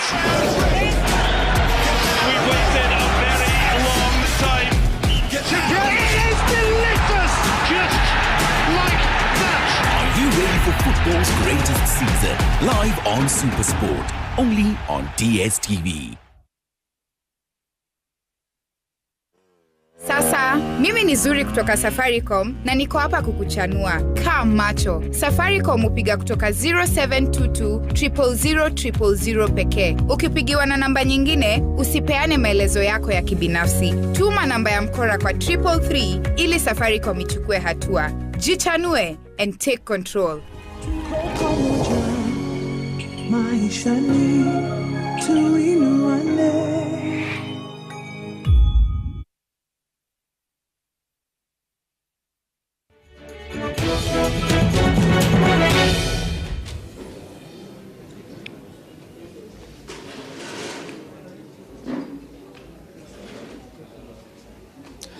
All right, we are at Mokoroine constituency. This is the Mokoroine Technical College where tallying has been taking place for the better part of the day. Mokoroine constituency has about 117 stations, and from what we've gathered so far is that all these stations have been able to come and actually submit their results. And what is happening right now is that the IEBC officials here are compiling those results, and what we're waiting for, and a number of people who are present here, is for the official announcement of the results from this particular constituency. Mokoroine constituency is just one of 6 constituencies that make up Nyeri County, and so the results that we're going to be receiving in Mokoroine constituency, once they're announced, 3 of those results, that is the gubernatorial results, the senatorial results, and also that of the woman rep, will be taken to Mokoroine or to Nyeri town, where there is the county tallying center. We understand also in an area, the constituency, neighboring constituency of Othaya, out of the 139 stations, the officers have been able to bring the results in, and tallying has been done, and also the same process that is taking place here is taking place there, reconciliation of the same. We are awaiting the announcement of the winners and the results from the presidential result all the way to the members of the county assembly. On my right, on this side, we have the Madera constituency. Madera constituency is where Rigathi Gachagua, who is deputizing William Ruto on the Kenya Kwanza ticket, comes from. And we understand that tallying is also taking place to the 200 and all get through or done with the 201 results from the 201 polling stations. Now, so far, we have seen a number of leaders come out in different Nyokabi, who was actually vying in the senatorial seat. The senatorial position had attracted 5 candidates. Another person who was in the senatorial position or was actually vying in that seat is the former Mokoroine member of parliament, Kabando Wakabando, and he too has come out and actually said that he has conceded defeat. He has accepted the will of the people, the same thing that the Honorable Priscilla Nyokabi has done. Another person who, through his social media posts, has conceded defeat is the Member of Parliament of Kieni, Kanini Kega, saying the will of the people has been heard, the people have spoken, and he will be looking to do other things. Another candidate who has come out and also conceded is the gubernatorial candidate for Chama cha Kazi, Peter Munyiri, who also came out on social media again explaining that he was in the race, tried his best, but the people spoke, and he wished whoever is going to be announced the winner the best. Like I said, we're just waiting moments here for the announcement of the winners. Mokoroine constituency, one of the results that we expect is the Member of Parliament or the Member of the National Assembly results. Mokoroine had about 7 people who are trying to occupy the seat. One of them is John Kagusha, who is the current speaker or was the speaker of Nyeri County Assembly, who was on the UDA ticket. We had the incumbent Anthony Kiai, who was on the TSP, the Service Party ticket. We have other candidates. Also, we had a Jubilee candidate and a host of other parties and independent candidates, making a total of 7 who are trying to get elected here. One thing that we have observed within Nyeri County is the voter turnout. The voter turnout has generally been low because Nyeri County is about 50% voter turnout across the county. And we're going to be following up. From here, we're going to go to Othaya and all the other 6 constituencies to just let the viewer know what the people of Nyeri are saying. Back to you in studio from Nyeri County, I'm Martin Monene. Martin Monene at the Mukurweini Technical Training College, which is at Tallying Center in Nyeri County. He is at Mukurweini constituency. I just want to give you the numbers we have at the RMS Tallying Center here. As of now, 15,944 polling stations. That is what has been collated, tallied and relayed on your screens. This is 33.2%, which is, of course, 15,944 out of 46,229 polling stations that have been tallied. These are the numbers that we have here at our RMS Tallying Center, and this now being what the IEBC meant when they said that you have access to the Form 34A on the public portal, and you're able to make sense of those numbers there. These are the numbers that we're relaying to you right here from our communication center. Let's cross over now to Rashid and Lulu for more on the elections as of day 2. Naam, shukran sana Lilian Muli. Kwa kweli mengi ambayo yanaendelea kwa hivi sasa ni watu kutaka kujua kura zinahesabiwa vipi, na sio tu kiti cha urais peke yake. Kuna nyadhifa nyingi wataka kujua ubunge, watu wanahesabu kura zimefikia wapi, ugavana. Kwa nafikiri kuna mengi ambayo yanauliziwa ili kuweza kuondoa yale mazungumzo ambayo yako katika mitandao ya kijamaa na mitaani. Yeah. Alafu pia, we have some losers. We have some losers just in. Rashid, I don't know if you got that latest one, but I'll tell you there's some already who have conceded. And let me quickly go to that. Moses Kuria, for instance, he conceded to Kiambu governorship in Kiambu, his CCK party. We have Amos Kimunya Atayeye, Jubilee in Kipipiri, MP, he conceded. Lulu, you have a couple more, right? Yeah. Kuna Nixon Korir pia vile. Hata Nixon Korir, hapa Lang'ata. Na pia vile Priscilla Nyokabi, ambaye alikuwa anapiginia wakilishi mwanamke pia vile, Kabando wa Kabando. Kanini Kega, miongoni tu baadhi ambao wamekubali. Nafikiri labda ni kitu ambacho Wakenya wanafurahia sana, kwamba tukielekea mtindo huu basi itakuwa hakuna shida. Ukipata kura chache, kubali matokeo, songe mbele. Na kukubali matokeo ni vizuri, lakini labda tuulize wachanganuzi wetu ndani ya studio, nini hasa mnahisi kwamba kiliweza kutokea? Maanake ukiangalia mtu kama Naomi Shaban amekuwa mwakilishi wa bunge kwa muda wa zaidi ya miaka 20. Naam, nadhania kuna vitu kadha ambazo zimeathiri matokeo. Mwanzo, kama ulikuwa unagombea kiti mahali ambapo kulikuwa na ushawishi fulani, tuseme political wave, na ulikuwa uko upande wa si mahali wave ilivyo, unapata kwamba kuna shida, kwa sababu hata kama ulikuwa na umaarufu katika eneo hilo, unabebwa na ile wave. Kwa mfano tukiona alokuwa yetu nani, Alfred Keter pale Nandi Hills, ni mtu ambaye alikuwa anaonekana kwamba kwa ground yuko na ushawishi mkubwa, lakini hili wave la manjano la UDA likaja likampatia Kitur nafasi ya kuchukua kiti hicho, hata ingawa yule aliyokuwa kwa hapo mapema alikuwa na ushawishi mkubwa. Kwa hivyo kuna mahali ambapo kulikuwa na wave ya Azimio, kuna wave ya UDA, na ikawabeba wale ambao pengine walikuwa wako katika mrengo. Kwa mfano leader of majority Amos Kimunya, huyo ni mtu ambaye aliathirika na kwamba watu wake walikuwa wanaenda upande mmoja na anaenda upande mwingine. Ndio kisha nasikia Wakenya wanazungumza haya maneno ya kwa ground vitu ni tofauti. La pili, unaona pia kuna watu wameanza kuangalia kiongozi rather kuangalia chama au kuangalia kigezo kingine. Kwa hivyo unaona, kwa mfano kuna mahali ambapo ungetarajia kura ingeenda 6 piece, lakini kuna mahali tunaona kwamba governor ametoka upande huu, kura ya rais inaenda ni kama inaenda upande huu, mbunge anatoka upande huu. Ina maana pia Wakenya wameanza kubadilisha ni jinsi gani wanachagua viongozi wao. Kwa hivyo unapata kiingia mahali pengine alikuwa na ushawishi wa mkubwa, lakini alifanya jambo ambalo liliwakera watu, au pengine hakufanya kazi kwa utendakazi inayotakiwa. Kwa hivyo inabidi ampishe njia au apishe njia mwenzake apate nafasi. Kwa hivyo naona kuna njia sababu kadha wa kadha kwa nini watu ambao wamekuwa na nafasi kubwa siku za awali wanajipata sasa mahali ambapo hawajazoea. Also additionally, I think, Jeff, there's the issue of fatigue. You know, in certain regions, I mean, look at a leader like Naomi Shaban, who you have read, who has been representing that constituency for perhaps 25 years. And I think at some stage, the electorate just feel like they are very tired with her, with that kind of leader. And I think that I've also seen in Kisi Jimmy Angwenyi, this time having difficulties and being shown the door because he's been there for perhaps 25, 30 years. And so leaders or the voters will want young blood, a new person to perhaps try and see if he will have more vision or more projects, or to just change and see whether that will be a better deal than what they have been having for this long time.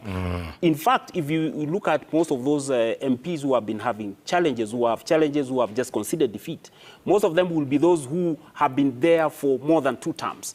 10 years, 15 years, 20 years. Most of them have had real challenges on the ground, even campaigning to the force. So I think, coupled with what my sister is saying here, also the longevity of stay in office for MPs, because we don't have a capping, like governors who will do 2 terms and leave, is something people are starting to look at, coupled with the fact that people are now looking at issues and not personalities in this election. That's why you see a cross-section.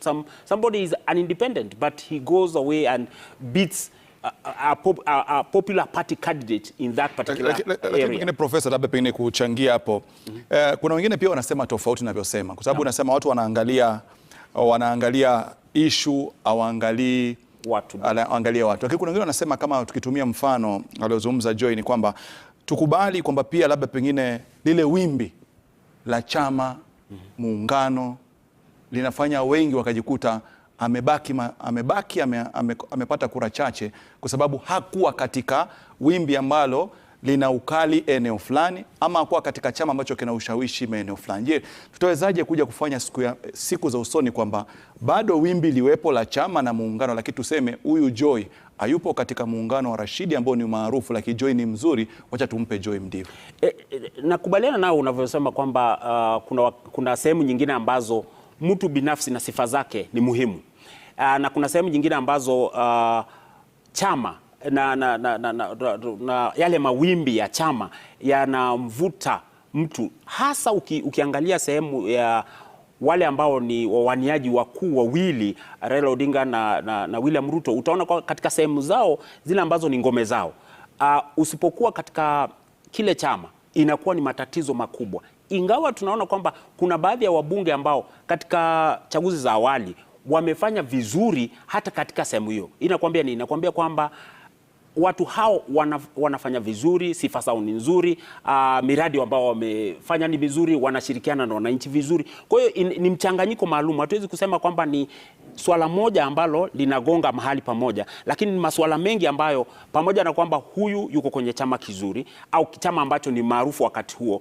lakini pia je, utendakazi wa yule mwaniaji uko namna gani? Lakini muhimu, nimesema la tatu, ni kwamba je, huyu ambaye anapendwa amekaa sana katika uongozi mpaka imefika mahali ambapo wanasema huyu ng'ombe amekuwa kitupa maziwa, lakini imefika mahali ambapo Jeff, huyu ng'ombe tunaona kwamba amezeeka, tunahitaji kumnunua ng'ombe mwingine mpya ili atupe maziwa ambayo labda ni zaidi.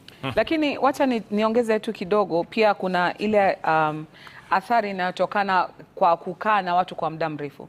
Kuna kuwa na kuzoeana na watu, pengine unapata kwamba mtu amekuwa mbunge kwa muda mrefu mpaka hata haoni haja ya kufanya kampeni za nguvu kwa sababu anaona tayari ashapita. Unamwona na mtu kama Moses Wetangula akisema kwamba anawania kiti, hata hachapishi bango hata moja. Senator James Orengo ni mwingine ana umaarufu kama hiyo. Na kwa kuzoeana huko unapata mara kwa mara mwanasiasa anaweza anaweza kuja mahali afanye jambo ambalo litaleta kero, watu amue basi kuzoeana huku kumefika mwisho. Kwa mfano unamkumbuka Kabogo kabla apoteze kiti chake cha ugavana. Alitoa tamko moja tu, wapiga kura kama basi ni alisema alinukuliwa vibaya. Hata alinukuliwa vibaya ama ilikuwa vizuri, lakini cha muhimu ni wapiga kura walisikia nini, wapiga kura walielewa nini, walichoelewa ndo kile ambacho walichukua. Ukimwona pia mtu kama Hassan Joho alipokuwa Kisauni, pia yeye alifanya tamko moja, kanunua kama makaa vivyo hivyo tu, akampisha njia. Alikuwa kichwa nani huyu, Madevu, nimesahau jina lake. Akaingia na Joho ilibidi afanye bidii ndo atafute angalau ugavana, ndo akacha siasa za Kisauni. Kwa hivyo kuna wale ambao wamekuwa na uzoefu wa muda mrefu, wamezoeana na watu wapiga kura wao, wakafika mahali huko kuzoeana, kukaleta kero kidogo, watu wakaja wakakinai, wakamua basi I think tumekupa hifadhi kwa muda mrefu, wewe mpishe mwingine. Na ndio umeona kama tuseme siasa za Bomet, katika siasa za mchujo, yule Toto, wale wanawake ambao walikuwa kiwaniwa kiti cha UDA, wakati watutamshi wakasema hapa kama ni kiti cha women rep, mtafute matiti ambayo yamenyonywa. Wakasema mwana nyinyi ndio wanawake zaidi, maana nyinyi ni akina mama. Hapo moja kwa moja wakampatia kijana. Kwa hivyo pia saa zingine hayo matamshi yanafanya dakika ya mwisho kero, inafanya wananchi wanaamua sisi ndio wenye kura na tutakuonyesha kwamba kweli sisi ndio wenye kusema. Naam. Are our voters getting more savvy, more mature? Are they, Hezron, in your mind? I think it is getting better.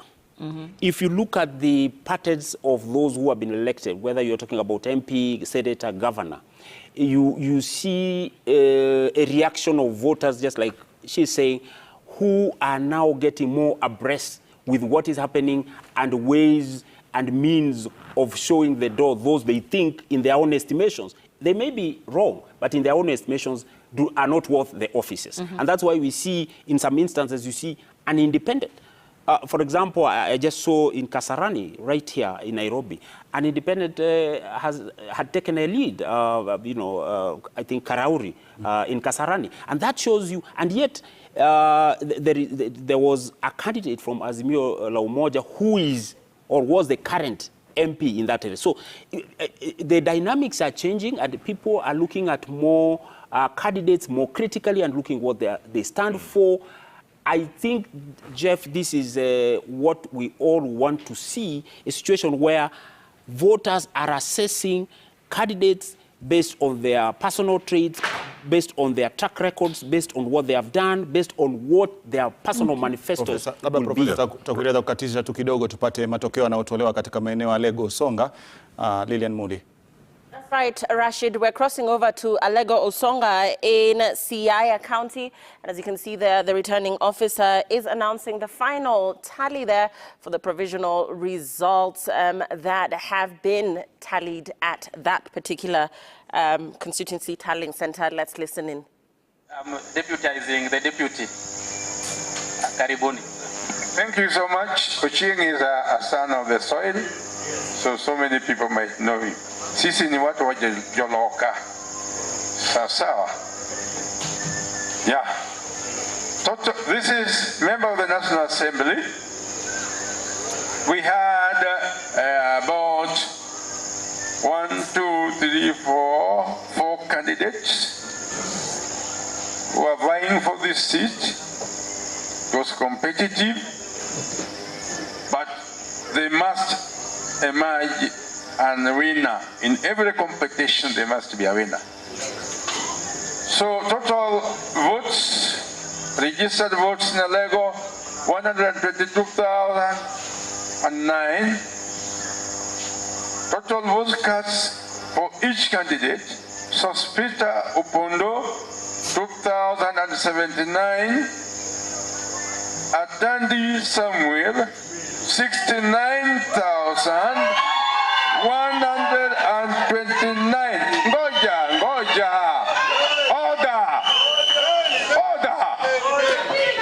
Yeah, order.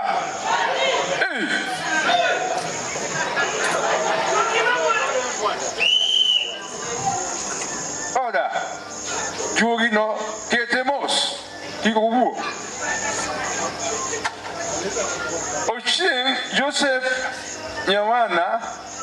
581.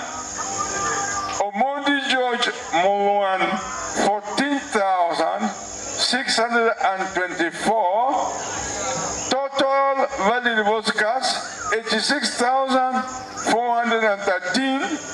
Rejected ballots, 546. Percentage turnout is 71. Thank you. For that matter, we want to do the ceremony. I want the MP-elect with his ID to come forward. With his ID, you can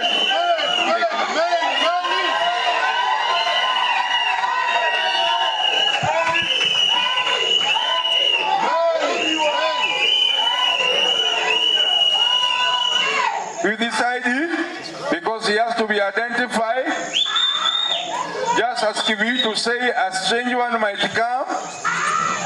So before, write to me as I say.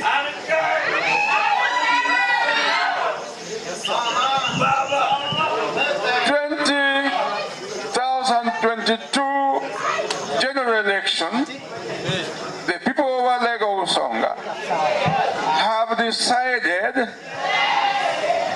to give Atande Samuel, I don't want to call the other name, to be the MP-elect for Lagos Songa. Hold.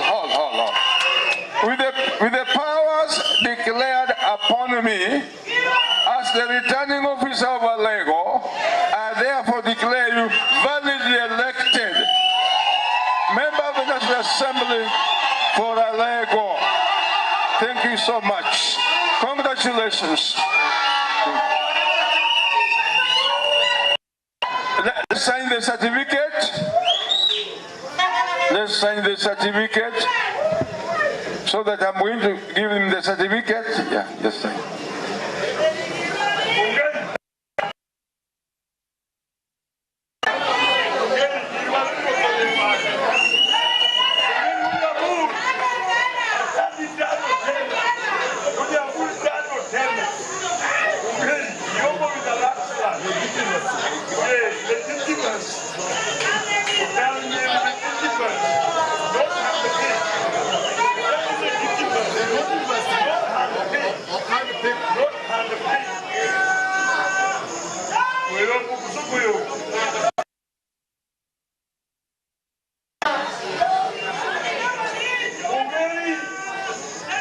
So we am now issuing the certificate to Mheshimiwa.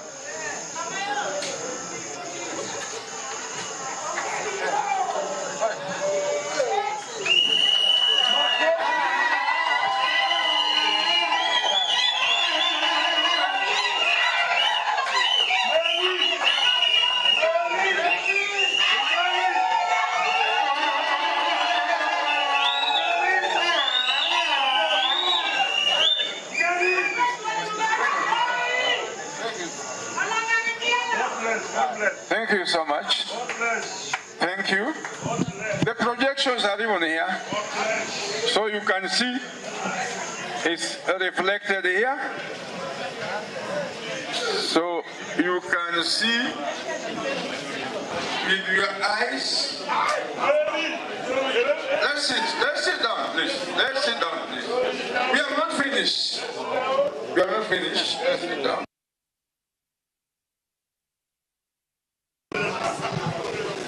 Let's sit down. I'm going to the members of the County Assembly. County Assembly.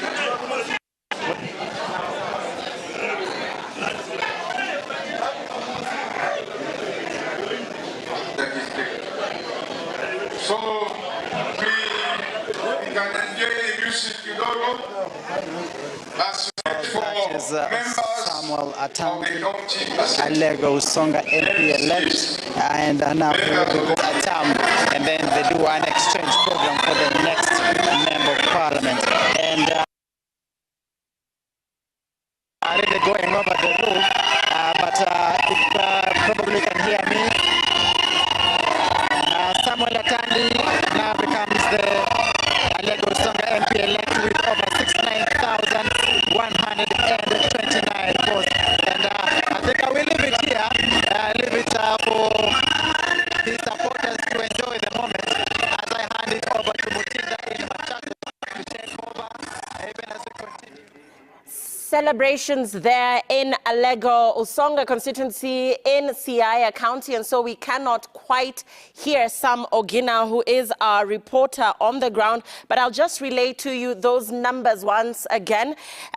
In Siaya, in Alego Usonga, Samuel Atandi, who is the man that's carried the day there on your screens, has gathered 69,129 votes, and he beat his closest competitor by more than 60,000 votes. Sospita Opondo coming in second at 2,079 votes. Very interesting development in this particular constituency because Samuel Atandi has broken the one-term jinx. This constituency is one among others in this particular county, that is Siaya County, where traditionally no MP has been re-elected for 2 consecutive terms. So this a big win for Samuel Atandi, who has essentially, quote unquote, broken the one-term jinx. Celebrations are high there as the returning officer declared the provisional results for Member of Parliament in that particular constituency.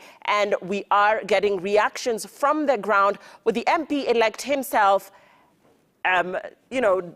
celebrating clearly this very big win for him by a huge margin, and that is in Alego Usonga in Siaya County. 69,000 votes coming in strong, a very, very big margin from the second contender for that parliamentary seat, which was Sospita Opondo, the other two being Ochieng Joseph and Omondi George. Those are the latest figures we're getting from Alego Usonga in Siaya County. Let's cross over now to Rashid and Jeff. Yeah.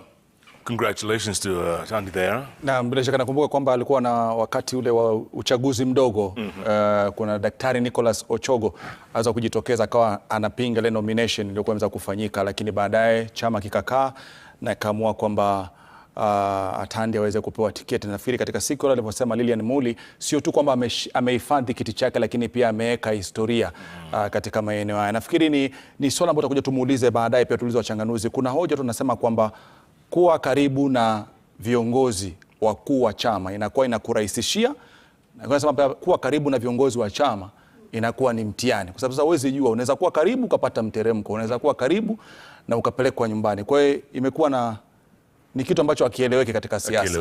Hakieleweki katika siasa. Basi tupeni kwa dakika moja tu, namba kwa sekunde kadhaa tu, Joy, kama tunde mapumzikoni. Kuwa karibu na kiongozi mkuu wa chama huwa inampa mgombea nafasi nzuri katika ushindani ama vipi? Kwa kabla mjajibu, nafikiri mheshimiwa mtarajiwa anaongea live huko Siaya. Let's take a listen. Na tukisubiri mheshimiwa aliyeweza kuchaguliwa siku muda sio kwa mrefu, tutarudi na mengi zaidi, kwani sherehe kwa hivi sasa tunaarifiwa zimeanza kung'oa nanga.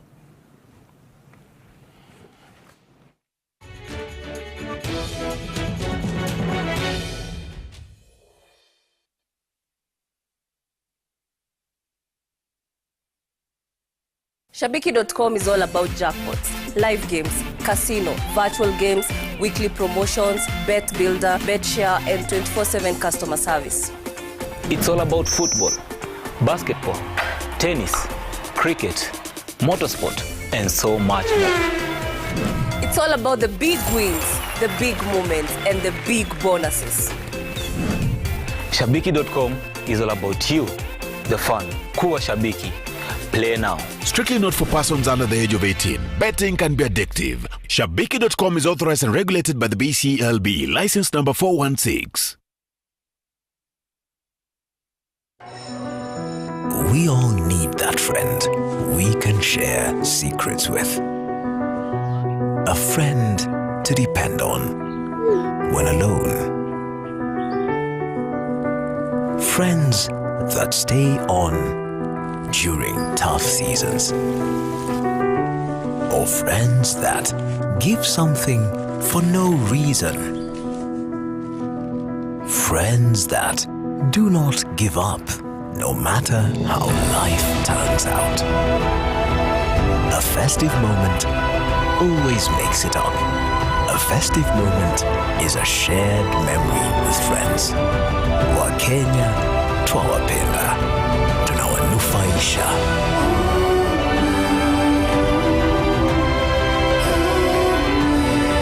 DPL Festive, nourishing Kenyans countrywide. Have you upgraded your ETR? Kenya Revenue Authority would like to remind all VAT registered taxpayers to upgrade their ETR in order to enjoy the following: faster processing of VAT refunds, simplified VAT return filing, a fair business environment, ability to verify the validity of the invoice, and automated activation of the ETR. What's more, the upgraded ETRs are available in 4 categories, suitable for all businesses. Visit www.kra.go.ke for the approved list of ETR suppliers. Kenya Revenue Authority, tulipe ushuru, tujitegemee.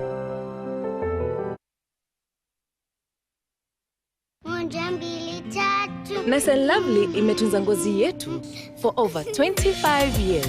Sasa inatujali with the best of our jelly na the best of our cream. Sawa. Gundua jelly in cream ya kwanza duniani kutoka Nice and Lovely. Nyepesi kama cream na inalinda kama jelly. Nice and Lovely jelly in cream leaves no grease. Jaribu the best of our jelly na the best of our cream.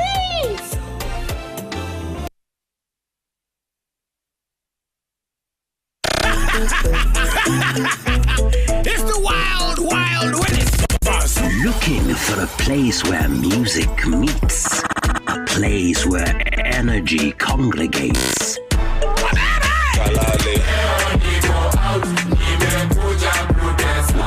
Where all the stars in Kenya align, and where Africa and the world reunite. Look no further. 10 over 10 every Friday at 10 p.m. With the wild, wild Willie.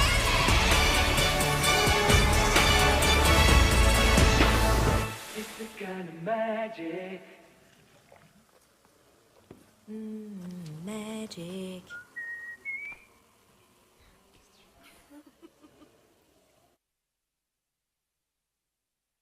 Dare for fast relief from period pain? Take Ciprodon. The fizz works to relieve pain faster. Available at Chandarana supermarkets and a pharmacy near you.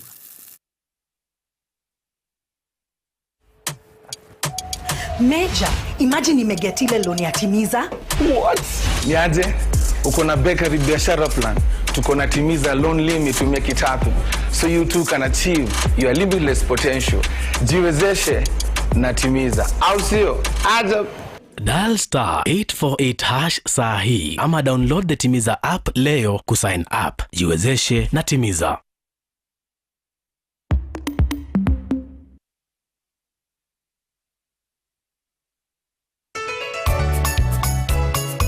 Mpiga kura upo.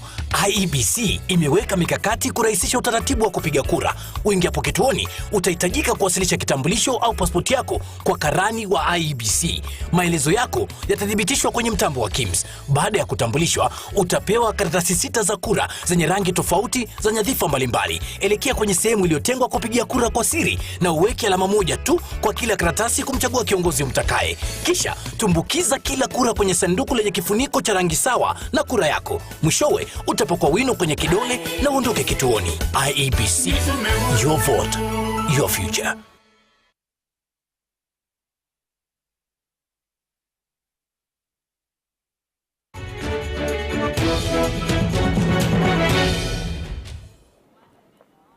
Six constituency tallying centers in Makueni County, and we want to cross over to Makueni County now, where Michael Mutinda is on standby. We see activity behind you, Michael. What can you tell us about the provisional results that have been declared, if at all, in the tallying center that you are coming to us from? Kweli Lilian Muli, niko katika shule ya upili ya wavulana ya Makueni, ambapo hiki ndicho kituo kikuu cha kuhesabia kura kwa eneo bunge la Makueni, ambapo hapa nyuma yangu unavyoona, huyo ni afisa mkuu wa tume ya IEBC Florence Kwamboka, ambaye anaendelea kuandaa ripoti ya mwisho ambayo ataweza kuwasomea watu ambao wamefika hapa kwa ajili ya kujua nani ambaye ameibuka mshindi kama mbunge wa eneo bunge hili la Makueni, na vile vile katika wadi mbalimbali ama wadi 7 za eneo bunge hili. Eneo bunge hili la Makueni likiwa na wapiga kura 102,712, ambalo ndilo eneo bunge lililo na wapiga kura wengi zaidi hapa kaunti ya Makueni. Na vile vile kulikuwa na vituo vya kupiga kura 240, na vyote vimeshawasilisha matokeo hapa na tayari yameshajumulishwa, na wakati wowote kutoka sasa tutaweza kusikia kutoka kwa Florence Kwamboka aweze kutujulisha nani ambaye ameweza kuibuka mshindi kwenye kinyang'anyiro hiki. Kumbuka eneo bunge hili la Makueni lina wagombea 7 wa ubunge. Yuko Susan Kiamba ambaye alikuwa amesimama na chama cha Wiper. Vile vile tuna Stanley Chungwa ambaye alikuwa anawania nafasi hii kwa tiketi ya chama cha UDA. Vile vile tunaye Francis Mutungi ambaye alikuwa ni mgombea huru, na vile vile tunaye Fred Musau vile vile alikuwa ni mgombea huru kwenye kinyang'anyiro hiki, na mwenzake ni Daniel Nzeki alikuwa amesimama na chama cha ODM. Ataweza kuibuka mshindi hapa muda wote kutoka sasa. Hapo nyuma kidogo ama muda mfupi uliopita matangazo yangekuwa yametangazwa, lakini kulikuwa na italafu kutoka kituo cha kupiga kura cha Mwambani kilichoko kwenye wadi ya Mbitini, ambapo yule afisa alikuwa amesimamia uchaguzi kwenye kituo kile cha kupiga kura aliweza kuwasilisha masanduku ya kupiga kura hapa na akatoweka, lakini baadaye ameweza kutafutwa na kuja hapa, ndipo akaweza kufungua tena masanduku yale na kutoa yale matokeo aliyokuwa ameweka pale ndani, na matokeo hayo yameweza kudhibitishwa na afisa wa IEBC hapa anayesimamia zoezi hili Florence Kwamboka, na sasa wakati wowote baada ya kuchapisha matokeo hayo wataweza kutupeleka moja kwa moja na tusikie nani ambaye ameweza kuibuka mshindi. Kwa hivyo Lilian, hivyo ndivyo mambo yalivyo kwa kifupi zaidi, lakini tutaweza kuungana ama tunaendelea kufuatilia hili na tusikie kutoka kwa Kwamboka ambaye ataweza kutuhusia useneta hapa kaunti ya Makueni. Lilian. Many thanks for that, Martin Mutinda in Makueni County, coming to us live. Remember, Makueni County, in some areas there, there were delays yesterday as the electoral process started, and it is one of the counties in Ukambani that will be interesting to observe and see and keep track of in terms of how the numbers there play out. 7 MP candidates eyeing that particular Makueni member of the National Assembly seat, and therefore as the hours go by, Michael tells me that we will be getting those numbers from the returning officer in that tallying center. We're crossing over to Garissa County and want to talk to Faisal there, even as, of course, reports indicated that there were delays in Garissa County as well as other parts of the country when the voting exercise started yesterday. We're going to cross over right now to Garissa, where Faisal is standing by. Good evening, and tell us what's the latest from your end. 488.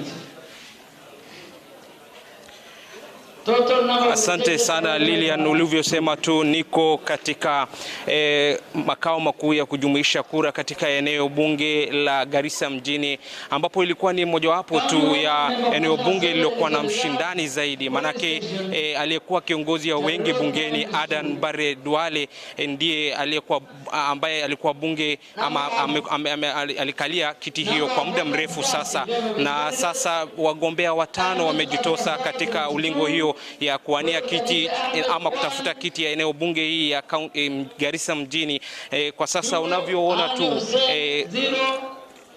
msimamizi wa kituo hiki ya kujumuisha kura katika eneo bunge hili la Garissa mjini anasoma moja kwa moja, na takriban vituo 53 zimewasili, na eneo bunge hili ndio lina zaidi ya wapiga kura 58,000 kuelekea juu, na ziko na vituo 104 kwa sasa. Tunasubiri tu labda vituo 51 ziwasili na mara moja msimamizi aweze kutangaza kujua ni nani atakayekuwa mshindi katika kaunti ya Garissa kwa mjumla, eneo la Dadaab, eneo bunge la Dadaab, Fafi, Lagdera na pia Ijara. Tuliweza kuzungumza na wanahabari wetu wa muda katika eneo hilo, waliweza kutueleza kwa hesabu bado inaendelea. Ni hali tu ya ngoja na hali ni tulivu, mandhari ni tulivu katika kaunti nzima ya Garissa, lakini ni tumbo joto kwa wanasiasa ambao wanasubiri matokeo yao yatangazwe mara na wakazi wajue ni nani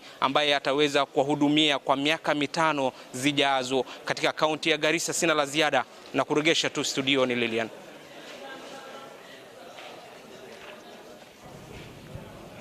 Naam, shukran sana Faisal. Ama kwa hakika matokeo yamekuwa ni mengi. Kwa upande wetu pia tunaona kwamba Junet Mohamed ameweza kushikilia kiti chake cha Suna Mashariki kwa kupata kura 26,516 akifuatwa kidogo na Okumu Elias kwa kura 4,978 na Odipo Patrick kwa kupata kura 4,808 na pia vilevile Rafael Wanjala pia ameweza kushikilia kiti chake cha Budalangi kwa kupata kura 15,572 akifuatiwa na Alfred Juma wa UDA na kura 14,146. Rashid.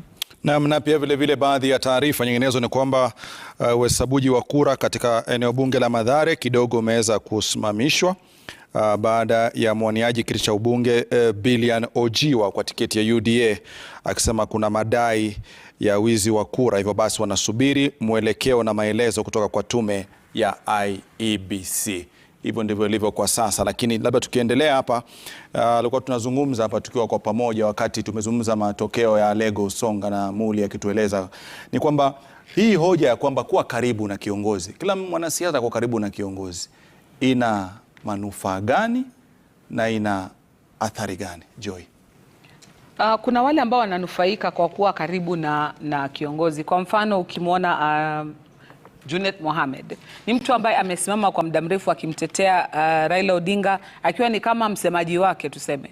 Na kwa hivyo pale nyumbani watu wanaona kwamba huyu amejitolea mhanga kwa ajili ya mtu wetu, lazima basi hapa nyumbani tumlindie hiki ambacho ni chake. Kwa hivyo unapata mwingine amenufaika vile ni James Orengo. Alikuwa akisema kwamba mimi wajua kazi yangu ni kuhakikisha kesi za baba zinatembea sawa sawa, na huko nyumbani watu wanaambia usio na shaka useneta unao, wewe fanya kazi ya baba. Usiweke mabango. Naam. Kwa hivyo unapata ina manufaa kuwa karibu na kinara na kutembea pamoja naye. Lakini kwa upande mwingine pia ina athari, kwa sababu kama wewe bado unatafuta kura kwa wananchi, lakini muda wako mrefu unatumika katika kuketi Nairobi kushughulika na mambo ya kitaifa, unapata ukirudi zako nyumbani wenzako wamekuwa wakifanya kazi za chini kwa chini, pita kwa pita. Kwa hivyo unapata kwamba umaarufu wako umepungua. Kwa mfano unamwona Amos Kimunya ametemwa katika kura hizi. Pia tuliona wengine walitemwa katika kura za mchujo, kama ukiangalia kwa UDA watu kama Caleb Kositani na wengine ambao walikuwa na ushawishi mkubwa wakionekana na naibu wa rais, lakini wakifika kwa ground unapata mambo ni tofauti. Kwa hivyo ina uzuri kwa kukutengenezea jina katika kitaifa yani. Lakini ukirudi katika eneo bunge lako unapata kwamba manufaa pengine kidogo hamna. Kwa hivyo athari inayo, manufaa inayo, lakini kama unajua kuchuma wakati jua bado linaangaza, utapata hata ukikosa kiti chako cha kuchaguliwa kama marehemu James Kamodho alivyokuwa, hata wapiga kura wakikutema unapata huyo bwana mkubwa anaamua wewe ni wangu, lazima nitakutafutia mahali hapa, lazima utaketi. Kwa hivyo ukiwa karibu na mkubwa ujue jinsi gani unajipanga. Nafikiri pia nikitoa maoni hapo ni kwamba yapo manufaa kweli, lakini inategemea jinsi ambavyo wale ambao unawakilisha wanakuona na uhusiano wako na mkuu wa chama ama anayesimamia chama. Wapo wale ambao wanaonekana wako karibu zaidi. Kwa mfano ukimzungumzia Junet Mohamed, yeye amejiita kwamba hata yeye ni ng'ombe, ni punda. Yani kwamba nakakubali na akajikubali kwamba yeye hana haja ya kufikiria. Akiwaambia kushoto anakwenda kushoto, akiambiwa kulia anakwenda, akiambiwa ruka juu anauliza taruka kiasi gani. Kwa hiyo sasa kuna wale ambao kwa hakika wanaonekana wapo na yule mkuu wa chama anawapenda na anawatumia kutoa semi zao, kutoa sera zao, kuwakejeli na kuwatusi wengine wale wapinzani wao na kadhalika. Lakini kuna wale nafikiri lazima tueleze pia kwamba Profesa hauna bahati leo, nafikiri kila unapozungumza matokeo yanatolewa. Lilian Muli, tunaelekea wapi? right, Rashid. Hold that thought, Professor. Vote counting is still underway in various polling stations where elections were conducted as Kenyans wait for the final vote results in several elective seats. We're now crossing over to Webuye East constituency in Bungoma County, where John Wanyama is on standby to give us the latest figures there. I understand that the returning officer there is announcing the provisional results there as we speak. Let's listen in. The winner of the position of the member of County Assembly for Mihu County Assembly Ward within Webuye East constituency, Bungoma County. And I congratulate her. And I would like to award her with a certificate with regard to that. So I request her to come in front. ID, what's the ID number? Switch off.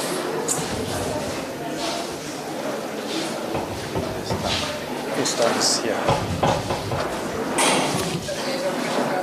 Excuse me, your national ID?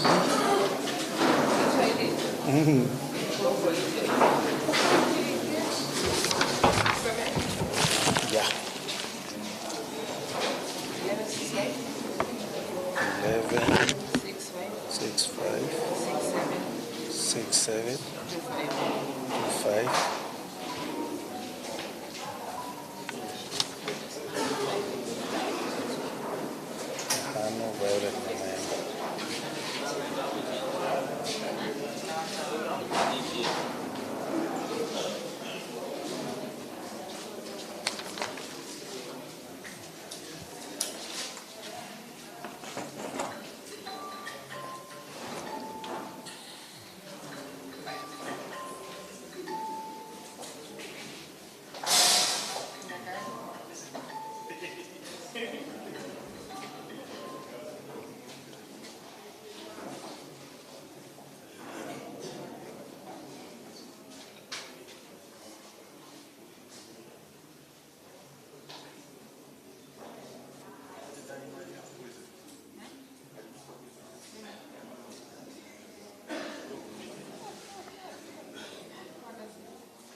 You will get me a copy of this.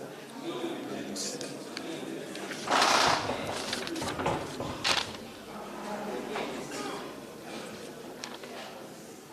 I now award you with a certificate as the winner to represent the County Assembly Ward of Mihu in Webuye East constituency.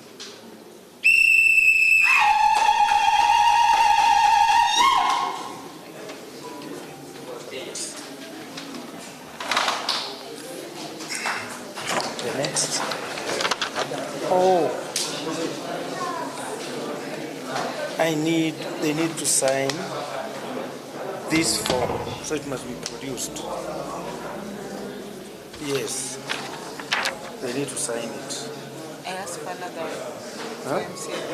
Yeah, they should print 3 of them, so that she signs, write the name and address, signs, and 2 agents.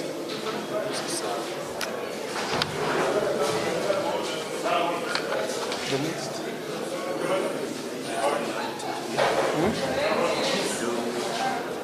the one that is ready.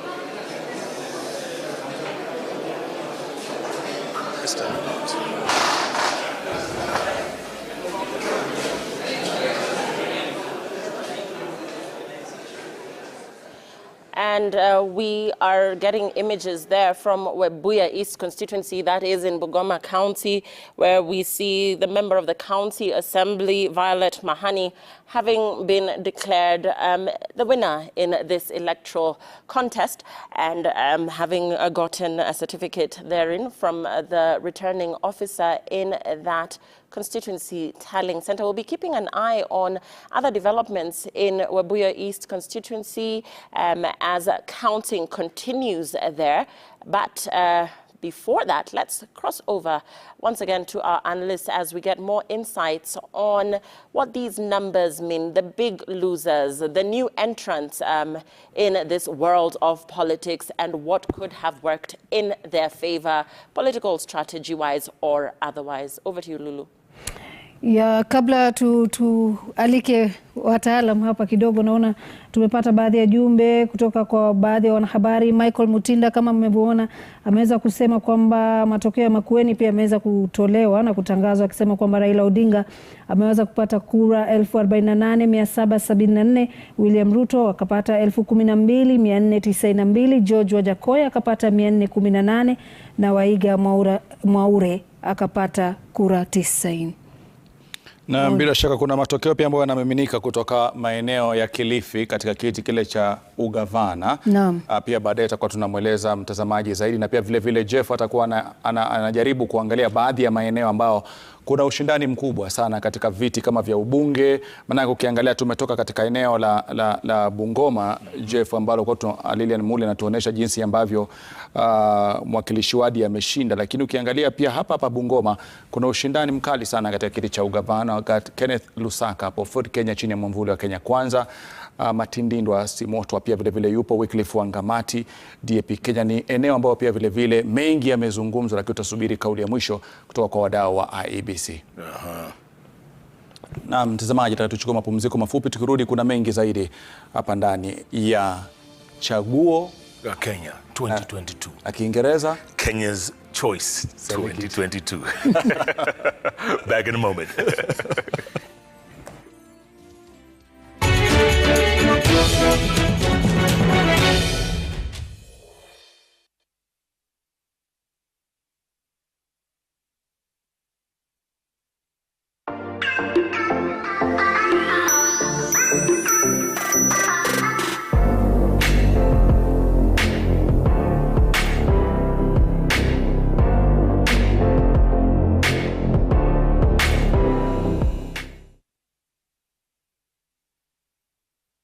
Shabiki.com is all about jackpots, live games, casino, virtual games, weekly promotions, bet builder, bet share, and 24/7 customer service. It's all about football, basketball, tennis, cricket, motorsport, and so much more. It's all about the big wins, the big moments, and the big bonuses. Shabiki.com is all about you, the fun. Kuwa Shabiki. Play now. Strictly not for persons under the age of 18. Betting can be addictive. Shabiki.com is authorized and regulated by the BCLB. License number 416.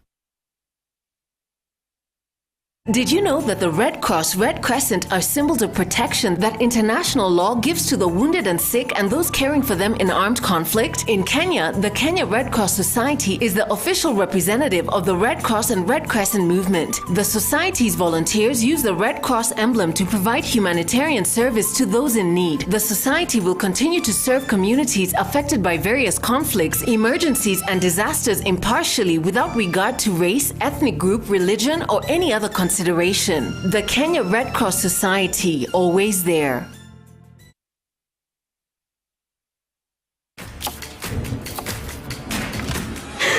Have doodles taken over your home? Get Bolt and get your home back. Unlike other insecticides made from toxic synthetic pyrethroids, Bolt is made from 100% natural Kenyan pyrethrum, making it gentle on you but deadly on flying and crawling insects. When doodles strike, stop them dead. Get Bolt insecticide today. Okay, we gotta go live now. I'm tuning in to Super Sports. Welcome all over the world.